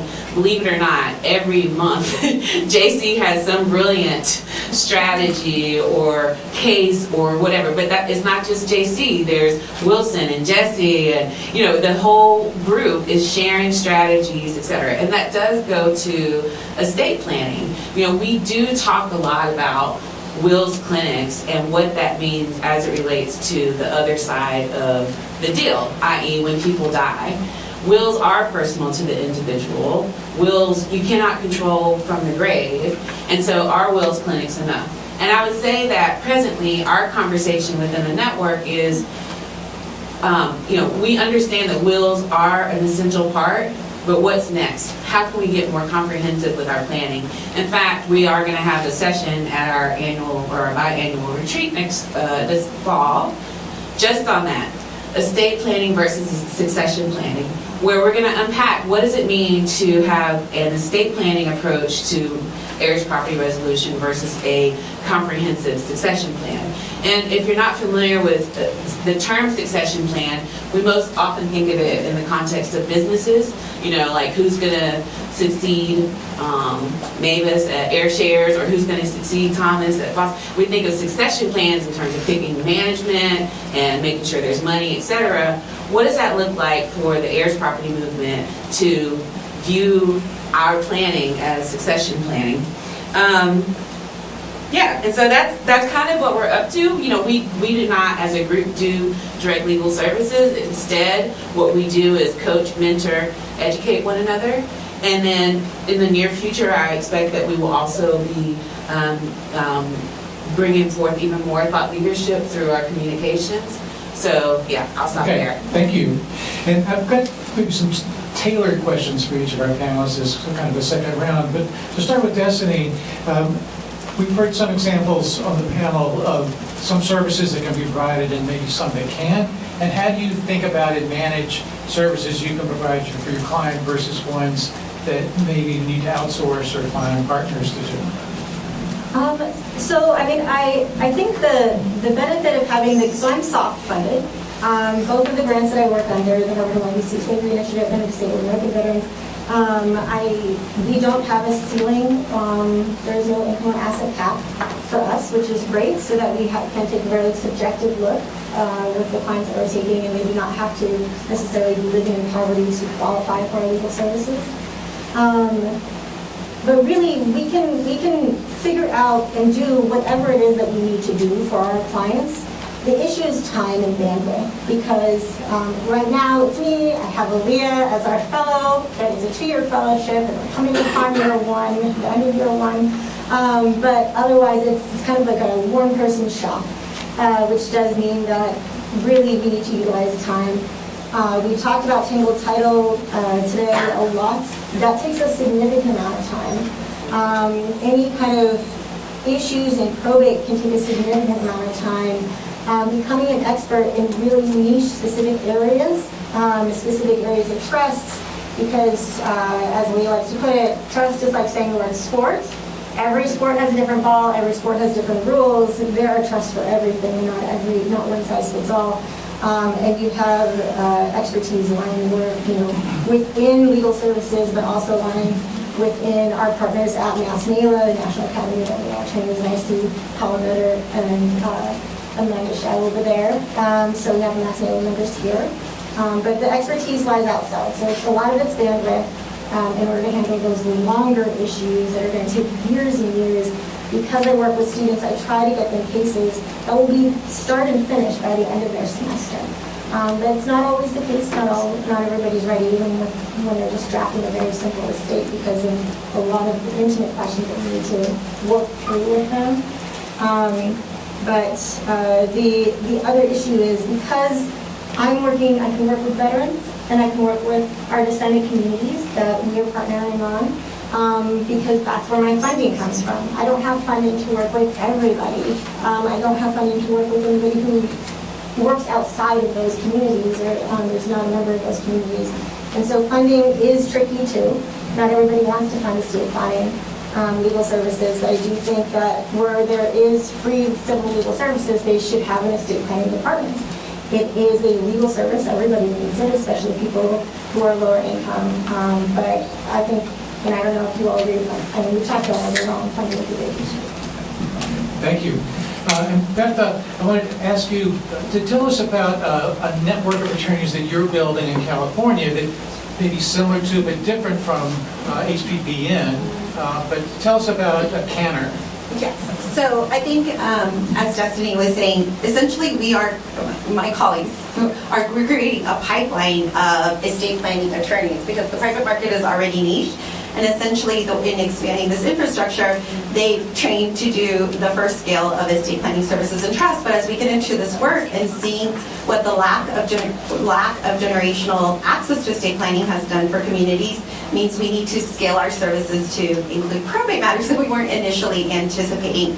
And the unique issues that are present for low-income individuals when you don't have the funding to solve a problem. Like if you're a single mother and you want to leave your house to a dependent child, how are you going to pay for that cost of somebody taking care of him in the house, or who can, if you can't afford a private fiduciary to do that? And so my colleagues, we were lucky enough to have a technical center that's funded by our IOLTA program called California Nursing Home Association. And my colleagues brought forth that it's great that we have an elder law conference every year, but it focuses on the wealth planning and it misses out on how we can help low-income communities. And so we partnered with them to create a curriculum addressing the issues that we felt were at the forefront of legal services attorneys, planning for different family relationships, planning for disaster, planning for immigration issues, and also to kind of give us access to private attorneys that are doing probate that could then train us. And in doing so, what we're aiming to do with our counter-pathetic partnership, where we had our first legal services summit this past April, is one, we're trying to create the pipeline. We're trying to ensure that we're not unique in our state. We're trying to share out the resources of what we've done. So a little bit about, like we share, like creating that mentorship opportunity. And so we're also trying to connect with other legal services and see what resources they have that we could build upon on. And we're also trying to make sure that the policy gaps might be present as a state where we see what can be done and come together collaboratively. Thank you.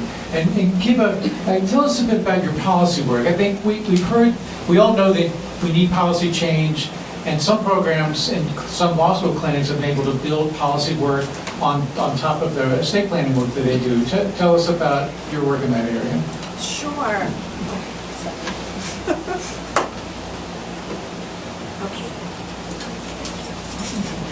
Apologies. Yes, we have been very engaged in legislation and legal reform at Howard. That's one of our prongs. Again, the goal to reduce the racial wealth gap. And so we have partnered with Professor Mitchell, and we were very engaged in the passage of the UPHPA in Maryland, also advocated for its passage in the District of Columbia, and most recently in partnership where this is really the multiplier effect, where we're really trying to have students be, kind of the next generation, that succession planning, that mentorship. We are advocating now in Maryland for the passage of the Uniform Real Property Transfer on Death Act that Jane referenced earlier. And students from the clinic actually testified before the in Maryland, their House Judiciary Committee, advocating for enactment of that bill. And so the students in the clinic are not only performing direct services to the clients, they are also advocating for policy and legislative change. We were also involved in a recent act that was signed into law by, in the District of Columbia by Mayor Bowser, strengthening Probate Administration Act of 2024. It was signed into law this past January. A number of students at Howard did research on some of the parts of that act was really based on a working group's report that had been issued, and a number of Howard Law students were very engaged in the research that contributed to that report. And so we have had the students on the ground doing some of the research, again, advancing policy and legislative change and legal reform, because we feel like that's critical to reducing the racial wealth gap and also providing some of the tools that will enhance and enable kind of better estate planning and preservation of intergenerational wealth. Thank you. And maybe someone wanted to ask you to speak a bit about your work as an entrepreneur and an innovator in the estate planning space, pioneering perhaps some new approaches to estate planning that could benefit disadvantaged property owners.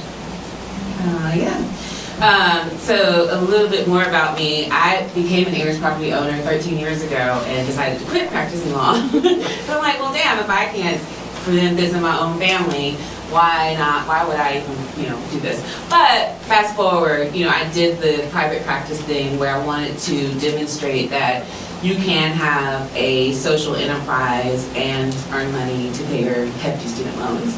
And grew quickly frustrated with the fact that as a solo practitioner who isn't interested in managing a big team, there's only so much heirs property work I can do and so much estate planning and estate administration work that I can do. And I became curious about what role technology can play in making my work more efficient and effective. And so I became a techpreneur. Do not ask me tech questions. I do not know how to do algorithms. But one of the tool that we set out to build is actually related to tracing title through inheritance. But looking more to the planning side, we recently, Heirs is my company, we recently kicked off our own heirs property identification project. So similar to what Ryan is doing and has done so well. I mean, we basically are like trying to be like Ryan, but in a different context, from a position of how can data drive more access to legal services? How can data drive better strategy as it relates to planning? And so in the context of succession planning, we're looking at succession planning at scale. And so I know that's not exactly estate planning, but one of the things that I do think factors into estate planning and what we do that's new with estate planning is looking at the fact that the baby boomer generation is quite large, and it's a generation that has quite a large amount of single people owning real estate.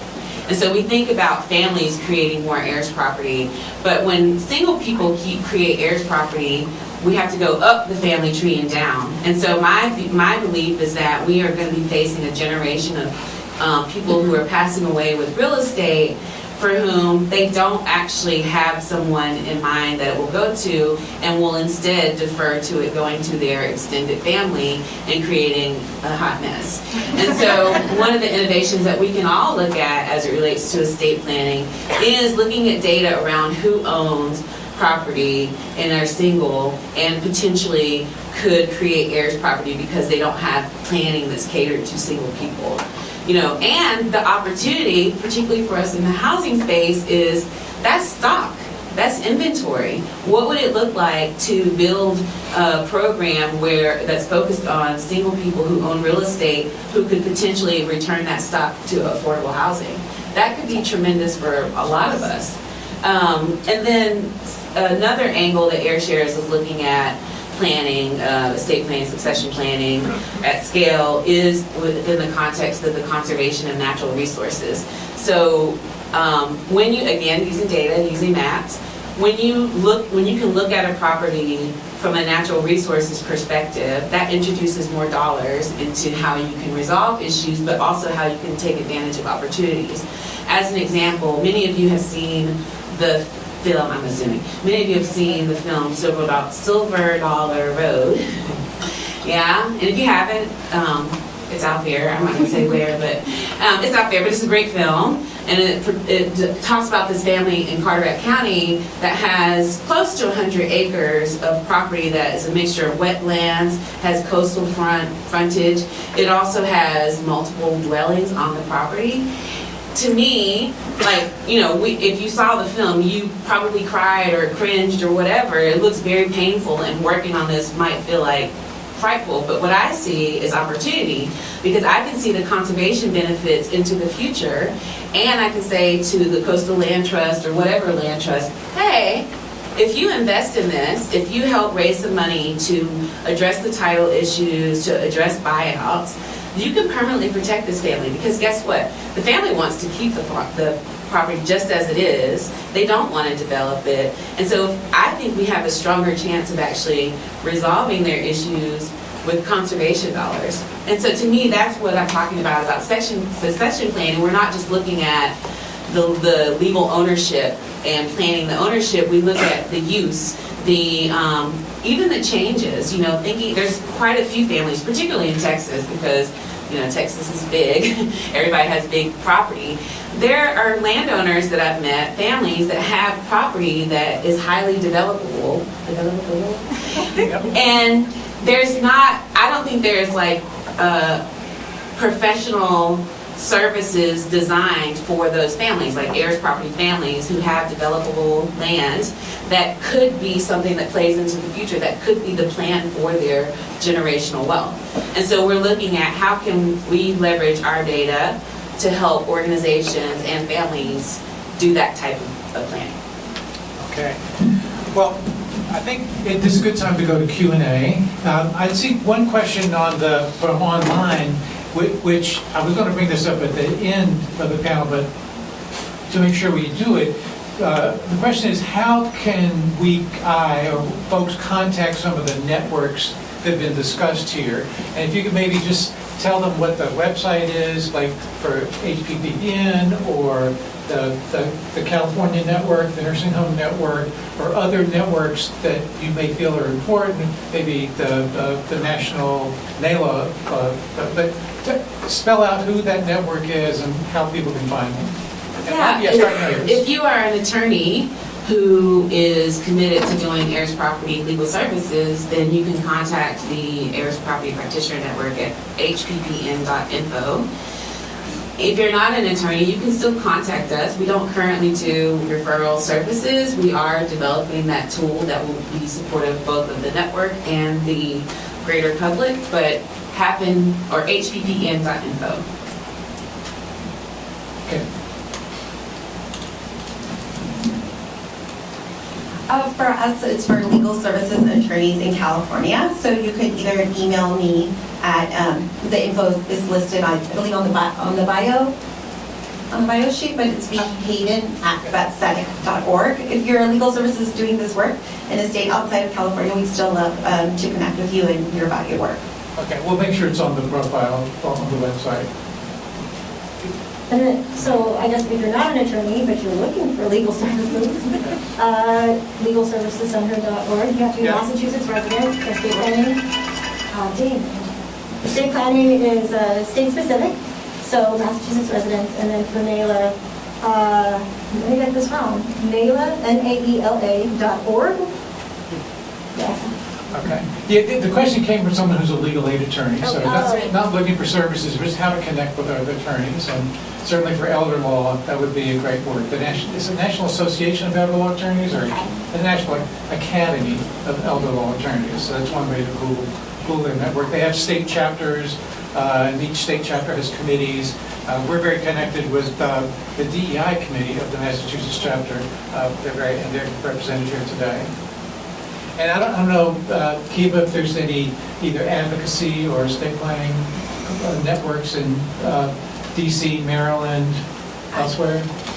Well, I'm not sure that there would be, I would probably suggest Jane, for maybe to contact Jane Stronecki at the Uniform Law Commission if these are attorneys who wanted to try to think about moving forward some legislation in their respective jurisdictions. Jane, does that sound right? Absolutely. Yes. Okay. So we have questions for the audience. In the back? Thanks, David. So you mentioned the law schools who've been getting together. I put out a flyer on the front desk that lists all the different law schools that we know of who are either have started some kind of Heirs property work or are interested in it. And so please let us know at Wake Forest if you know of others that are involved. We don't claim to know everybody that is out there. Okay. Scott, you be sure to introduce yourself and Miles. Good. Miles Marlborough and Scott Shiny from Wake Forest Environmental Law and Policy Clinic, Heirs Property Project. We work on Heirs Property projects and provide direct legal services to Heirs Property clients. And we've been kind of trying to mirror happen by making sure that law schools who are interested can connect to each other and understand these issues. Jesse Williams to my left helped me start it a couple of years ago with a lot of coaching from folks in the room and support from Wells Fargo. And also one question for the panel, what do you do when a client or a family says, I want to leave it to all my children? How do you handle that conversation? The question, what do you do if they say, I want to leave it to all my children? Who wants to field that? I tell them to watch All My Children and see if they That would be safer. No, I clearly I'm a crass person, so I will say, do your children like each other? Who is most likely to cause issues? Like I try to help them walk through that, but I also try to encourage them to be more curious about what it would look like to not just do simple gifts of this to all my kids. Like, what would it look like to give differently, where one kid is getting cash and one kid is getting real estate? Or, quite frankly, what would it look like to have intergenerational liquidity versus intergenerational real estate? So, maybe putting in the option for the executor to sell the property if all my children can't make a decision on what happens with the property within a certain period. That's my take. So I'll respond to that too. So, we do live client counseling. We want to learn about the relationships, but ultimately, we really want to promote client autonomy. So if that's what they want to do, then that's what we do. We don't do it as tenants in common. Otherwise, we're having to drop the CYA limit. Yeah. But yeah, ultimately, if that's what the client wants to do, then that's what we do. Okay. In the back, and then we've got one more near the front. Go ahead. Hey, Wilson Green, Land Loss Prevention Project in North Carolina.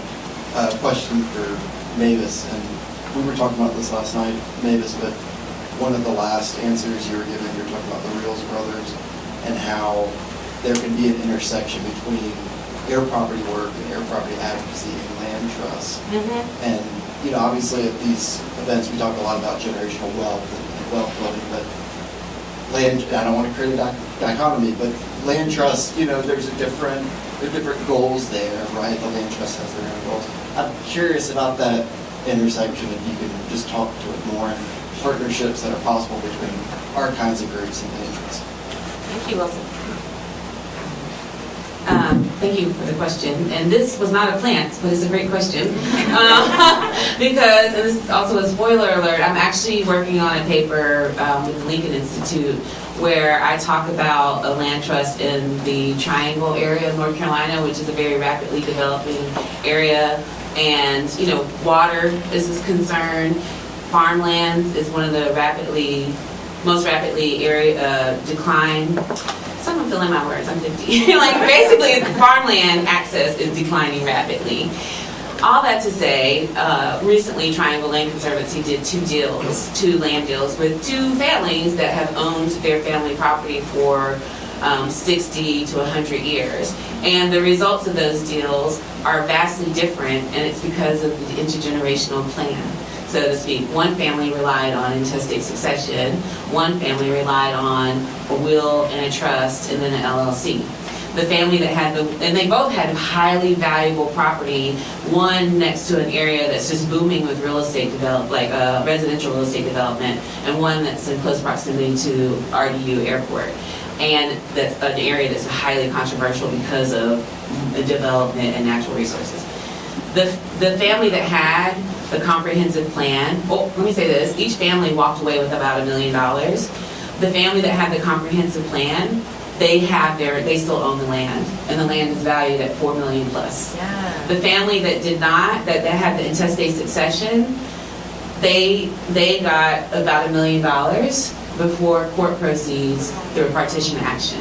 And the only reason they got that much money is because Triangle Land Conservancy, as a land trust that has done extensive work on what does it mean to conserve land, and can we afford to be exclusive of families with complicated issues, decided we need to pay fair market value for this. Even though North Carolina doesn't have this law, we believe that paying fair market value is how we encourage people to keep farms as farms, etc. So they did pay fair market value. It's just that, you know, part of that had to go to court costs, the commissioner's costs, etc. And TLC now owns the property. They are, well, never mind. I'll say that for later. Read the paper.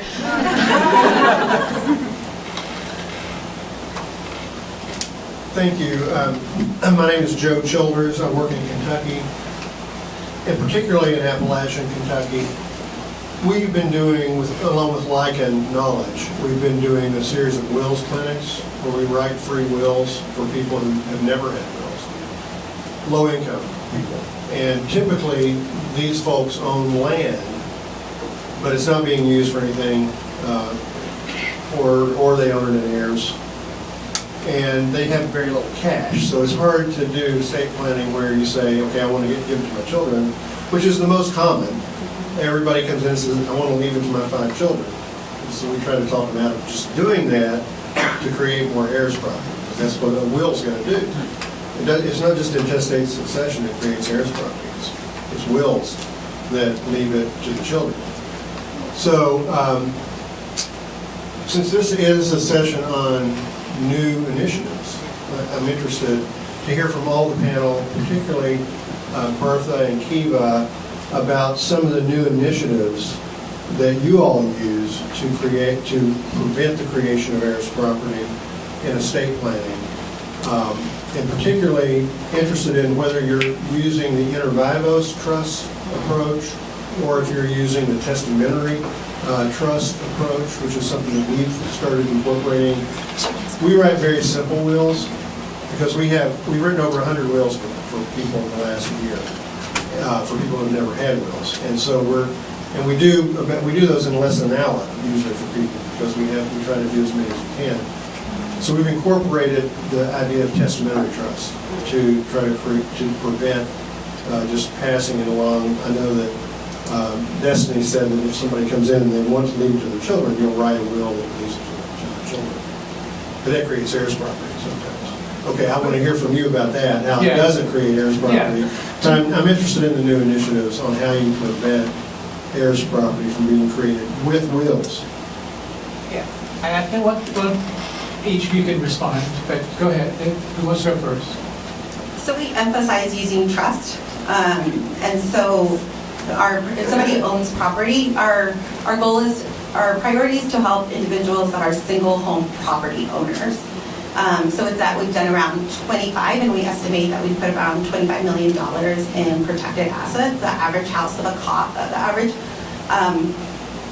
a house that we've placed into a trust is around $750,000. So that's kind of our innovation, is to really give access to this community that has been either, depending on intestate succession, or has not had the counseling to pick what they want. So if somebody owns a property, we're doing a trust for them. We're not doing an inter vivos trust during their life. Yes. And so we, I was going to say, sorry, I lost my train of thought. I'll throw it over to Kiva and I'll add to it. I'll let Destiny go. I'm not a practitioner in the clinic, so I'll defer to the practitioners who are providing the direct services to clients. Destiny? Yeah, so if you draft a will and you leave it to somebody as direct tenants of rights or survivorship, you avoid the heirs property issue. It doesn't allow somebody to come up from the grave and decide what those people who are inheriting want. And I don't know if it's I don't know what's in the water, but I'm not getting a lot of clients who want to leave it to their children. I'm getting a lot of clients who are estranged from their children, actually. And so it's actually kind of rare. We get clients who have multiple children and they want to leave it to every single one of them. But the other issues that we have to think about are, is there somebody that they're leaving it to, or does our client have a disability? Are we looking at Mass Health or a Medicaid program? Because if we put it into an inter vivos trust, and they need to use Mass Health or Medicaid to pay for long-term care, then that's going to disqualify them. So we need to make sure that we're actually picking the proper tools at the proper times. But often clients will come to us wanting to put it into an interview low stress simply to avoid probate, and that's not the only way to avoid probate. So we have to look at the whole, all of the pictures of not just the client, but every single person that they're leaving anything to. By the way, Mass Health is the Massachusetts Medicaid program, and each state would have its own with a different name. Thank you. I will say this, back to the legislative advocacy. Our clinics do use transfer on death deeds as a tool, as part of the estate planning process as well, as opposed to just transferring the property via a will. In the District of Columbia, transfer on death deeds are permitted. And I do think, to Destiny's point, there might not be the prevalence of all my children that may have once existed historically. With the transfer on death deed strategy, are you able to make exceptions for if the remainderman is, or whoever is going to on death is deceased or predeceases the grantor? And I guess the same thing would be like for life estates. Like, how do you address like if the person that will eventually have fee simple if they die before the person who has the rights? So I defer, again, I'm not a practitioner in the clinic, but I think those are probably more the exceptions as opposed to kind of the standard. And so that is a tool that is used and tailored accordingly depending on what the client might want, to whom they want to have the property transferred. But I know that is something that is legal in the District of Columbia and something that is regularly used as part of the toolbox within the clinic.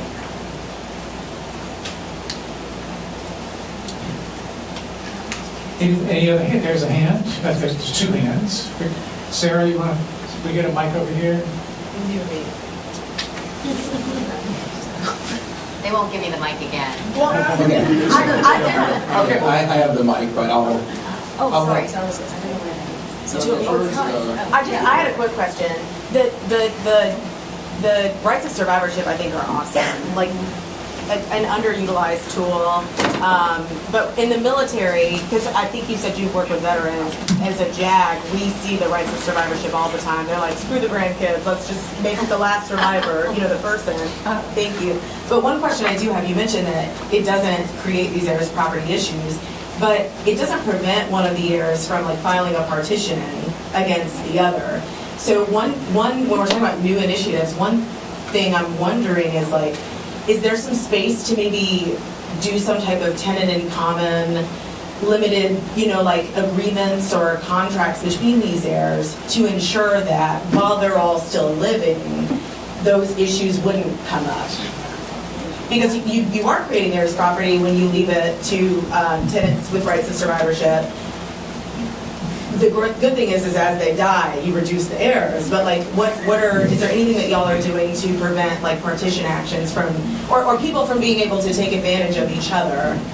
And it may not be yet, but it's just something to think about. They hold it as joint tenancy.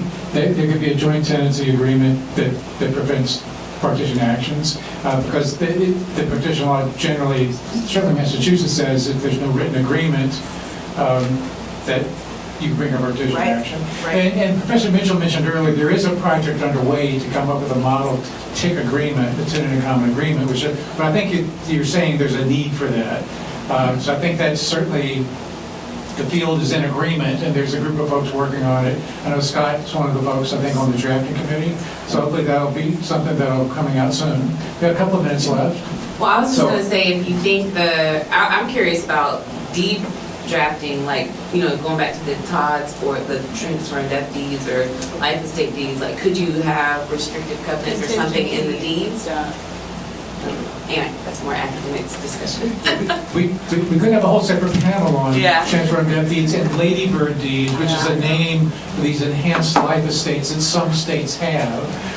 But I don't think in the time remaining we probably can't get into all that nuance. But a common pitfall is but what happens when the remainderman dies before the person who creates the agreement? I believe Professor Mitchell. Yeah, so just a couple comments. Awesome panel. Thank you, each and every one of you. I mean, we talked about the importance of collaboration and not working in silos. The project we have where we're collaborating with the Massachusetts Affordable Homeownership Alliance and Destiny's Clinic at Harvard is an example of collaboration. We've been able to leverage that collaboration with the Massachusetts National Association of Elder Law Attorneys. You know, joining us on some projects. We just talked to in Massachusetts, we call it Lawyers Clearinghouse, and we have a program for senior lawyers or in private practice or judges who want to devote a year, and so we're talking to them and adding them to the mix. So I think that's just a great collaboration. Art talked about the importance of national organizations. Bertha, you referred to ACTEC, so this is, you know, the folks who are not just in DCs and acronyms. It's the American College of Trust and Estate Counsel. It's the leading organization of trusted estate attorneys in the country, so it's a national organization. I got connected with BETSDEC by Terry Franklin, who's a member of ACTEC, right, and very committed to trying to diversify the trust and estate lawyers. So really thankful on that. It's kind of implicit what you were saying, but I'll just say in terms of black attorneys in this country, we've been stuck at 5% of law students for decades. And the black students is before the abolishment of affirmative action, so we were basically making no progress. If you look at the numbers of black attorneys who do work practice in areas that implicate wealth preservation and wealth generation in terms of tax law, real estate planning, it was tiny, right? So they're even underrepresented among, so I think that's just kudos to the efforts I hear that Kiva and folks at Howard. I mean, footnote on that, maybe this year saying that you turned 50, you got some cognitive issues going on. I just turned 60 2 days ago, so I'm having some memory problems. You're like, thank God you made it. Like, we didn't think you were going to. But keep on having some memory problems. You know where I went to law school? I'm having some. One of our distinguished graduates. Okay, so Howard University School of Law. Exactly. You know. But the just wanted to get that. Mavis, the question I have for you is that I'm happy that that HPPN, I guess, is happening, right? Making something happen, making S happen. It's great that you guys are talking about first being kind of a supportive group, but then kind of having a goal of, as your organization, moving to referral. You know, I say this as, and Sam Bailey knows this, I get hundreds of emails of folks who, you know, found out about my work, have seen me in the media, and they contact me wanting to be either their attorney or do I have a referral? And it'll be, hey, I'm in Holmes County, Mississippi. Do you know an attorney? And you just replicate that 350 times. And there's no way I can do that. So besides Happen, working on trying to create a referral network, are there possibilities of collaborating with other organizations or trying to make pitch to funders about the need for a more of a national referral network? Yeah, you know, I think that's a great question. Thank you, Thomas. And since you are a Bison alumnus and you are at Howard, Howard has an incredible network of alumni. And what would it look like if there was like a Howard Law alumni estate planning initiative where Howard, and then they can challenge other universities, like our alumni are planning for the future, and it can include some gifts to the school. And I forgot your question. I know I got it, I was joking. What I will say is, before we create a network, because I think we all agree that the types of legal issues that heirs property owners experience are complex, they're often numerous, and families, you know, are just a lot of fun to work with. So we do need to take care with making referrals, just like we take care, I would say it's on the level of seriousness of a doctor who's a specialist. Like, you wouldn't say, hey, my cousin's a pediatrician. Hey, cousin, can you work on my elderly grandma's heart? Like that, I hope that makes sense.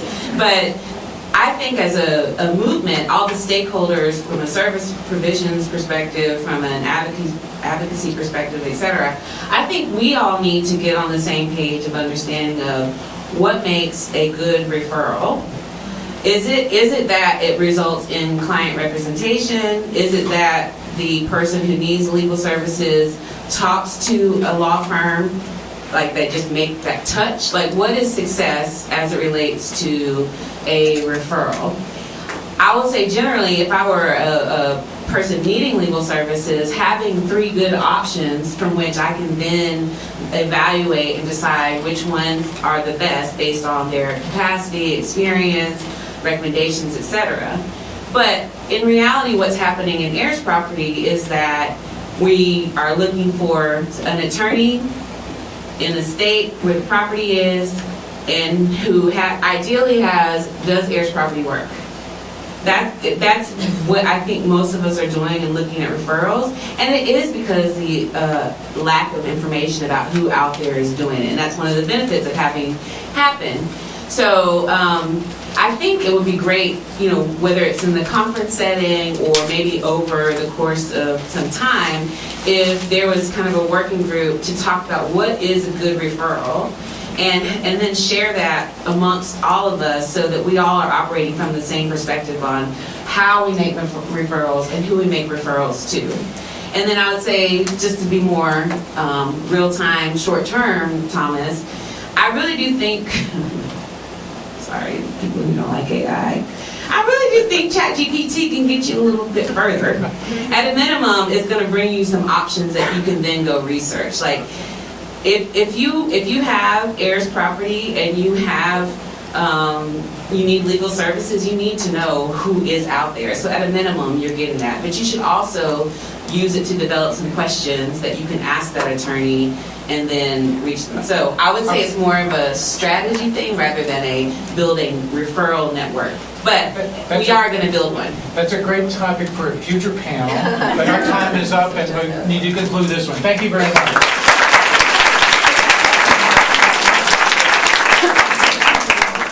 All right, thank you everyone for gathering back together for panel number 4 that's called Financing Products for Heirs Property Owners. My name is John Sepora. I am the Housing Resiliency Program Officer at LISC in Jacksonville, Florida. And it's a pleasure to be here. And I'm here with panelists Ruth Gow from Robert Wood Johnson Foundation and Parama Neal from the Asset Funders Network and Greg Perelka from CHN Housing Capital in Cleveland.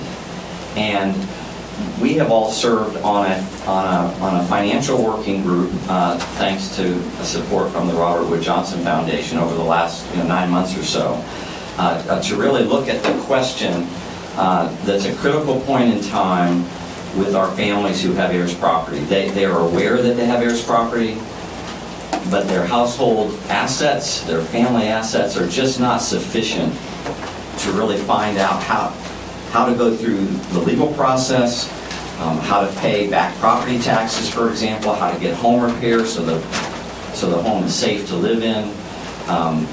Also funds to pay off other heirs as well, to consolidate title. So that's really the point in time we're looking at. And so the question is, where do you see financing as a tool in addressing heirs property? So this is a conversation. We're not going to present a nice fluffy souffle that's all done and ready for you to take on. We have done a lot of research on this. We have posed a lot of questions about what it means to finance a family and a resident that lives in a home that doesn't have clear title yet. And so I wanted to recognize other working group members who are here today. Why don't you raise your hand? Thank you for serving. Sarah, Scott, of course, from New York, and others, Mavis and Michelle, and Michael Neal. So yes, so thank you so much. I think this was a great group, and it was a collaborative group as well. So the theme for our panel is families, friends, and funders. So I'd like to start with Karama to talk about the families that we're really focused on. Absolutely. So really glad to be here. So when you think about families in the context of Heirs property, I'll say just for myself, obviously you heard the brief introduction, you have the bios in your packet. But my family has Heirs property, right? So when we're thinking about families, we're thinking about actual people. And obviously it's important to think about the structures and the systems that are in place. Those are absolutely critical. But families are at the heart of this. And so I think it's important to think about that as we talk about financing. To talk about Heirs property generally, I like to think about at least three things. One is, what is the nature of the properties that we're dealing with? We've heard a lot today about thinking about different types of property, whether it's residential or rural or it's a vacant lot. Like, what are the kinds of properties that you use that's going to influence what types of financing are needed? I think it's important to think about what kinds of policy environments those properties exist in. Again, that's going to let you know what kinds of options those families have in terms of the work that they're doing. And of course, we need to think about the families. We need to be intentional about and understand what is the size of that family? What is the structure of that family? Are you dealing with two siblings? Are you dealing with a piece of property that's 6 or 7 generations old with hundreds of heirs at this point, right? With a very different type of structure and size. What are the goals of that family? What does that family actually want to do with the property, right? I mean, there may be community goals, but the family is the owner, and they have some precedent in terms of understanding what they want to do with that property. Also, how aligned is that family around either the goals or how to achieve the goals? Sometimes you have a similar goal, but you have different ways to try to get there. And so understanding those things about the families is going to be really important as we think about Heirs property work in general, but certainly about financing. So as we think about the opportunities and where financing comes in thinking about these families, I'd like to think about at least in 4 categories. So one is thinking about prevention. We've talked about that, the need for dollars for estate planning, making sure that folks have access to those dollars, those kinds of things are really critical. In terms of preservation of that property, dollars for taxes, we've talked about that. We've talked about repair funds and how important that is. Disaster, we haven't heard a ton about that today, but if you have an issue with your home or your property being damaged in a disaster, how you access funding there for repairs, for rehabilitation of that property.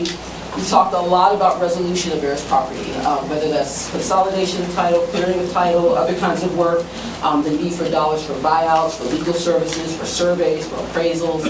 There's been a lot of discussion around that. And I think it's also important to think about the usage of the property, right? In many cases, we are going through these processes, whether it's prevention or resolution, preservation of the property, because we have some goal for the property, even if it's just to live in it, right? Or if you're going to farm it, if you're going to lease it out, you're going to put it into conservation, you're wanting to do something with that property. And as much as that effort requires dollars, it's important to think about what kinds of dollars we need, how much, what is the structure of that money, and how to make sure those families have access to it. So I think one of the things we want to just, as we think about this, and I'll turn it back over to John in just a second, but it's not just about the dollars that is absolutely critical, but it's also about the types of policies that are in place. These can be public policies, these can be organizational policies, et cetera, that allow those dollars to actually flow.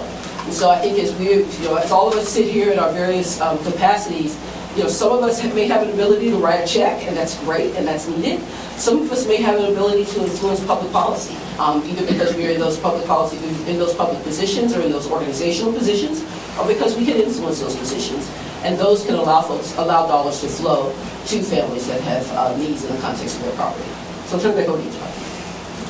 All right, thank you. So we've talked about families, and I'm going to talk about gathering friends. I've talked about the financial working group that we've had, but in Jacksonville, the context for us is that we have, for the last 4 years, I've had the pleasure to work with Christopher Smith on really building an ecosystem of what we call family wealth creation through home ownership. And so it's really about heirs property, it's about property tax relief, and it's about home repair. I really learned about the magnitude of the heirs property issue as a Florida attorney working at legal aid and working in disaster work after Hurricane Irma, when so many people in my home repair program that I started just weren't eligible. And so I just could not believe how easy it was for the federally funded programs in the state of Florida to just dispense with people so quickly. And there was no real legal assistance to help them. There's no close referral system. So what we've developed in Jacksonville, Christopher and I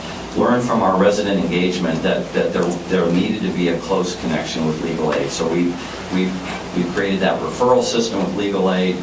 We have a tremendous data partner, academic and non-academic data partners as well. And so that's really the context that I wanted to talk about. A pilot, what I think the financing solution, the finance working group really gave a lot of information to us at List Jacksonville to work with our local partners to pilot a financial solution in Jacksonville. So I wanted to go over what I've been talking to some of our lenders about locally. So it's not something it's sort of gleaned from the working group information, but I'll claim it so you can ask me questions about it. But the program partners are List managing the ecosystem of partners. And then the key secret sauce here is that pre-closing housing counseling and legal assistance pre-closing. So the housing counseling would do the intake with financial and budget counseling. That was a clear message in the working group that trusted relationship was really important. And that's when there would be a credit check, not as a way to disqualify someone for the loan, but just to get a sense of their budget and their family needs. And then also having an attorney-client relationship pre-closing, getting an ownership and encumbrance title search, and both the housing counselor and the attorney would help with the family tree and the feasibility of resolving heirs property, and would ideally, over the long run, help the client negotiate with other heirs. And then, of course, a lender that's a loan originator. And I think some models out there, like maybe Scott's model and others, have a subsidiary CDFI, sort of a fund that's closely held. Whereas what we're going to be looking at is having a community lender, a credit union, really look at the risk and look at how to engage with this, because we're really trying to create a sustainable model that would allow funds to be recycled through the system. And then, of course, investors let either the lender's loan capital, but also grants for potential loan loss reserves. So one of the ideas we have is that the borrower would have the opportunity for about $50,000 worth of a line of credit that could be dispersed some at loan closing for various fees, the credit check and evaluation and then title search, fees to the lender for underwriting, a housing counseling fee, a retainer for the attorneys. And I'll stop and say that most legal aids, their clients can't pay for their services. So really this is about the private bar, really helping out those experts and in Jacksonville we do have some lawyers that do these cases that are not in legal aid. But it's an opportunity to rightly price what it really costs to get these cases done and to have a source of funds for that. We also talked about insurance, getting home insurance. A lot of these residents don't have home insurance. And then to get a repair estimate so we really know. And so some of the other potential draws are for home repairs, and additional attorney's fees as needed, and then obviously money to help pay off the heirs. And so how would that work? So let's talk about the home as collateral. I think we've taken a page out of Scott's book in New York to have a recorded notice of a loan obligation in the form of a UCC-1 financing statement. It's a notice. I would call it an encumbrance, not a lien, really. We talked about the fact we're not going to be foreclosing this. So I think that's one of the questions to think about. Do you really have to have a mortgage on every loan? What is the incentive for a borrower to repay this loan? And so we came up with that as well. And then also the loan is repaid. What's the exit strategy? Repaid with that encumbrance on there. It's either upon the sale of the home or refinancing. One of the ideas was that with help from housing counseling, there would be a way to consolidate the title so that then this borrower could be eligible for more traditional financing for their home. But we've also learned from the happening attorneys that that might not always be the case, so we shouldn't have that as a required expectation for under the loan documents. So I'll stop there and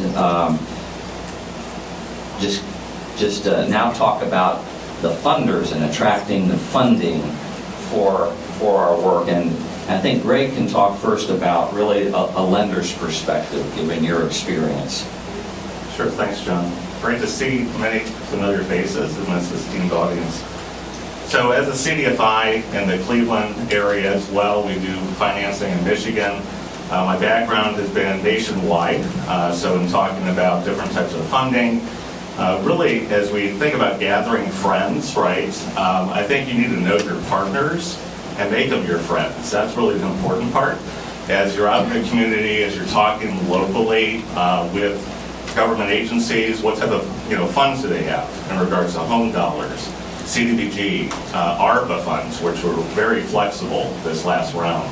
So just thinking through that, and as a lender, as a CDFI, we can be more creative when it comes to different types of sources and lending options, than maybe even a community bank or a national bank. So what we've done in our particular location is to really look at, can we do some correspondent agreements with some other community banks, right? So it's an opportunity to lend with their dollars and be able to be paid a certain type of margin where they're purchasing these loans directly from us. And so I think that's a great option, especially with the CDFI that's trying to do a creative program. You're sitting down with those that are decision makers within that community. A community bank could be a national bank, and you really give them a comfort level in regards to what that capitalization will look like.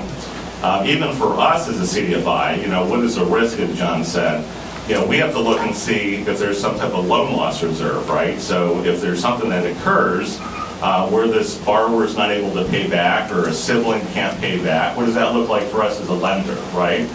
We love to give free money, but we still are regulated by everyone within the state, nationally, the federal law, so we have to be careful in regards to how we're lending those dollars. And I know that Ruth can also speak to what does that look like with a PRI, because that's so important as well with the foundations to be able to give that to us as a loan loss reserve.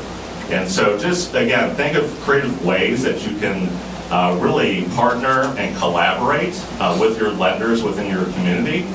Because again, I think a CDFI does have a lot more flexibility and able to sit down and make creative products, if you will, that can help in the Heirs space.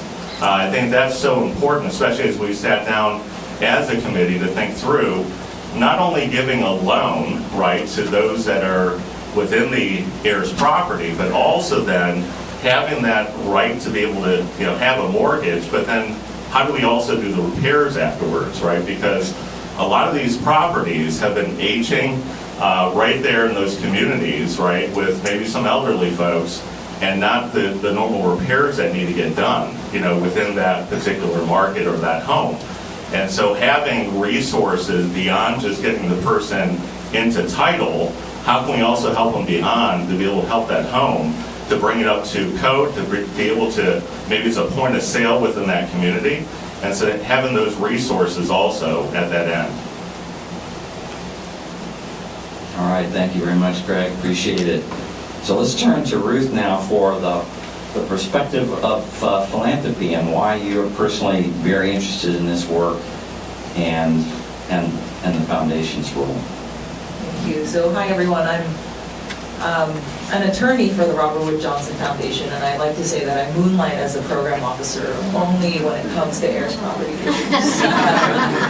I support mainly our impact investing team, and what that means is out of our charitable dollars, out of our giving, we have committed as a foundation a pool of funds to making investments, loans, guarantee, equity, deposits, coupled with modest grant dollars. I always say modest because it is really quite modest what we have, but to invest in our charitable mission, or work that's around our charitable mission. And at this point, it's around the social determinants of health. We are the largest domestic funder of health in the U.S., is what we like to say. But, so now it's, so where does heirs property come into that vision? Around our home ownership preservation strategy, which was identified a few years back as part of our racial equity social determinant of health.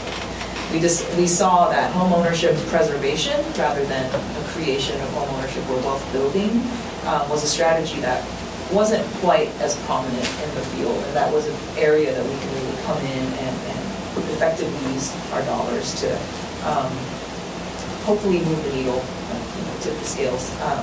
And in the 4 areas that we focus on around home ownership preservation, it's insurance affordability, foreclosure prevention, home repair, financing, right, access to home repair capital, and tangle title. And in many ways, these are interrelated issues, or they show up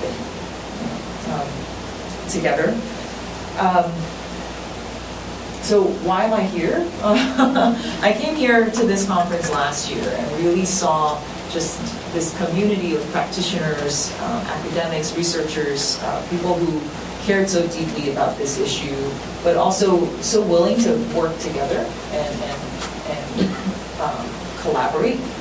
And so when we heard about like the work that has been going on at West Jacksonville with the home repair work, and just like even thinking about accessing state funding for housing counseling to go to heirs property, like we want to support this work and see how we can get you to the next level of creating a financial product that reaches the borrowers that you have in your neighborhoods. And so, yeah, we're really thankful for this collaboration, and truly is a collaboration. I feel like John really downplayed the level of kind of cross-sector interplay that we had in this financial working group. I think we had probably 25, 30 people at an in-person gathering in Philadelphia earlier this year, and other than the people that were already named in this room, we also had Fannie Mae, Freddie Mac, we had housing counselors, we had home mortgage association members of the bankers, practitioners, funders, and that conversation over 6 hours, maybe 8 hours, I can't remember, it was a full day, but we really dug into every single issue and came at it from every single angle, and it was really life-giving for me in that the data, right, that you can offer to say, most families don't have $400 to put in as a down payment or a co-payment with, to get housing counseling. And that was something that I was not aware of, but data was there. And then Mavis came in with really great on-the-ground feedback on how people experience heirs property resolution and how difficult it may be. And so I don't know what I'm getting at this point, but yeah, I'd love to talk about program-related investments, right? And our goal is always not to move beyond our grant funding and go into our program-related investment funding, which is to get to loans or equity or guarantees that can enable financial institutions or these credit unions, CDFIs, to do this work at slightly larger scale. Program-related investments, I was surprised to find that the RWJF kind of does this uniquely, and many other organizations are starting to do it now, but whenever we give a loan to a borrower, we generally pair it with a companion grant, so that you would have unrestricted net asset building dollars, so that you can use it in your loan loss reserve, you can use it for hiring capacity, you can use it for technology development, whatever you want it to be. Usually, if you're a public charity, that's unrestricted dollars that we can give. But what we really want to see is capital access barriers being broken down. So with this pilot program, ideally, more bankers or more banks, more credit unions can see the pilot program run through the first iteration and say, oh, maybe we're willing to take on that risk. And then that's when we or other philanthropies can come alongside and provide the working capital for that informal development. We hope for this to be a conversation, and so later I'd love to invite Scott to talk about a little bit more about his program at the Center for New York City Neighborhoods. We've given them a loan last year in a PRI, as a PRI, and I think some of those proceeds will be able to be utilized for their main program. So what's a good example of a PRI? Like how long is that kind of loan? What's the interest and repayment terms? As an example, it doesn't have to be your particular. Sure. What PRI stands for. Yeah, program-related investments. It's a creature of tax law that allows a foundation to make investments that are jeopardizing, that may be considered jeopardizing investments. Because typically, the endowment of you're supposed to have fiduciary duties, so you cannot make investments that are likely to be at risk or that you would lose the money on. But for PRI specifically, because it's related to the mission, it's related to our charitable purpose, it can be jeopardizing. And so that gives us a little bit more cover, even though our goal is to say that there's a lot of misperceptions of risk, misperceptions of jeopardy for the investments that we're making. So it could be jeopardizing, but it has to not be a significant purpose, cannot be for the production of income. So we tend to keep ours at below market, like 2% maybe, loans. And we go at least 5 to 10 years. We have some that are out for 15 years, just because we understand that these things take time. And if we put you on a short timeline to return the capital to us, that changes the incentive for how you behave, right? And so these long-term loans, if you choose to not repay right away, sometimes we have them to be just interest payments until years 7, 8, and 9 to start the amortizing. So there's just a lot more leeway for the organizations to actually use that capital and revolve it. So one question is about how to layer the different types of capital. So we have the grant capital, we have kind of PRI loan from philanthropy, we have the lender's capital. Maybe you all could speak a little bit to how this might get set up in other programs that you might have. I know, Greg, you have a mortgage program that is funded from different sources. Sure. So CHN Housing Capital in Cleveland, we're also known as Believe Mortgage, and so it's a DBA that we just really went forward with in April. So just real important because of the fact that we want people to believe they can be homeowners and to be able to get the financing that's necessary. We did trademark the statement, the power of a permanent address, and so we want, again, for people to understand within all communities, they have the option of financing. So with our Believe Mortgage, we created that internally, and we did that with other partners. Again, as a CDFI being more flexible with how our products look, we can layer. With a first mortgage, we can go ahead and layer a second mortgage. That could be a DPA, for instance, a down payment assistance. It could be something that would help an individual with maybe home repair later on. And so what we do is we negotiate that with other lenders that we're working with. So it could be a community bank, it could be a credit union. We sell to those investors directly. And so again, it's negotiated up front. We go ahead and sit down and say, here are the guidelines we want for that product up front. Because many of the banks, I come from a banking background, been in mortgage banking for 34 years. And so we know that a lot of banks mean well when they say CRA, but they do come to us as a CDFI because they want more flexibility. And they understand that they're not going to reach the communities that we can reach as a CDFI, right? And so that's why we do negotiate those terms with them to make it more flexible. And they'll underwrite it alongside with us. We'll close the loan in our name, and then we sell it back to them directly on a warehouse line within 15 to 30 days. And so they're getting the CRA credit, but in the same token, of course, they're helping the communities that they're trying to serve, right? Because many of them have branches within the black and brown communities that they have to serve for loans as well. And so that's how we've creatively done that, to be able then to work with different communities, different banks. We also work with local government to be able to create these home repair programs, if you will, and the down payment assistance programs. So we're managing those directly, those funds that we're getting from those organizations or from those municipalities. And so we've done several different creative programs when it comes to home repair, down payment assistance. Again, we can design those things, right, and be able to release those within the communities where it's very beneficial for the individual. So a lot of layering of different types of products. We love it when it's a grant because then the borrower doesn't have to repay. And we don't have to work with the title companies or the attorneys in regards to title and so forth in closing. So of course, the grant financing is wonderful whenever we can get that as well. All right, thank you, Karama. Why don't you talk a little bit about how to make the case for this kind of investment and also your new brief? Absolutely, yeah. So thank you for that opportunity to do so. So let me say just a bit about the Heirs, the Asset Funders Network.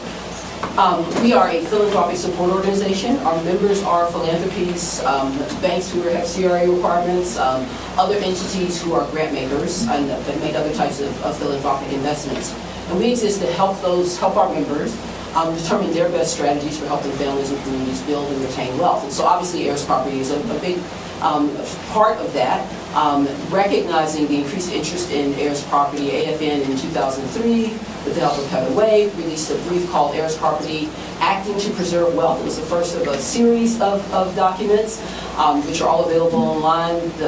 So the second one was done with the National Consumer Law Center, Heirs Property, Policies to Preserve Wealth. And then the one that was just released on Thursday for a number of you all who were at our webinar, so thanks to those of you all who attended that, it's called Heirs Property, Investing to Preserve Wealth. And in that most recent brief, we partnered with an economist, Jose Diaz, who did a social return on investment analysis on Heirs Property investments. And so rather, I'll say I'm not an economist. I'm a researcher by training, but I'm not an economist. And when we first were talking about this, my thought was, we would do a sort of retrospective analysis and look at investments that have been made over time and what was the impact, sort of an impact analysis. And that's not really what the best approach was, in part because so much of the investments have been so recent. We haven't had time to see in real life, in real time, what the financial impact of that has been. So instead what he did was he took a prospective statistical economic analysis to examine what the prospective return on investment would be, not just for the families, but for the communities and society as a whole. So we've been able to release that paper, as I said, that came out on Thursday. If you go to assetfunders.org and just put in Heirs Property, you'll find it. The webinar, the link to the paper, and other materials are available there. This is a national study, and so we're looking at national numbers. We're pleased to have Scott and James Armstrong from Builders of Hope in Dallas, who are panelists there. We're joined by Ruth as well.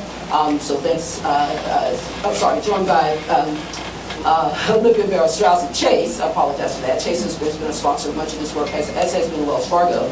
And in this national level, so we had this webinar and we talked about the national level work, but we also talked about how this work can be localized. We're pleased at the level of support we've gotten from some funders, including now Robert Wood Johnson and also Wells Fargo, to take this work locally and say, okay, so we've looked nationally in understanding what the numbers are, for example, what national level home values are. And that's going to give you one set of numbers, which is the numbers we presented, which are things like 32-to-1 return on investment, which is pretty large when you do social returns on investment. Jose Diaz does these for a living. He does these for a number of types of programs, and this is one of the highest ones he's seen. That doesn't mean this is the only thing that one should do, but it does help you understand the value of what it is you're doing. But we recognize in the national scope, that's going to be very different. If you take it, for example, the example that Scott gave us earlier for the folks who bought a $30,000 home and now it's worth $5 million, the investment to retain that's going to be a significant return, right? That's going to be very different in different communities, again, based on what home values are. So we're excited about the opportunity to localize this work. Really encourage those of you who are interested in this to take a look at the paper. We welcome your feedback. we think this is the first time. I don't know if others haven't seen examples of an analysis like this. If you know of something, let us know, because it'd be great to be able to compare methods and such. But we hope this is something that will contribute to the field and help make the case for why the kinds of investments that we're talking about here, that Greg is using, that we're talking about with Jacksonville, really makes sense. Not just for the families, but for communities as a whole. If I may add, I realized I was going to talk about this. Like, how do you work with funders, right? Like, this series of papers have been really helpful at addressing. Every funder has their own agenda. Every funder has their own theory of change that also may change rapidly or frequently. So, how do you work with funders? How do you think about funding your work or the work of your organizations? And I really liked the framework that Ron outlined earlier on. It's like there are different ways to tackle this issue in terms of like preservation, prevention, resolution, usage, right? So there's angles there. We also talk about it in terms of funders who are interested in direct services, place-based investing, funders who are interested in policy and research, and then funders who are interested in financial resolution and capital access. And that's kind of where I think RWJ fits.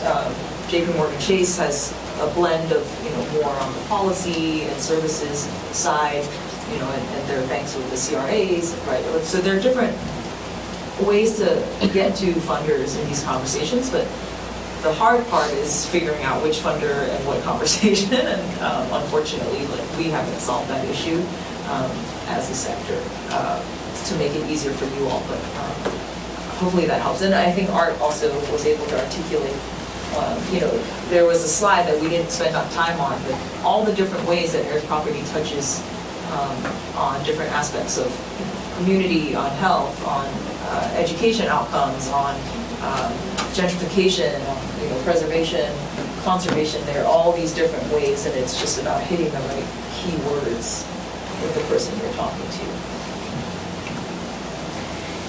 All right, excellent. Thank you very much. Well, we'd like to open it up for questions. Okay, one of the questions that we have is, where do you see financing as a tool in addressing Heirs property? I think, you all have noticed that these families don't have the resources to go through the system. In Jacksonville, we have free legal services through legal aid, but most communities, the magnitude of the problem is there. We need to, as we've talked about changing ecosystems, the financial industry needs to think differently about this need. So what are some of the questions that you all have and comments? Good afternoon, everyone. My name is Nika Nagby. I'm the Executive Director of the SOS Fund. And we have, over the last 5 years, helped more than 100 homeowners by distributing about $250,000 in funds to deal with tax sale and ground rent. And I'm just wondering, one of the main issues that we have with our heirs property clients is the inability, the house is falling down around them, and they want to stay in it or they want to get back in it. And so this issue of home repair is a big one. But also one of the things some of the things I haven't heard that I'm wondering if these loan products that are being developed will allow people to clear debts for Medicaid liens, because that is Medicaid captures the one state program in Maryland that they will come after once you're dead. But also things like ground rent, which most of you all probably don't have, but in Baltimore we have all the weird things. But also dealing with, I haven't heard anything about reverse mortgages, because we are seeing with a lot of our clients and their heirs that reverse mortgage, being able to pay off that reverse mortgage is the difference between them being able to retain the house or not. So I'm just wondering if these products have been designed with these types of issues in mind. I would say in Jacksonville, we definitely want that line of credit to be flexible, so the housing counselor, the attorney would see what the needs are. We have a title search, so we really would know what's on the title, and so why wouldn't you pay off like a mortgage that's been on record for 25 years, and it's $7,242 mortgage that needs to get cleared off of there with this kind of a loan, or these other kinds of encumbrances that are really affecting credit. So yes, I think we want to be flexible about it, and very personal to the borrower. And I just want to make sure that the financial working group really thought that the only borrower should be the resident heir, so that on the loan. So just think about that. You know, we debated that some as well, but does that help answer your question? That's flexible. Yeah, I'll just say really quickly, while this isn't necessarily a loan product, I think that when you think about policy and organizational policy and public policy, if your state, your county, your community has a home repair program, thinking about what the policies are for eligibility there, right? Oftentimes those policies, those programs may be off limits to folks with heirs property because they've been busy on the title. But that doesn't mean there's not a way to rewrite that policy, right? If you can show that person's been paying the taxes, been paying the light bill, been paying the mortgage, been like living in the house for the last few years, like maybe there's a rationale for changing that policy. So I would encourage folks to think about, again, not just the dollars, but the policies that allow those dollars to flow, and that could be a real tool for you too. Yeah, and I've got the microphone, so I've got the answer to that question as well before you do your follow-up, because what we did was we modeled exactly that at the Center for Nursing. We were able to start a subsidiary, the CPFI, and it's been a journey. We started when we had the $500 million federal relief contract with the state for COVID relief, and we did all of that as heirs property aware, and that's how we developed the UCC one financing nuisance lien thing, and we recovered so much money that way. So we just, instead of doing a full mortgage, full title work, and if somebody could just make out that they had any kind of potential heirship interest, we made them that loan up to $95,000, recorded the UCC one financing statement, and we got that money back that they sold or refinanced the home. So that was really effective, and so that's how we started modeling these other things. So then we had this, we have an equitable retention mortgage assistance program for seniors, specifically when they fall behind. And so we expanded that to heirs property and anything, consolidation, property taxes, whatever. And so those are loans that we're making up to $50,000, 0% non-amortizing, deferred. So they just sit there as a lien. So while that, and we moved away from the grant model so that we can recover this money if necessary, we have a really liberal forgiveness policy. So somebody cannot, so it's kind of like that grant, so if somebody can't pay back or the hardship, we just forgive it.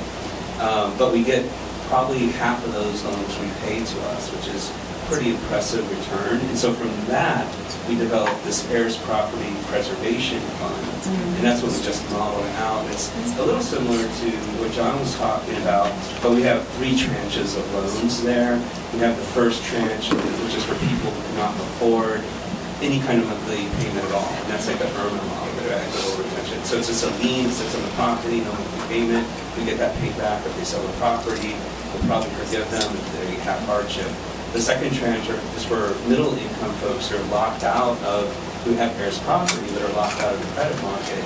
And so that one is, it's an interest-bearing loan, amortizing, get monthly payments, we service that loan, there's an origination cost. So we build into that a way to actually service those loans, because there's always an admin cost for all these programs. And that's what Ruth was talking about, meaning a grant that goes along with these PRIs.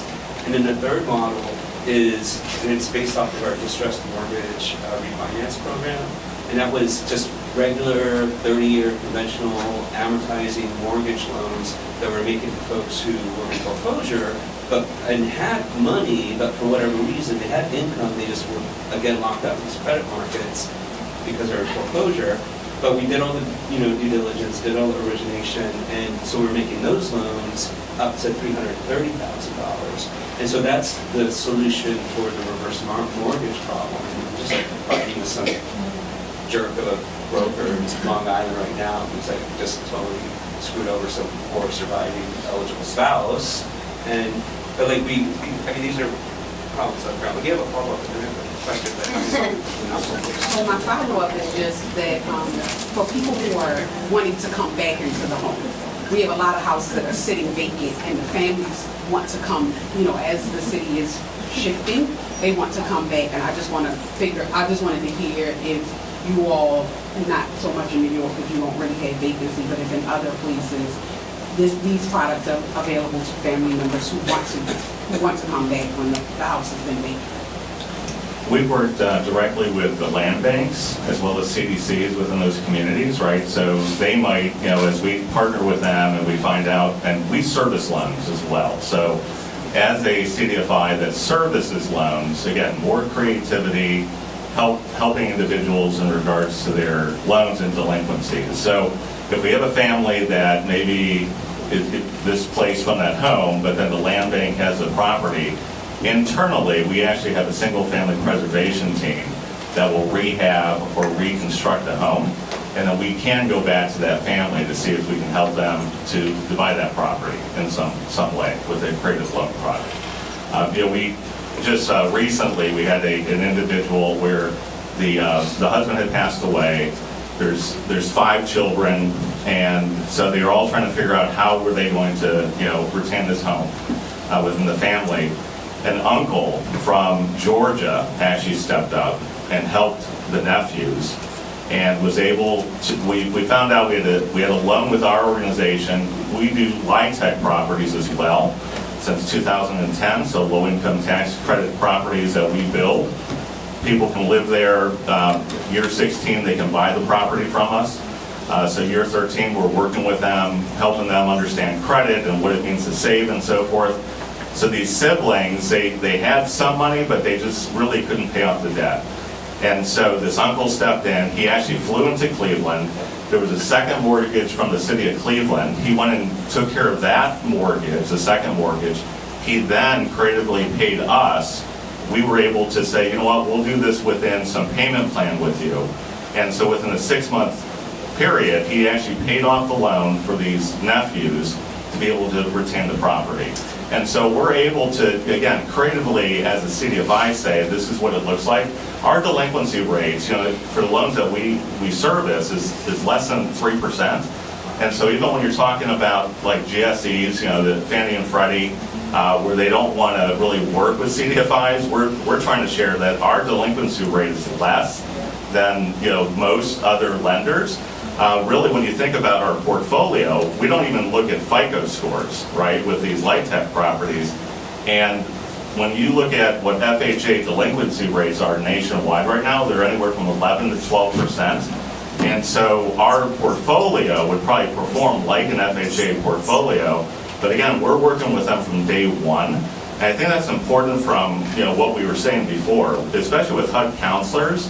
Working with them on that first day, we have that internally within our organization. So we know the client, right, from day one. They're renting with us for all those years. So we understand exactly what we're working with and who we're working with. And that's why we can be, given some creative solutions to help people stay within those homes as well. Thanks. Other questions? Michelle?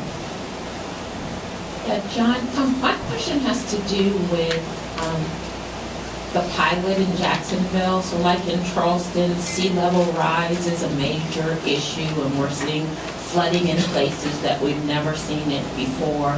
So are you screening out potential clients if you think that there's a potential impact from water? And then I think a very similar issue in Charleston is that with a historic district, we have folks who are cash poor but house rich. So the house is dilapidated, but the property may be worth $1 million+, but it's under the Board of Architectural Review, so it's going to be maybe $250,000 just to do repairs because of those historic restrictions. So are you all thinking about some of these same issues in Jacksonville? Yes, some of our home repair programs are in historic district. It hasn't gotten to the point where it has been economically infeasible to do some basic safety and health home repairs. So it's not the large amount of money that you're talking about. We are looking at homes that are in flood-prone areas. A lot of times they're definitely not livable anymore. So we really are focusing on homes that are legacy homes where they haven't been flooded out, from a storm. We haven't had a storm since Irma really that's really done major flooding. But I will definitely consider that in the mapping of our work. I'll just say one of the things that we as a working group, one of the instructions we were given is to really make sure that we were remembering that this is a pilot.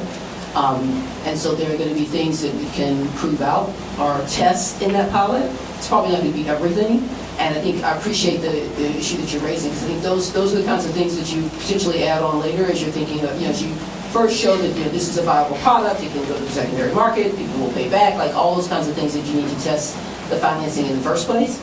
And then you make it a little bit more complicated as you go to recognize, again, the complexity of all these issues that we talked about when we first talked about families and different types of properties, right? There can be a lot of complexities. You're not going to be able to test them all in this first one, but it's a starting point, it's a pilot, helps show proof of concept, and gives you a foundation from which to build later on.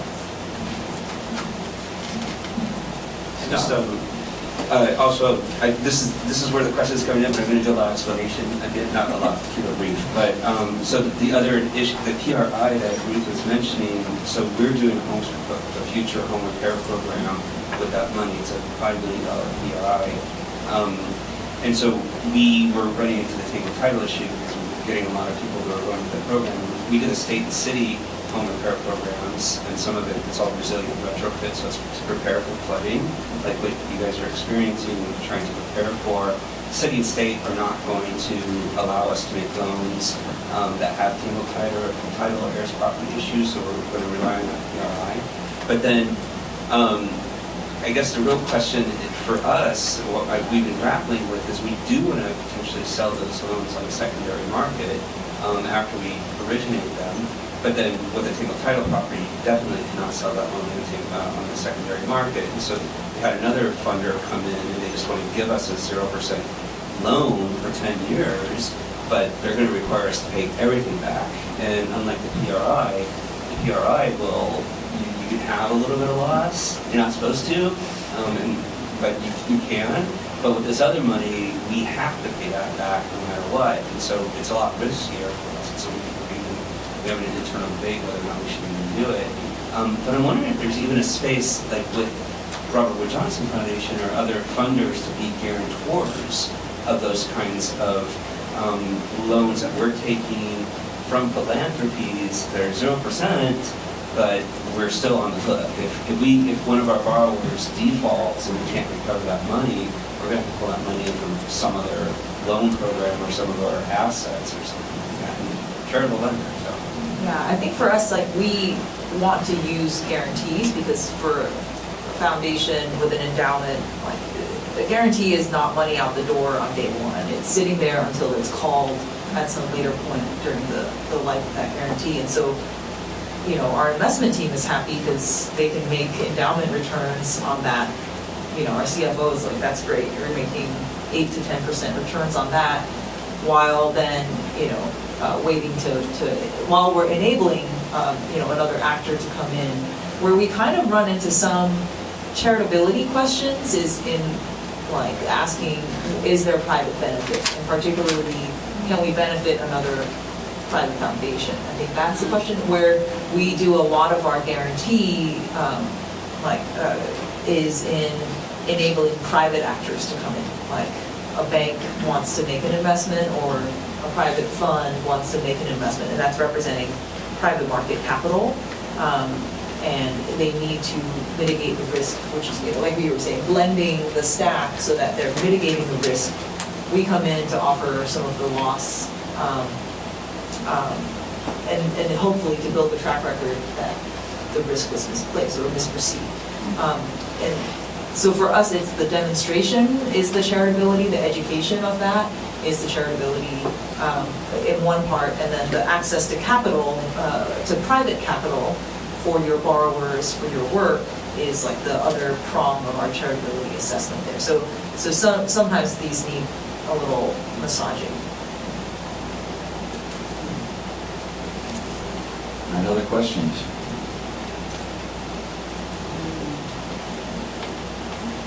I have a question about the borrower and the family, the other heirs.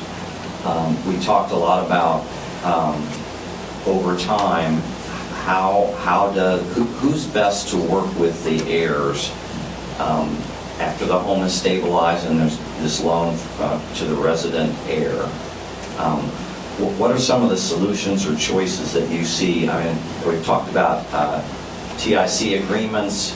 What kind of, longer term, do you think other heirs would want to stay in the game, or would they want to be paid off because they're responsible for expenses and all? So you all who are practitioners, we debated how to address the other heirs and how easy would it be to consolidate using funds from the loan.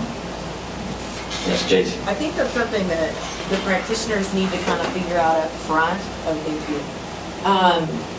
Like when we're consulting with clients, it's so holistic because the family dynamics are like, we always say it's like 75% social work, 25% legal work. And so figuring out the family dynamics early, like I require that my clients poll the family first to figure out who's interested in keeping an interest, who's interested in selling, and who's willing to gift. So like I wouldn't even recommend a client apply for a loan for resolution services until they had an idea of that, because otherwise they don't really know what they're getting themselves into. And I may say, look, you've got to ask yourself, is it even worth it for you to apply for financing or funding if you're still going to end up with 89 heirs anyway? And you just got to, like for me, I would be figuring that out way early on. And I give the client a lot of homework to do like that. Like, all right, send out your poll, give it this many days, send reminders, this and that, and see what your responses back are.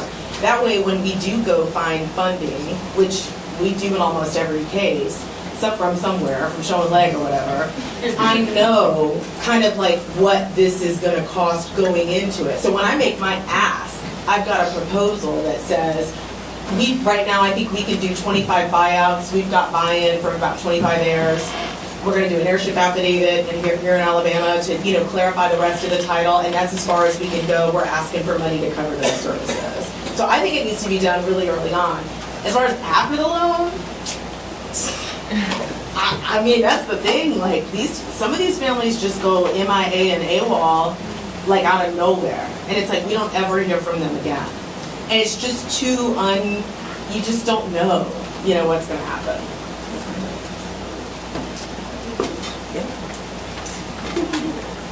Your question is about consolidating interest? Yes. Yes, I mean, there's this new source of loan money to consolidate interest. I know that you all have talked about not having a source of funds to to make a fair offer to your heirs. So how do you address it, Mayor? I actually lead with seller financing, and by that I mean the family member owner who is selling their interest agrees to, one, sell at a discount, and two, agree to payments over a period of time, and then look at external products. And that's more so because it's just easier, it's less expensive.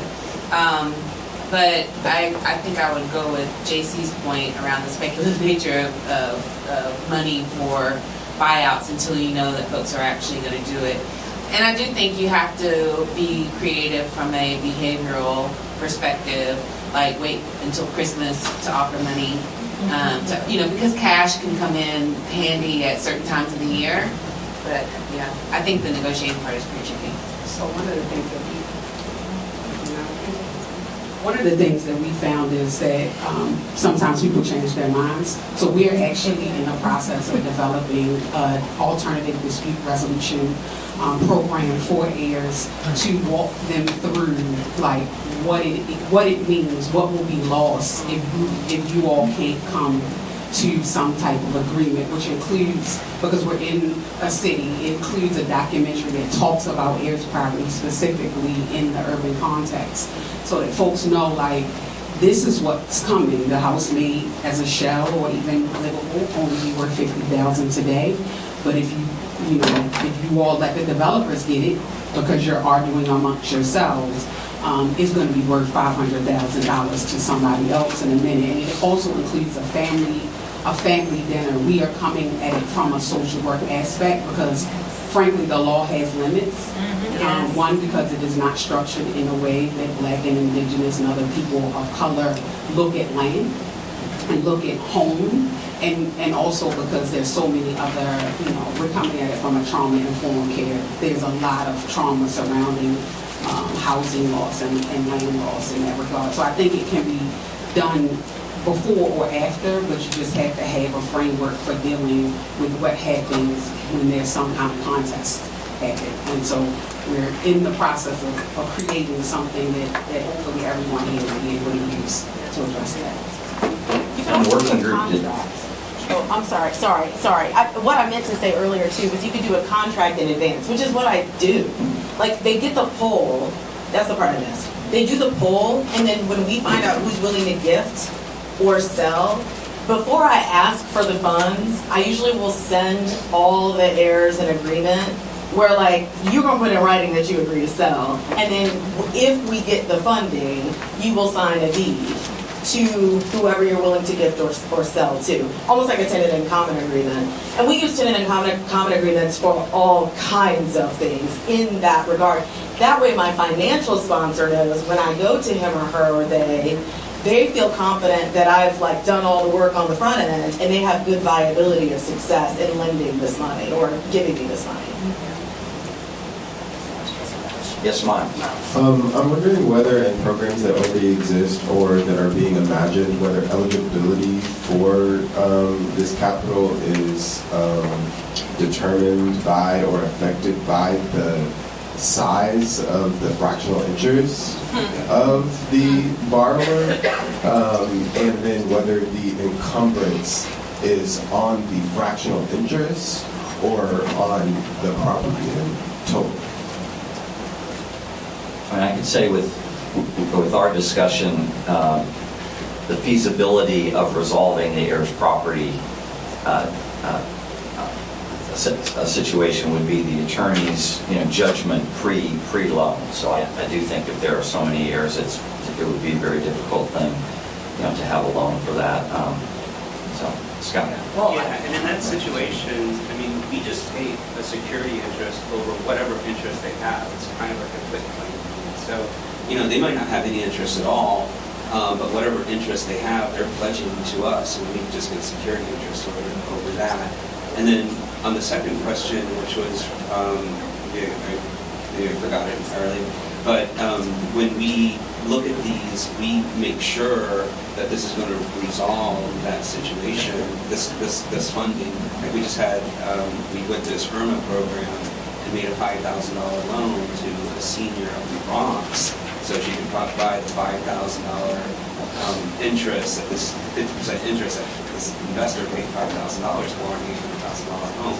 So when you think about social return on investment, what is that, like 400 times? I don't know, lawyer, but it's huge. So, but I mean, we take all those things into consideration. So if a $5,000 loan is a really low risk on preserving, $795,000 worth of equity. Yeah, and I think for us too, when we were deciding on who the borrower, like who the eligible borrower was occupancy kind of took precedence over other considerations. So they could hold just a tiny interest or, a large interest, but I think that was less of a consideration, but a good one to have because the hurdles to clearing title depends on how much interest they hold. The only thing I'll say just briefly to you, this came up in our discussions, is just thinking about, and this is why at least I had to keep reminding myself this is a pilot, but as we think about scaling, right, if you really want this to go to scale, then there probably has to be some conversation around, like, am I encumbering a 1/4 interest of a $100,000 home for a $50,000 mortgage loan, right? Or am I encumbering the whole thing, right? So I think those are questions that will remain to be asked, but I think it's exactly the right question, particularly as we think about how to scale these kinds of products, how to make sure they're available broadly to families across the country. And encumbrance and putting a nuisance hold is different, right? Because then that's on the entire property, and that will come out of everyone's cost. I think we can show the proceeds, but versus using somebody's interest as security. Yeah, and that's exactly the point, because you can get a perfected security interest, and that's what a conventional mortgage company is doing. And so that's so they can actually foreclose on the property with so many defaults. But as charitable lenders, that's not our goal. Like, we're not going to take this security interest and foreclose on somebody's property. We're just going to maintain that lien on the property. If they default on the loan, like they have a 10-year loan, and at the end of the 10 years they don't pay on it, then the next thing we do, like, there's a 6-year statute of limitations in New York, so if you don't recover that debt within 6 years, then you're time barred.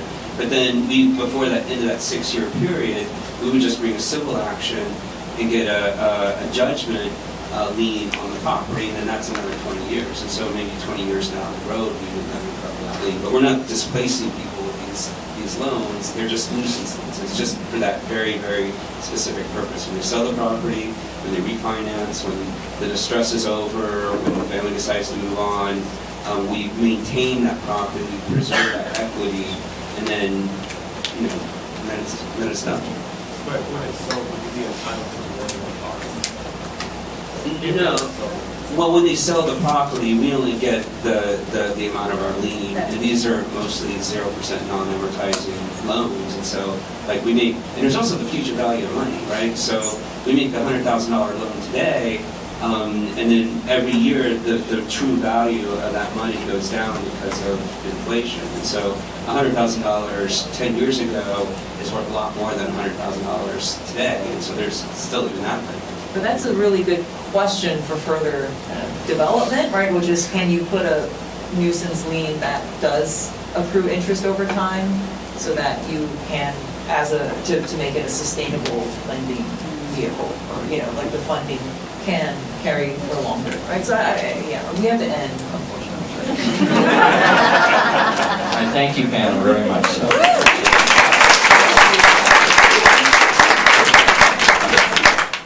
All right, well, hello everyone. We made it to panel 5, right?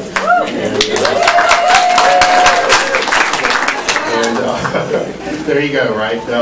My name's Josh Walden. I'm an attorney, and I have the privilege of serving as the Chief of Operations for the Center for Heirs Property Preservation in Charleston, South Carolina. Just a real quick commercial. The center is turning 20 years old this year. And over the course of that time, we resolved heirs property title issues for 425 families, and cleared property with a tax assessed value of close to $31 million. So that commercial aside, I want to lay some context for the conversation. We're just going to have a discussion. Sort of, somebody mentioned old school earlier, and that's exactly what this is going to be.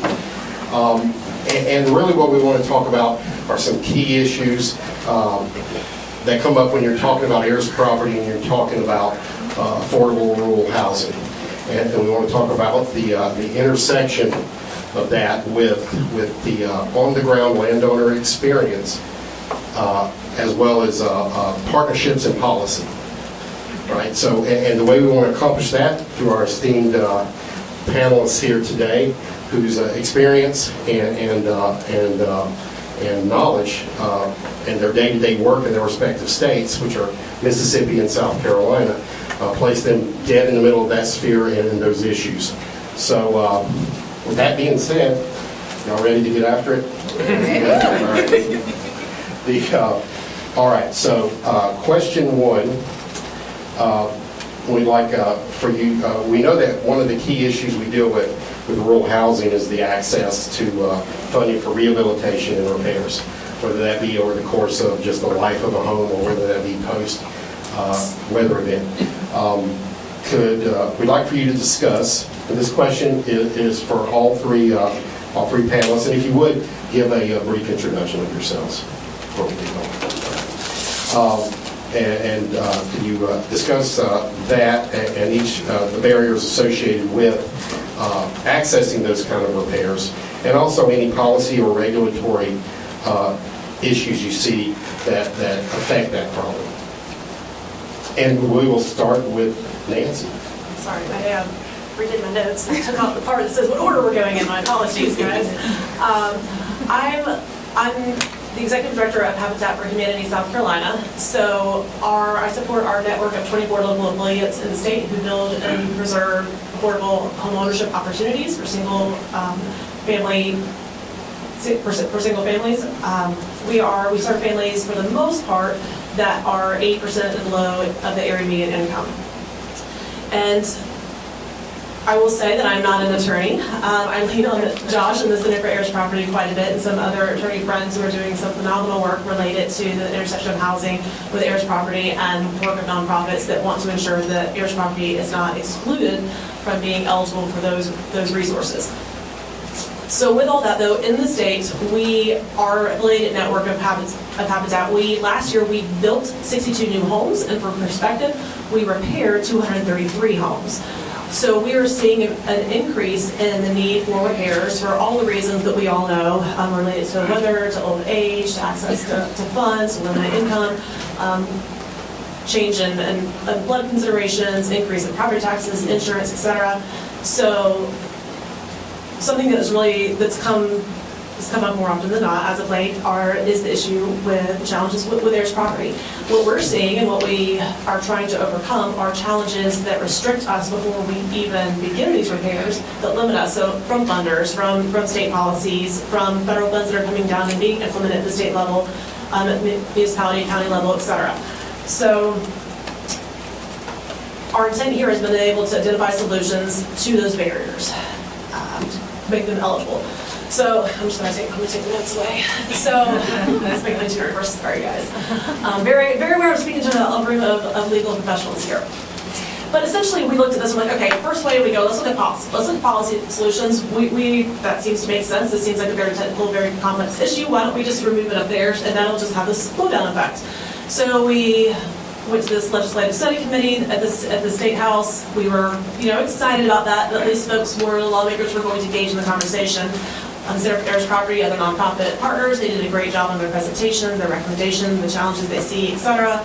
And then a state agency got up there to do their presentation, and their position, in short, was we can't use public funds on heirs property, so we can't report on this, we can't report anything out, and that was like the end of the conversation. And it was just like kind of, I was new to this, but I was still just, Josh was in the room, it was just, we were all kind of stunned, like, well, okay, so what do you do there? I'm not an attorney, I just assumed that, okay, that I guess there's a law in place, there's regulations, there's stuff that must be coming down on the Federal Register, like, all right, I'm just going to take that for what that means. Fast forward, though, and we're working on a very large, multi-year MOU with an agency, and preservation is going to be part of it, and we want to make sure, we being Habitat wants to make sure that heirs property is not excluded, just for that purpose. That should not be a barrier. There are ways to overcome this. There's got to be examples out there. So we have a great relationship with our HUD field office director, reached out to her. As I always do, I reached out to Josh, reached out to a few others. Josh connected me with HPPN, so thank you guys for all your responses to that. I was looking for any examples, anybody who's using state, local, federal dollars, any sort of public funds on heirs property. I want to talk to them about how they're getting around it, how are they meeting some of these requirements that we're seeing either from philanthropic funders and or from the government. I can go into some of those details later, but essentially, we were able to find out that our state Office of Resilience was ensuring that heirs property was not excluded. In fact, that they were investing quite a bit to make sure that it was an allowable use of resources with weather-related events across our state. I can pause there, or I can keep going. I think we started a little early, so you. Okay. So. Initially, when we found out about this program, it was awesome. I went back to Josh, okay, what are we going to do? Let's come up with some ways that we can replicate this. They're already doing it. I'm not an attorney. I don't know how to do these things. You do. Let's talk about what that looks like. We were very excited pursuing an opportunity together, and then Hurricane Helene hit in the middle of this. So, still, it's like, all right, we've got two tracks here. We're still going to go this route. But the other side, we've got the state agency who is invested in housing recovery for low to moderate income families.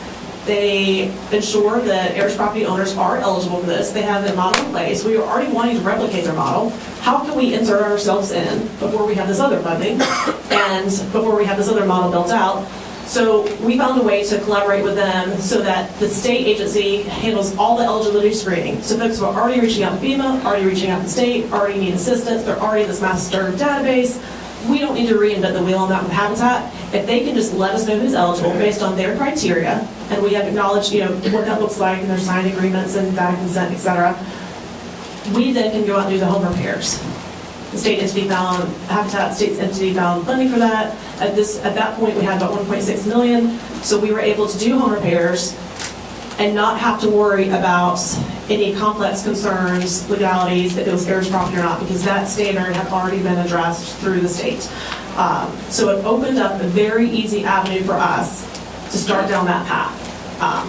Still coming back to the other, and we'll get there later, but it was a kind of an entry point from a very large collaborative approach, instead of just trying to do it one-off in singular communities. And some of them, we have some all volunteer-run affiliates in our state without having to put that undue burden on them.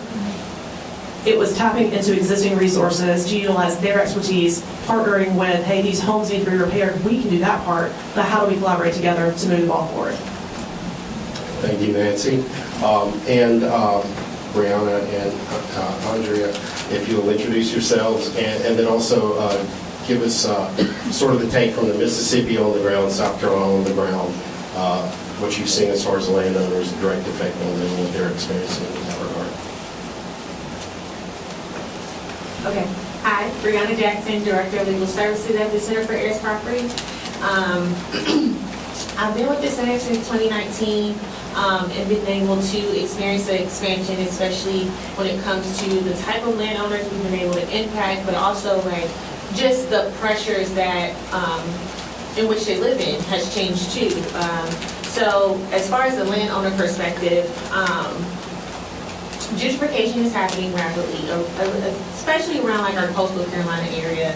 And so a lot of times, according to like the narrative that Nancy provided, is just navigating those processes and trying to get assistance with foundation issues now that they're in a floodplain and they have endured these more astronomical repairs that's needed to their foundation and flooring versus just a typical repair that a lot of services do render some of those simplistic repairs, and there's also organizations that really have embraced the idea of preserving their community. So one landowner in Beaufort, they have a housing organization that's assisting with the repair that is more about keeping families in their home, but also they have a little bit more flexibility around showing clear title. And so that particular client does need to go through the probate administration process, and that has been difficult when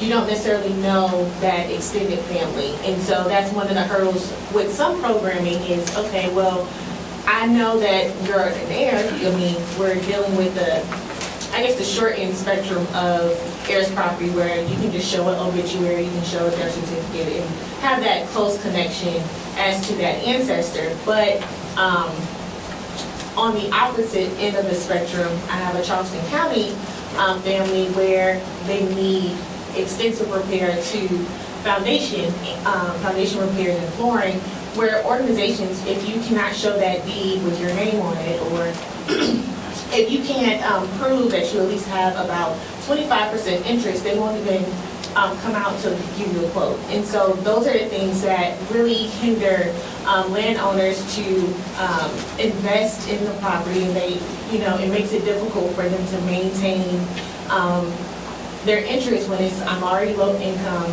I'm already increased my property taxes because my community is changing, as well as now I'm looking or facing these repairs. And so those are some of the systematic things that our landowners are really facing on the ground, whether that is from a natural disaster or just now that development has changed the landscape of the community. Is now in a flood zone where now they have increased costs around insurance and things like that. All right, so I'll give you all the Mississippi perspective. I'm Attorney Andrea Barnes with the Mississippi Center for Justice. We are a nonprofit public interest law firm that's committed to advancing racial, economic, and social justice. MCJ has been in existence for over 20 years. I've been a part of the organization since January of 2021 when we launched the Heirs Property Campaign, of which I serve as the director. As it relates to housing repairs access and rehab and lack of access to funding. Like Brianna, I'm going to talk to you in reference to the landowner perspective of what we see. So we service, of course, low-wealth Mississippians who, in terms of income, that's 3 times the federal poverty guidelines. And oftentimes we see a lot of different landowners come to us for assistance with clear title because they've applied to some type of, or they're trying to receive funding, be it a grant or some other entity, with trying to repair or rehab their home. In Mississippi, unlike in South Carolina, one of the major, so in most instances, the applicant would have to prove that he or she lives in the house, and secondly, that they want to see that individual's name being the sole name on the deed. And so in many instances, when a person owns or has an interest in the heirs property, that is a disqualifier, right? So you're automatically disqualified because the property is in fact heirs property. What we have seen is that because a lot of the clients that we service just don't, in terms of financially, they just don't have the monies, you know, in terms of income level, and what we've also seen though with a lot of these landowners is not even just, I guess, a financial thing or a money thing. A lot of the clients who come to us for help with resolving titles so that they can get their homes repaired or rehabbed.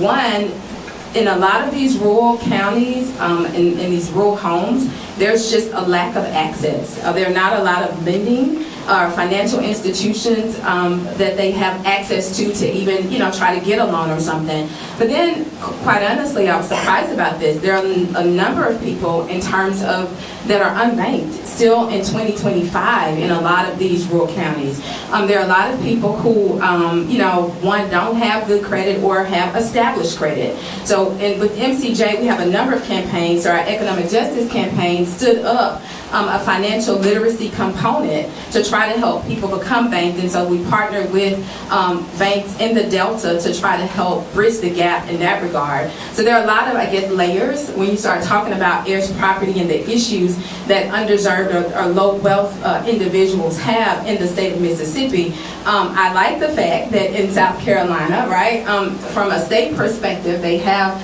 those rules in place wherein it does encompass an heirs property landowner. However, as I sit here today in the state of Mississippi, we just don't have that. So it's still a big problem for a lot of heirs who want to have rehab and who want to repair. As I get ready to pass the mic, so to speak, I'll say this before it's time for us to go to another question. What I have seen in Mississippi is, in terms of funding, there are a lot of individuals or entities who are willing to lend. The problem is just with heirs property, people are, until the title is clear, you're unable to do it. And so we've seen, especially on the coast, because that's when we first started after Hurricane Katrina with helping people, we have seen, even though we know FEMA relaxed their requirements, right, in reference to being able to assist. In 2023, there were some devastating tornadoes that were horrific in the Mississippi Delta. And we stood up what was called Operation Respond, Recover, and Rebuild to help families, right, repair and rebuild. Majority, if not all of those families, notwithstanding the fact that they met the FEMA requirements in terms of proof of ownership and living in the home, were denied assistance, right? They wanted clear title. And so you just see how it's just really still a big problem. And so I'm glad that we're in the room, right, having this discussion today. So Mississippi is still a really big problem. There's still a lot of landowners, even after that, those storms and more recent storms, that are still living in, you know, housing that is really uninhabitable. Yeah. So thank you. Question number 2, and this question is, we'll begin with Brianna and then go to Nancy. What unique floodplain and or zoning issues do you encounter with heirs property rural housing in the respective states you work in, and how much does that overlap with vacant and abandoned housing? So it wasn't until maybe a few months after we opened the Florence office that we were able to get more landowners around that area, Marianne, Marlboro, where we were introduced to a buyout program with the Office of Resiliency. And one of their main issues is that while they were trying to mitigate or help relocate members or families that had land in these floodplains, was heirs property. And one of the biggest things that they were like, well, the idea is to voluntarily provide this option for these landowners, these families, to relocate for market value. However, without clear title, they won't be able to do that. And so with the result of, with it being voluntary, I was like, oh wow, like that's something that we have to consider as the landscape is changing. We don't want families to lose their equity, and they're able to establish a more safer environment, but also that buyout would result in, I guess, a green space, so it wouldn't be available for development once it is sold. So that was something that was interesting, as well as just the intent behind it was to eliminate the financial hardship that would happen if continued flooding happens with the home. And again, in the environmental approach, it really ensures and restores the natural, just the natural function of a floodplain, to make sure that it does not necessarily impact the rest of those communities. And I think that was something that initially, when opening up the Florence office, we were thinking about, okay, you know, we have majority of our people that live in more suburban areas. We're working with estate planning and things like that. But as far as the people that are not in the county seat, these are the issues that they're facing, but also they don't have access to those resources to have that home repair, to have those programs go out. And that particular program was targeted to 6 of those surrounding counties around Florence. Now, as far as more low country, so Charleston, some of the issues regarding now that certain properties are now in floodplains due to the development that's happening in Charleston, it's been interesting where in order to have that flood insurance, repairs are needed, or things are now being required of landowners that they didn't have to worry about. So that's something that we've been seeing increased calls about, but also as far as zoning issues, there's multiple family members typically living on heirs property. And when, say there's a natural disaster, a storm or whatever, most of those people want to stay on the property. They live there, they built a culture around living on their family land, but now they need a new mobile home on the property. And that has been difficult for a lot of our landowners to get that permitting to then put a more stable, safe mobile home on the property.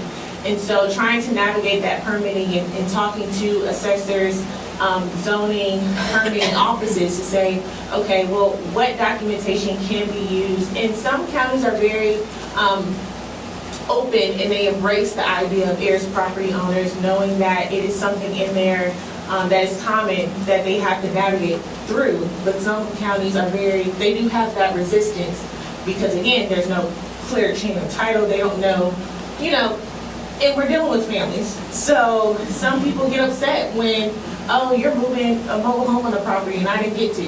And I can't have 8 mobile homes on this piece of property. So just navigating some of those issues, but also making sure that local municipalities were on the same page about who can authorize these things, or what signatures, what documentation can help boost so that they don't feel like they're, on the chopping block for liability as well. So those are some of the things on a landowner perspective that we've experienced around the floodplain and zoning issues. I'm going to kind of build off what Brianna was saying. So with that same state agency, and I do want to clarify that something that doesn't have our full act together in all of this. I don't want to come across as misleading. We still have a long, long ways to go, and I'm oversimplifying some things here. But at least there are certain paths we can take.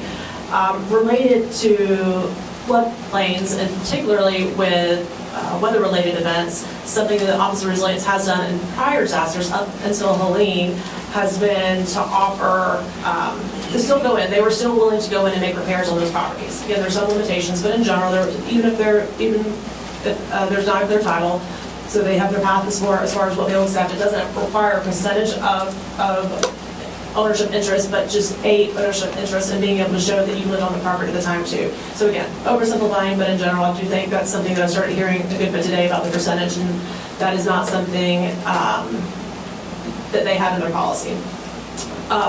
But with the flooding, what they have done in the past has been to go in and to repair the home, lift it up, make sure that it will be eligible for flood insurance. They have then required that homeowner, property owner, get flood insurance. And they have also, again, because their intent is to make sure the home is safe, it's stable, it's restored. They also want to make sure the family can stay in that property, right? So something they've done for hardships is also to provide funding as needed for the first year, per se, for the flood insurance. So trying to make it to where we're repairing the home, we're making it safe, we're lifting it up if it's in a floodplain, and then we're also giving access to insurance, incentive or stipend, if you will, for insurance in order to make that accessible for families. They are in the middle of their draft, their town hall stage for the CBGDR allocation related to Hurricane Helene, but they are very focused on mitigation, and so their voluntary buyout program does have some details in there. Again, it's still in the draft phase, but with that, it has in there that the value will be paid based on the pre-disaster marketable value. The cap in the draft is $350,000, which is great in some areas, and then it's not so great. I think Michelle gave an example earlier of some of the costs that we're seeing in Charleston, for example. Not always sufficient everywhere, but I don't have the amounts for this. But in their plan, they do also include that there's a potential for a moving incentive, LMI incentive, and then a market adjustment incentive as well. And there's certainly going to be caps on things in consideration of avoiding duplication of efforts. But it does even list in there too that navigation of heirs issues is a concern, and they want to make sure. I appreciate that is written in a state agency's document, that it's clarifying that they're not excluding. We've worked very closely with this team to know that, again, the intent there is to assist and is not to exclude. So they are very open to what that conversation looks like and what those needs are. Great, thank you. As to, and this next question is, we'll start with Nancy and then go to Andrea. How do your respective organizations leverage partnerships to address these issues and to influence policy? And I'll preface to a certain degree the discussion with Nancy in regards to she's going to go a little further into the partnership and working with the center. But historically, the center's role in rehabilitation programs and home repair programs were always limited to, well, we've got this program, whether it be state, local, county, whatever, private, governmental, but we can't help them, so we're going to send them to you and you clear their title. And very often it may be a 6 to 8 months or a year process if it's a low-hanging fruit, simple as state administration, or as you, majority of folks in this room know, it could be a 3, 4, 5 year process if it's multiple generational heirs property. So the idea and the possibility of being able to be part of a solution for landowners and homeowners who need repairs prior to title resolution, or while they're working that process through the center's legal aid program, was sort of was something we didn't anticipate being able to do for some time. So with that, I'll turn it over to Nancy, and she can sort of fill you in from that point. So from our perspective, again, just to reinforce, I'm not the attorney. The heirs properties issues they're complex, they are very detailed, and Habitat's mission is focused on building and repairing homes. That is what we are very good at. That is what we do. Again, though, we also serve and try to meet an unmet need in the affordable homeownership realm. So our network is very big on not duplicating efforts. It's very big on not having to reinvent the wheel. It's a beautiful thing about Habitat. I'm sure, I would hope that most folks are at least have some knowledge of Habitat for Humanity, perhaps some engagement, perhaps you volunteered one time in spring break, or your father did, or you've seen it in your community. Hopefully they're connected to a lot of your organizations. But with that, we are focused on this effort. However, we recognize when we are not the experts. So I go to Josh quite a bit on things. If there's a bill that comes up, there's a policy comes up, there's something that lists heirs property. When the American Rescue Act plan was first signed into law, going through and reading that, pinging him like, well, it doesn't exclude heirs property, and it's like there's some language in here where there's some loose considerations. So I appreciate a couple folks earlier, I think, that mentioned using some of this, maybe state, local fiscal recovery funds for heirs property efforts. So we try to find those areas where we can.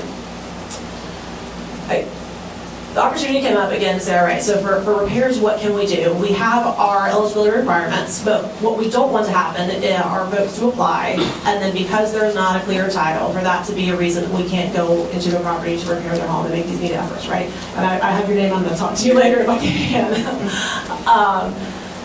And so we looked at scores, again, right before we leave, we looked at scores, this model that they have for the proof of ownership requirements, and their focus was, hey, we're going in and improving the property, the existing structure. We're not demoing it in this case, and we're not rebuilding. So we're improving an existing structure. Then we just need some proof of ownership and ownership interest. Their individual on the deed does not have to be living at that time. Here are the documents. Here's the questionnaire. Here's the family tree, and their attorneys, the general counsel, are very kind. They vetted it all. So let's take that. Even while at vetting, I still don't know what I'm doing. I'm going to hand it over to Josh and say, hey, can you help us build this out to where I also want to make it easy on our affiliates to implement. So this is adding a new layer, especially for those who are just now transitioning from only building new properties into also repairing existing housing stock. I want to make it easy for them, and I don't want something very complicated and technical to be a reason they say, you know what, we're just not going to go into repairs at all because we don't know how to navigate that. So how do we make it easy and streamline it? Josh and I kicked around a variety of ideas of, hey, initially I think when I approached it was like, I've got 5 different paths here. One, I can bring somebody on staff, but I can't support that. Even if I can I'm happy to write the grants and try to find the funding for that. I don't have the infrastructure in place. I can't help them with networking for the career development they need, the technical skills. I don't know what requirements are made. I don't know if they're doing a good job or a bad job. There's so many things that doesn't make sense. So second, what if we co-write a grant, or what if I write a grant and we subcontract with you to where it's a center attorney, but they work out of the Habitat state office, and they only work on Habitat cases. And in that case, I'm probably not asking you 20 questions a day anymore. So that would be a benefit. But what does that look like? In that case, though, it came back and consideration here is that who then is a client? So if any folks come to us, who's the client? So what we ended up with, am I allowed to share about the grant? Oh, sure. Okay, Yes, so for the Federal Home Loan Bank of Atlanta, thank you for this. They funded this collaborative partnership to where the funding goes straight to the Center for Heirs Property. Because in this case, Habitat has, in this particular case, the funding for these repairs. These are they can be disaster, but they're not earmarked for disaster-related repairs. These are general just housing needs of owner-occupied stock. We have the funds for the repairs. What we need is the assistance on the technical side to make sure the documents in place so that families can apply and they are eligible to be considered. It doesn't guarantee them a spot, that makes them eligible.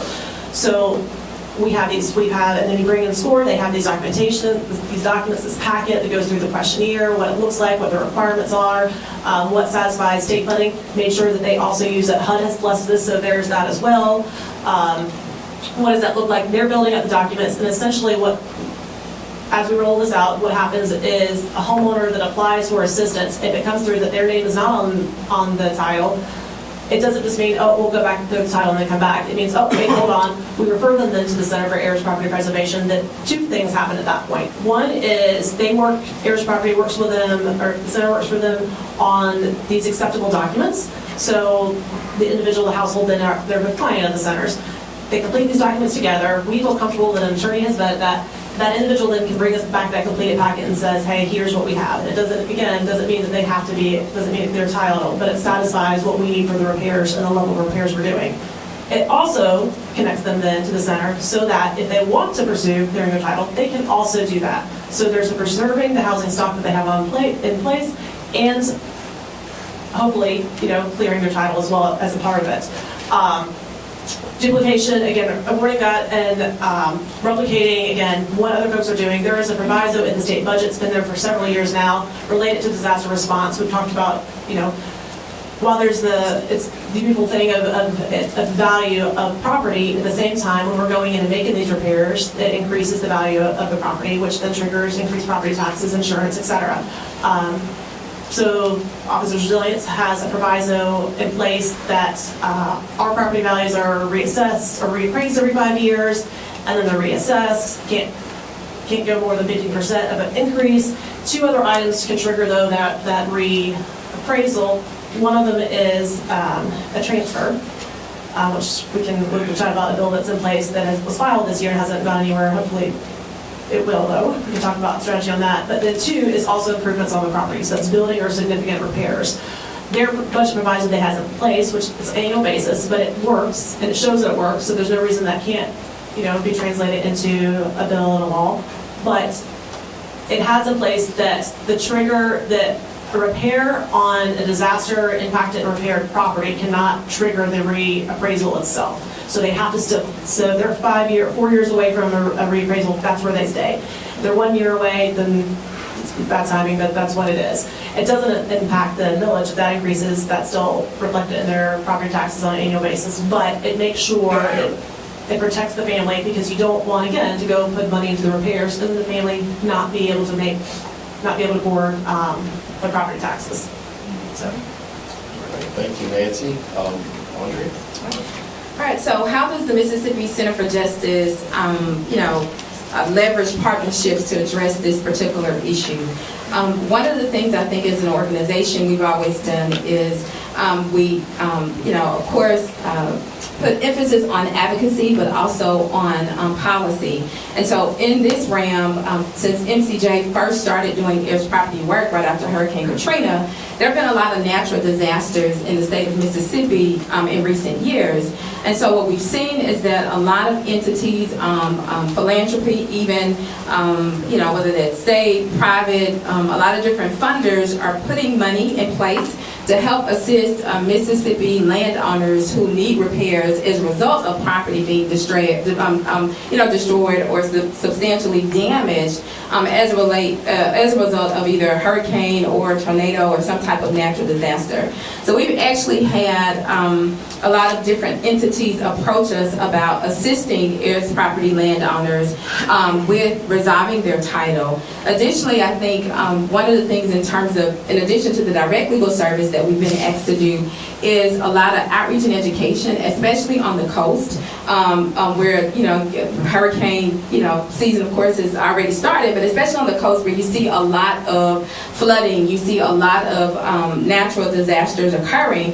But one of the things I found with a state entity that we partnered with was that they put out, or they stated that they had this program to help these families, repair their roofs from, let's say, Hurricane Zeta. And we know Hurricane Zeta occurred in October 2020. So we sit here like 4.5 years later, and there are a lot of homeowners still on the coast who yet to have roofs repaired, right? And so they're sitting in homes with buckets, catching water from roofs. But one of the things in reference to this particular state entity who received like $5 million to help these landowners in one particular county was that they did not, I don't think, do a good job with letting the landowners know that the funding was available. So people, the need is great, right, in Mississippi in terms of a lot of landowners who need the help to repair.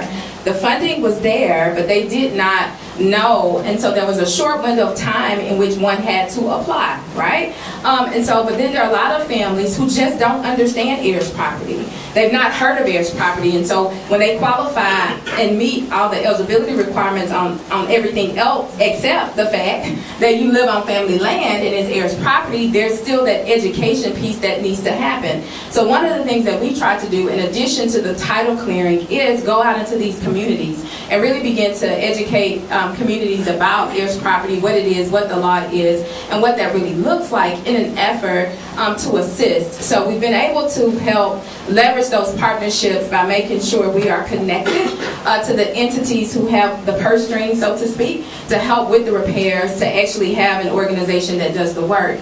MCJ is unique in that we're the only nonprofit in the state of Mississippi that provides the direct legal services to help clear title. And so you don't have a lot of entities that are doing the work. And so we're like boots on the ground trying to sound the alarm to say something needs to be done. And then also in terms of like the education piece, but equally important is the title clearing piece. And so we've tried to leverage those partnerships so that people are aware of the services that we provide, such that when funding is available, we're able to assist landowners who really need the help.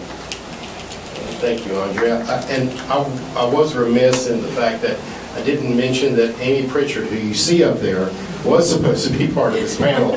She was feeling under the weather, and we know she's watching, so Amy, hope you're feeling better, and Godspeed to you. But she didn't just take off. So, and for our final question, which we have until 4:25, at which point we'll open the Q&A, right? So this question is for all three panelists. What are unique challenges we face and pitfalls we want to avoid when thinking about shaping rural heirs property housing policy? And we can start with Brianna. Kind of piggybacking off of Andrea, one of the unique challenges is the language that we use. I think that's going to be the biggest challenge when we go into rural areas. With servicing South Carolina for 20 years, oftentimes people, they know about the center, they know Heirs property, but when we go into the newer counties that we've expanded to, they don't use Heirs property. And therefore they don't align with it. And oftentimes when we're in large forums, we have to understand that heirs property is not an African American problem. It is a land ownership problem. And so we have to, have these intimate conversations about family dynamics. How do you do your community? But also, how do you hold ownership in property? And then figure out what is their lingo. Because at that point, you build that connection, you build that rapport and trust.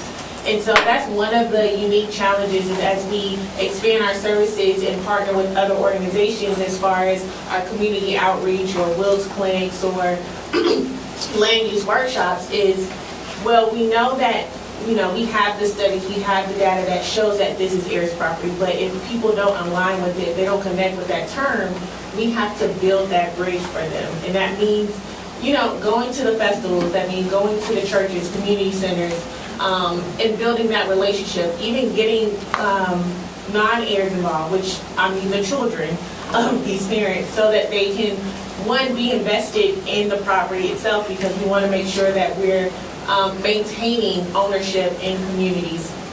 Another challenge or pitfall that we're seeing is just being in collaborative spaces with other local nonprofits, state legislators, making sure that we're at those tables and being able to communicate what's going on and not necessarily only being able to provide the Band-Aid to the solution. One of the things that we've been able to do most recently was collaborate with Luana Sellers and her organization, but also that connection and leverage that she had with legislators in her community around tax redemption and allowing heirs property owners to redeem such taxes before it is foreclosed, and now they have a year to redeem. So in navigating some of those policies and introducing those revisions or modifications, like what is some documentation that can help that family redeem the property. And so we've talked about providing documentation through affidavit of showing that connection to that ancestor, so that does give them the opportunity to avoid the tax foreclosure and those additional fees associated with that tax sale. But also in counties, they have made it very difficult for heirs to redeem taxes and to redeem their land from a tax sale, where a lot of heirs property cases can't be resolved within a year. And also, by the time it is redeemed, trying to come up with the funds for the back taxes and the interest accrued, that is something also that is a hardship. And again, being able to partner and collaborate, but also having those legislators listen to what is happening on the ground has definitely been helpful in navigating those pitfalls. Thank you, Marianne. Andre? One of the things that I'll share, I guess, in Mississippi in terms of some of the unique challenges, I think sometimes legislators and others have an unrealistic expectation or just don't know in reference to processes and how long it takes to actually resolve title in the state of Mississippi. For example, we had a mayor who wanted us to assist some constituents in his area with trying to clear title because they did need home repairs. But he thought it was going to be a real quick, right now, situation. And we're like, no, Mayor, this is just not going to happen, right? And so that was just unrealistic to think we could just immediately have a quick fix, so to speak, in terms of trying to resolve the issues. Another thing I'll share is, I think in terms of policy, when you start talking about policies, it's about, I think, galvanizing troops and being able to, from a grassroots to grass tops strategy, being able to align and try to figure out the path forward and what that looks like. One of the things I'll quickly share as I pass it back to Josh to then pass it probably to Nancy is that in 2024, Mississippi all of a sudden was faced during the legislative session, right after actually we left, maybe a couple weeks after we had the conference here, with an attack on the Uniform Partition of Heirs Property Act.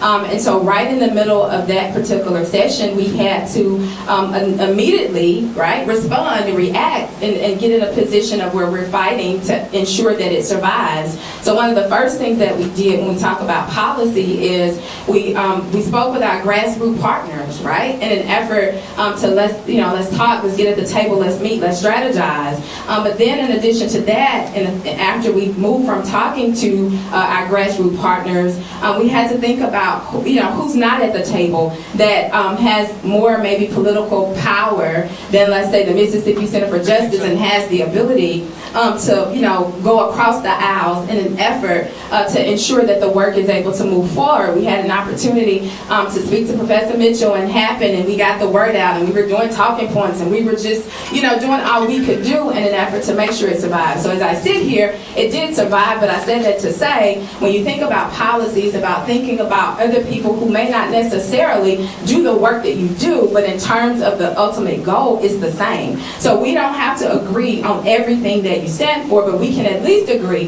that as it relates to heirs property landowners, as it relates to protecting property rights, that's where our both of our organizations or entities align. And so we're able to then forge a path and go there. Last thing I'll say as I pass it and be done with my comments is that when it came to legislators, one of the big things that we found was that a lot of legislators were just not educated on the issues. And so it's up to us as the experts in the room on the various issues as it relates to rural housing, as it relates to heirs property, as it relates to tax sales, to be the voice and to help create some type of literature or education piece to help educate those individuals.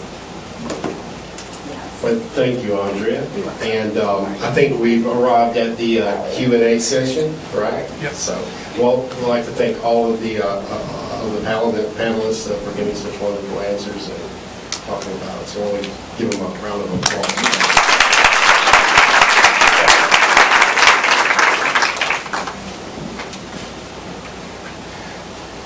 There's nothing online.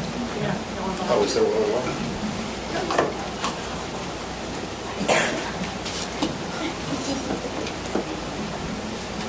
Thanks, y'all. Yeah. Nancy, I had a question for you. I wondered if there are other opportunities for collaborations with other habitats around the country. I love that question. I think there might be somebody else from Habitat in here as well. So again, the beautiful thing about Habitat is we collaborate internally very, very well. So if we find something that works, we share it as much as we can. We don't feel the need. There's no vanity here. There's no egos in the room with us. We just want to get the work done. So we kind of this has all come about really in the past year. And then, like I said, Hurricane Helene hit at the end of the year, so we've been kind of building that up. But we have started sharing. We have a state association of habitat of my counterparts where we talk about programs that we're doing. We have an annual conference every year. There are other ways to kind of pass that message along. What we would like to do is, as we get this built out and as it's solid in its place, we work out if there's any kinks here, share. Because again, it goes back to, if it works in all of our counties, there's going to be differences in other states based on their laws and municipalities. I understand all that. But I think it also opens up for us, shows what are those questions to ask. You're talking about language being a consideration. I learned the hard way to not include the words heirs properties on grants because I got kicked out of some of those things, and instead, let's use the term proof of ownership and define what are acceptable standards. So there are little things that, based on what that intent is, that we can change. But yes, our hope is not every single habitat affiliate is currently. They don't all offer home repairs in their housing portfolio, so that is a consideration to keep in mind too. But for those that do, we are hopeful, certainly with the HPPN, it seems like there's likely a network there that maybe across the nation that we could possibly connect with as well to perhaps help out in a similar way. Yes, there is. And we have one question. I practice in Georgia and need a list of contacts by state of people with email addresses and phone numbers who are doing this work, which sounds like an HPPN question. And just for the sake of knowledge, all the attorneys on this podium are HPPN members. So, and we utilized HPPN at the very beginning of the work with Nancy. So, all the way across the board. Well, speaking across the board, I'm curious about your thoughts on partnerships that are aligning the opportunities in the South with the Northeast. Like when, in my practice, almost all of my heirs property cases had family members who were in New York, DC, Philadelphia, Patterson, Michigan. So the whole, what would a partnership, heirs property partnership along the Great Migration Route look like in your minds, and how would it benefit your organizations in the South? I'll just say, for the Mississippi Center for Justice, quite honestly, majority of our clients don't live in Mississippi. The real property is located in Mississippi, but we have clients all over the nation. So in terms of what that looks like is, we have clients who call all the time who may not have seen the property, but know it's granddad's property or great-grandfather's property, but we still could represent them because the property is actually, located in Mississippi. So in terms of a partnership, with other states, then, we welcome that. We're always open to partner, but a lot of our clients don't live in Mississippi. The real property is just located in Mississippi. Just to add, that's something that, especially in our more dynamic family trees, even some of the people that have an interest, they passed away in a different state, and it would just be amazing if we would be able to partner with someone that could handle that estate up there, so that we can continue to do our work in South Carolina and not necessarily have pockets on the family tree that's still unclear. So I definitely would welcome that opportunity to build the bridge, especially because, to Andrew's point, there's people that own property in South Carolina that don't live in South Carolina. And I know our forestry program also would benefit from that as well, just because the Great Migration did happen. That's not an elephant in the room that we can't address, but it's just if we want to continue to help people preserve and keep their property, we want to create the incentive that not make it difficult to them for them to maintain their property interest in the state of South Carolina.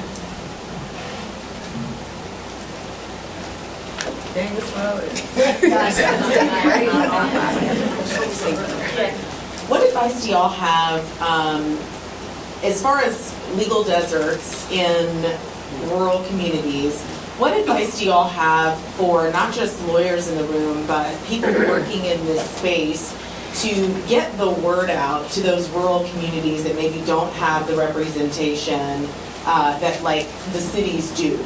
What are some tips that we can all use to kind of tap into the rural communities that just don't have that representation?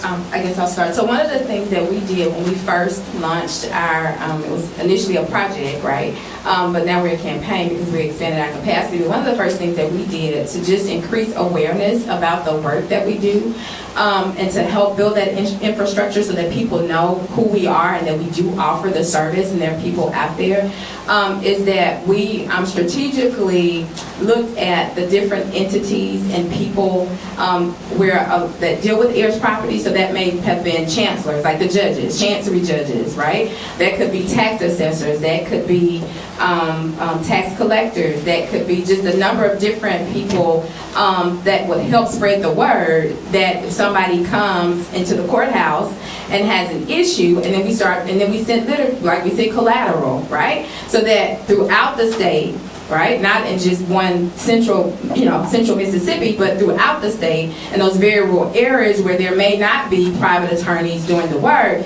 they know that there is an organization who stands in the gap to help provide access to justice. Love it. Yeah. So that's an example. Yep. That's great. Another thing would be one, just showing up where people are. And so I'll be remiss if I don't shout out the rest of the programmatic team of the center. So we have a community engagement department as well, the forestry department that really engage with the community. There's focus groups that happen for the who's who in the town, building those connections, because when you go into a rural town, they know you're not from there. Yeah. Right?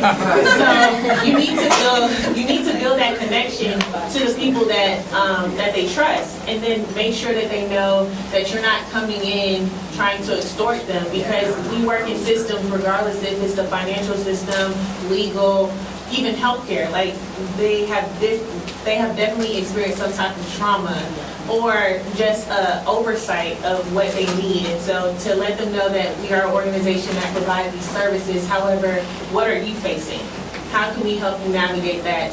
To make sure that you're available to look at them holistically, just because in rural counties, yes, it's a legal desert, but also it's a food desert. It's education gaps there. There's healthcare that's really an issue. And so like understanding that there are layers to the work that we do, and sometimes it does take a little bit more social work than the legal work at first, but making sure that you make that connection and really get to be in the community. So that's going to the festivals, regardless if you eat any of the food. You're going to show up to the festival, you're going to smile, you're going to make sure that people know you. Going to the courthouses, talking to the tax assessors has definitely been very helpful, especially when we get calls and they're just like, I don't know what's going on, I just received this form, and they don't know how to explain it to you. But if you build that connection with those individuals in the municipality, they'll be able to tell you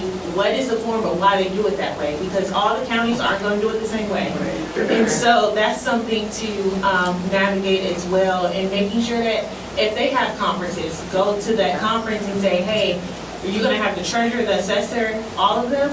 Yes, I want to be able to speak to them to see what they're seeing or what their hiccups are, know that they can refer their services or individuals to us. I'm just I'll be real quick with this. I want to plug the nonprofits that are in those communities as well. Utilize those, because again, boots on the ground, a lot of social work, they have those relationships, they have that network, and hopefully, usually, there's credibility and there's trust already built in. And they're going to know what are the concerns and the issues and the challenges facing that community. So again, while they may hear things and they haven't been able to address it themselves, because that's not within their scope of work, that's not within their mission, they can still have that conversation with you. And if you partner with them on some of these events and things, then it does build in that credibility as well. Or hey, here's what we're seeing. It's a challenge within that we're not able to incorporate within our own programs, but that might be a way for you to help them so that they can change the system, so they can change requirements, they can change the language to ensure that it's not excluded. And I'll add real quickly, the center's operational model has always had a component of utilizing the folks in the community, and the idea of we have something called the Woodlands Community Champions, and we just had our most recent graduation of 13 folks last week. And what those are people within a given community who come and receive a day's worth of training in regards to heirs property, predatory development, land utilization, forestry, community activism, dispute resolution. Once they graduate, they are sort of our disciples in the sense of that community. Very often they're made up of folks who we've resolved or cleared title for them as a legal client, or they're participating in our forestry program. But those folks are invaluable, and if you can engage people in the community and get a success story, it's going to be something that you can leverage for future folks.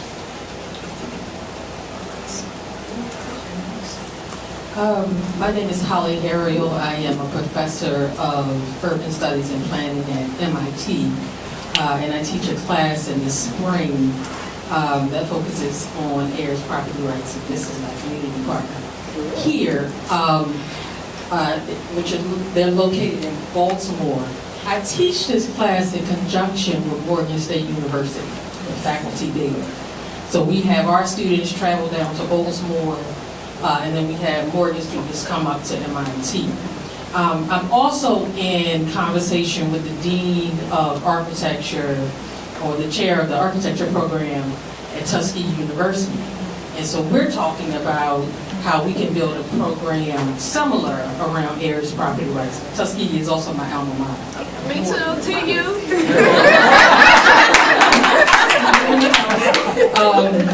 And then I'm a Baltimorean as well.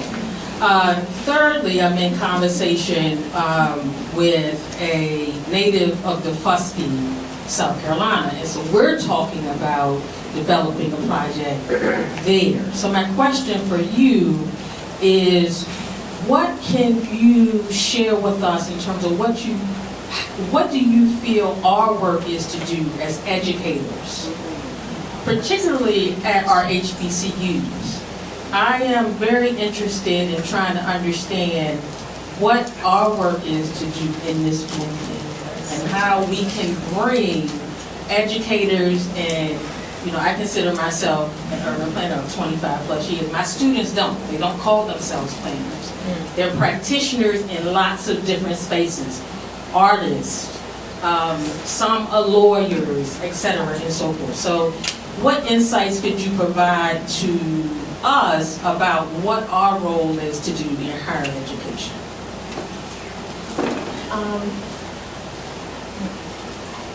I guess my perspective would be, I know like in the legal field we have all this legalese, but the real reality is there is a wealth gap, there's a estate planning gap, but also it's tied to stewardship, and that's really what we want everyone to have a good grasp on, is that with ownership, like you said, like you have students that's in art, you have students that have various disciplines where there's a property interest, and just making sure they understand that with inheriting, with creating, establishing property rights, you have to be good stewards about it, and the means of going through the different methods of protecting that property interest, whether that's personal property or real property, and being able to understand that everyone has a seat at the table, just because it really does build off of community. Like, yes, we're talking about individual families that build off into the community, that snowballs into the economy of these areas, and being able to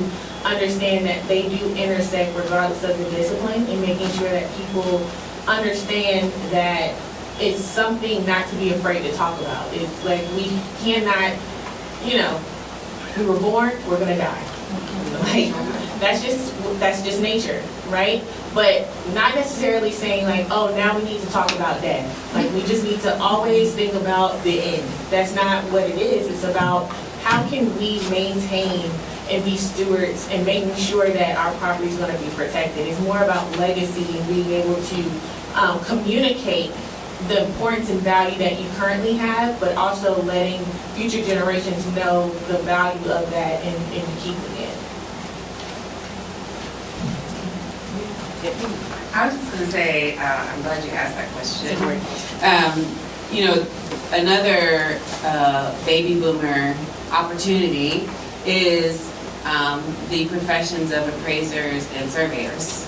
And that, particularly surveyors, for this kind of work. They're needed for title analysis, but it's so hard to get surveyors. You know, we're competing with folks who, I mean, they're in high demand, let's put it that way. So, you know, encouraging people to go into those types of professions and trades, as well as, you know, GIS specialists, like abstract, as well as title abstractors, you know, these kind of quasi-legal professions. And then, oh, I forgot what else I was saying. I think there's, and I think also thinking differently about what their careers could be. Like, I'm an attorney, but I'm also a conservationist and you know, I do so many other things. So thinking about their profession as being dynamic and that you can do different things throughout your profession would be really important, because I think we have to be very agile. We have to learn about conservation. We have to learn about all these different things in order to show up effectively. So my question is to Brianna. So we know tourism is a multi-billion-dollar industry in South Carolina. Can you talk a little bit about the work that you all are doing with family reunions and how might, as we build a network and other people are coming back to the South in terms of tourism and family reunions, how that could be a tool in our toolbox? So as one of the projects that that's really helpful when you have family gatherings, church anniversaries, is you have your historian. And so that's one of the great ways to, one, give that educational point around heirs property, but you can be very specific to that family's heirs property issue. And so in developing programming around like the family reunion, you'll be able to not only walk with the family through their particular heirs property issue, how to resolve it, how to prevent or consolidate, but also be able to extend those additional resources around family work, be able to invite other professionals that if you're working with, like we're working with a client that's interested in various land use, we can potentially invite those individuals to that forum to explain what that process is, to create those benchmarks, because heirs property is a process to navigate that is not a short one. And so you have to create those benchmarks so you don't have that fatigue of that family, because you know, they see, hey, you keep telling me about this finish line, but we're not, I feel like we're not making the movement toward it. And I'm getting fatigued and I keep getting, you know, cost letters and like, oh, well, now we need an appraiser or we need a surveyor and the duration for that. So, and it also allows for transparency. Sometimes, especially multi-generational, you want to make sure that everyone's on the same page. And although some may have an economic value versus sentimental value, you'll be able to get that common ground and true collaboration and 100% agreement to move forward. All right, and I think that's the end of our Q&A session. Thanks for all the great questions. Thank you. Thanks for coming. So I just want to say, wow, what an amazing couple of days.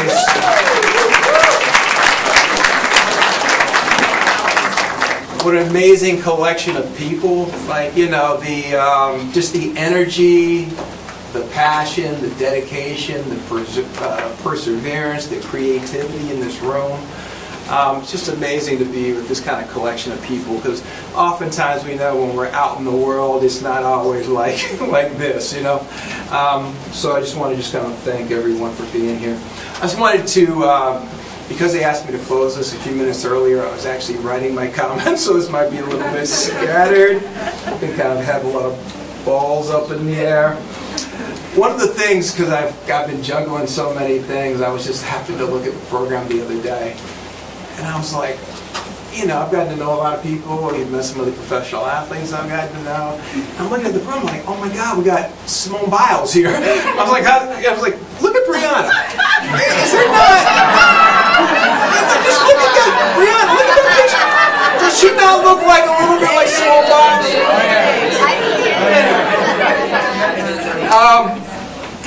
I mean, I'm serious. Okay, so I mentioned that, you guys, I kind of gave you the overview of our staff, the ones that we've, been able to hire and bring on board this year.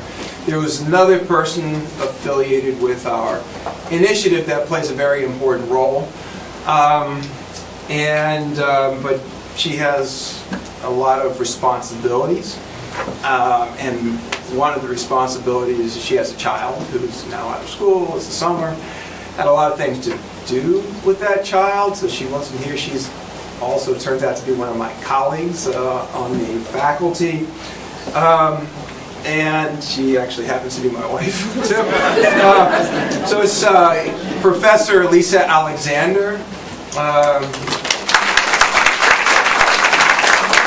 So for our initiative, she's the faculty director of our housing and property rights program. She's been able to work with some of our other staff to sponsor. Besides, this is like, this is a big kahuna, this is our big event of the year, but during the year we have smaller events of panels and workshops, and she's been instrumental in pulling together, with the assistance of some of our other staff, some really great panels. Like some of it is Massachusetts specific. So yesterday I think we had reference from Simone about the MBTA Communities Act, which is trying to change our zoning around transportation hubs to create more affordable housing, and really interesting issues here in Massachusetts. There's been litigation about this. But she also pulled together a panel, for example, on kind of alternative ownership structures and CLTs. And anyway, so that's, so it's not just, this is like, this is our big show, but we have other things during the course of the year that really kind of lead to generate a lot of life in our program for our students, for faculty, for sometimes we get a number of members from the community at large. So I want to make sure to acknowledge her great contribution. Just in terms of this conference today, I think that we all, besides just the quality of people here, it's cross-sectoral, it's interdisciplinary, we've heard about a lot of innovation, and it's great that we're able to share this, and the idea is that, we can draw from each other, draw from strategies and programs and legislation that has been useful in some places, and then it can be, utilized in other places, right? So it's just very collaborative that way. Just want to make sure to thank a number of people. I want to thank the staff from the ILHPR.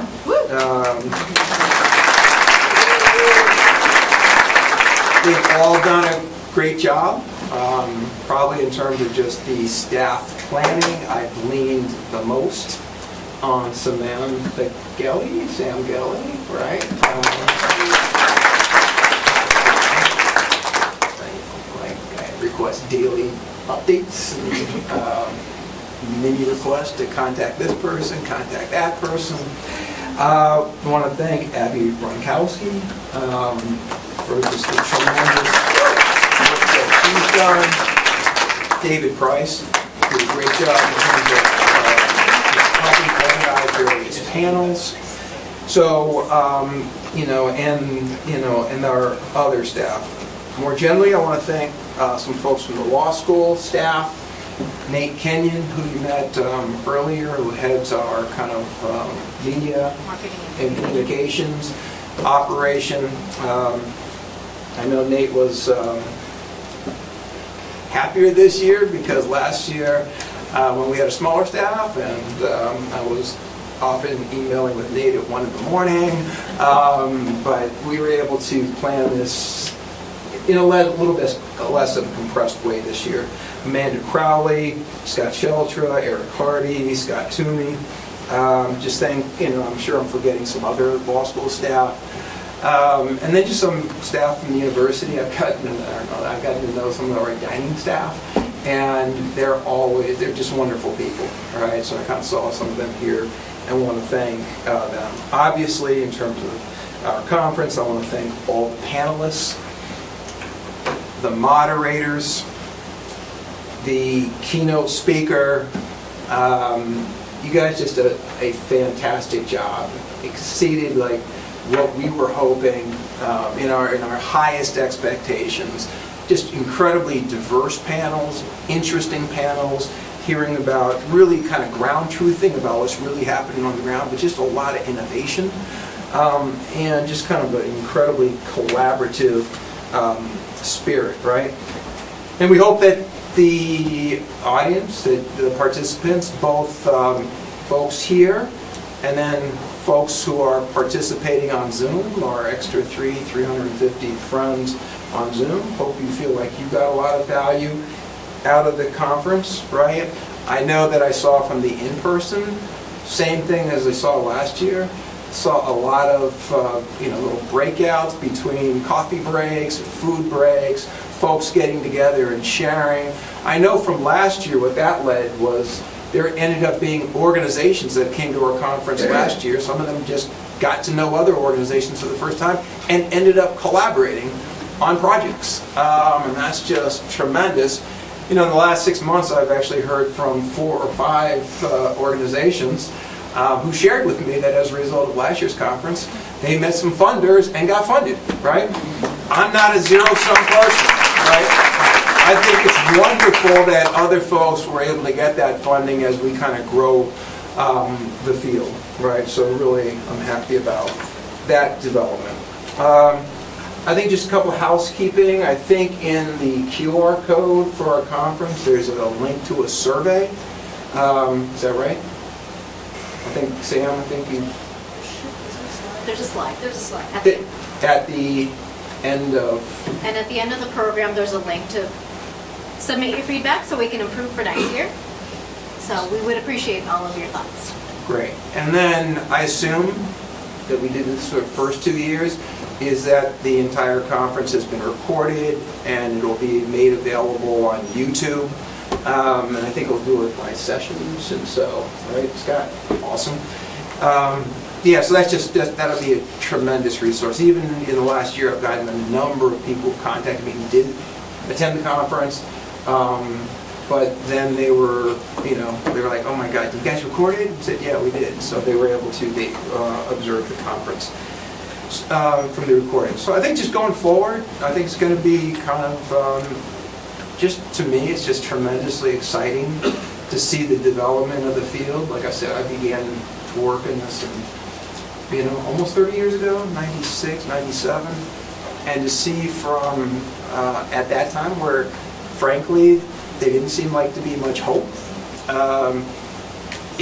The work was kind of limited in terms of what sectors were participating. I'd say it was disproportionately kind of legal aid and some community-based organizations that maybe did a little bit more than that.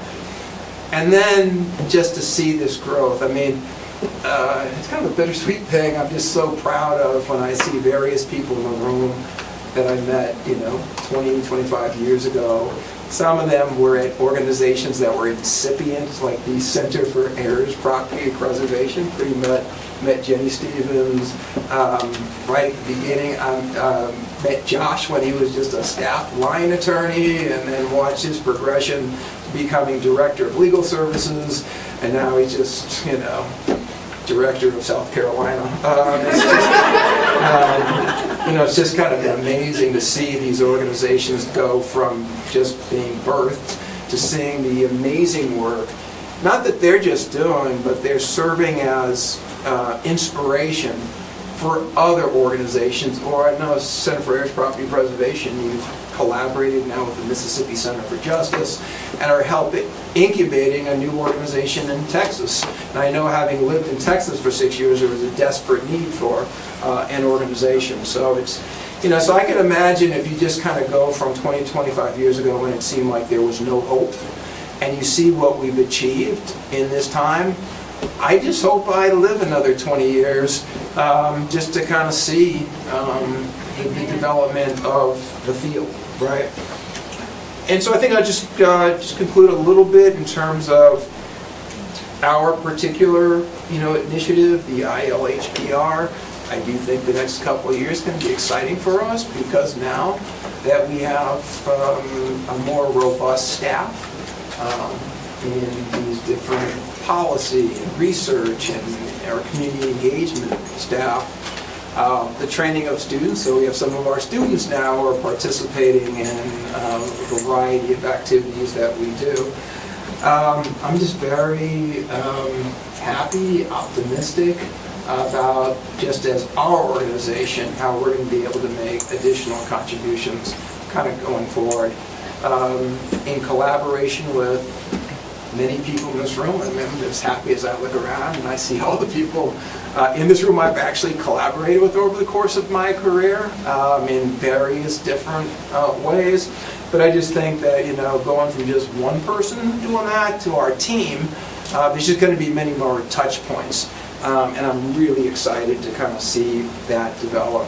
Let me tell you a little bit about our kind of conferences going forward.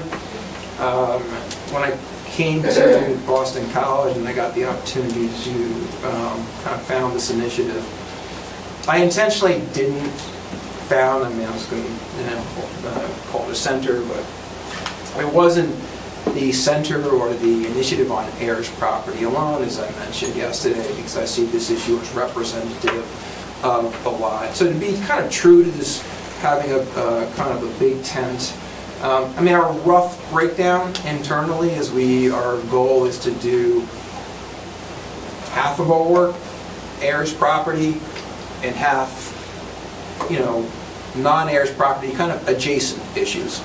So that'll also be kind of reflected in our conferences kind of going forward.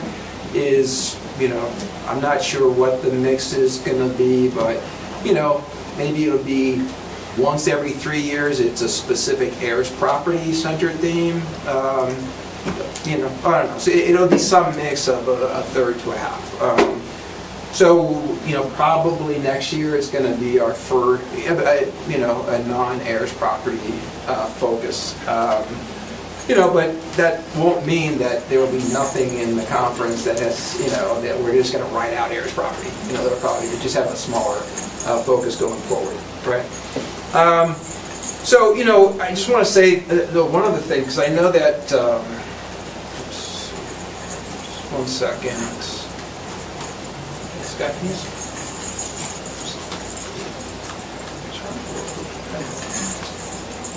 All right, so I know we're having some technology issues. This is the map of the blue. The states that are in blue are the states that have enacted it into law, right? Or the jurisdictions like DC or the U.S. Virgin Islands. The other ones are where we have bills. I just wanted to show that, and we're thinking in that in the next year. We already know that there's going to be a few other states. So I know you guys didn't get that visual representation, right? I do want to make this point, though, about the... one of the things about our world, we live in a world that's so polarized, politically polarized, and sometimes assumptions being like we know the good people, they live in these types of states, and then the bad people live in these types of states. The one thing I really thoroughly enjoy about my work is I've gotten to know people and organizations and states all throughout this country. And, sometimes in, the world I live in legal academia, folks are kind of surprised about the success, but then I often get the next comment is, oh, I assume it's all blue states. And I'm like, yeah, no.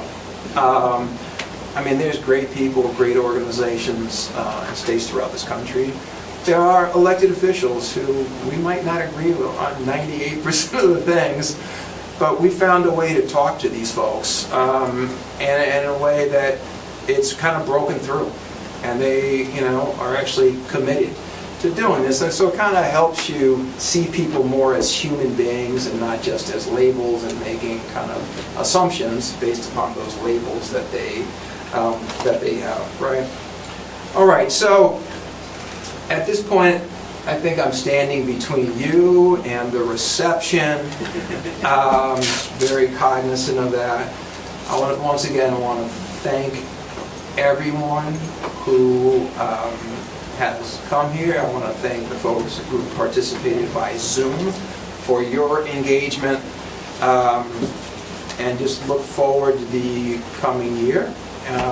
Despite some severe challenges that we face, at least in the work that we'll do, I'm confident that we're going to have new breakthroughs, new innovations, new collaborations, and just look forward to seeing that. So thank you for coming. Safe travels for those who are traveling, and thanks again.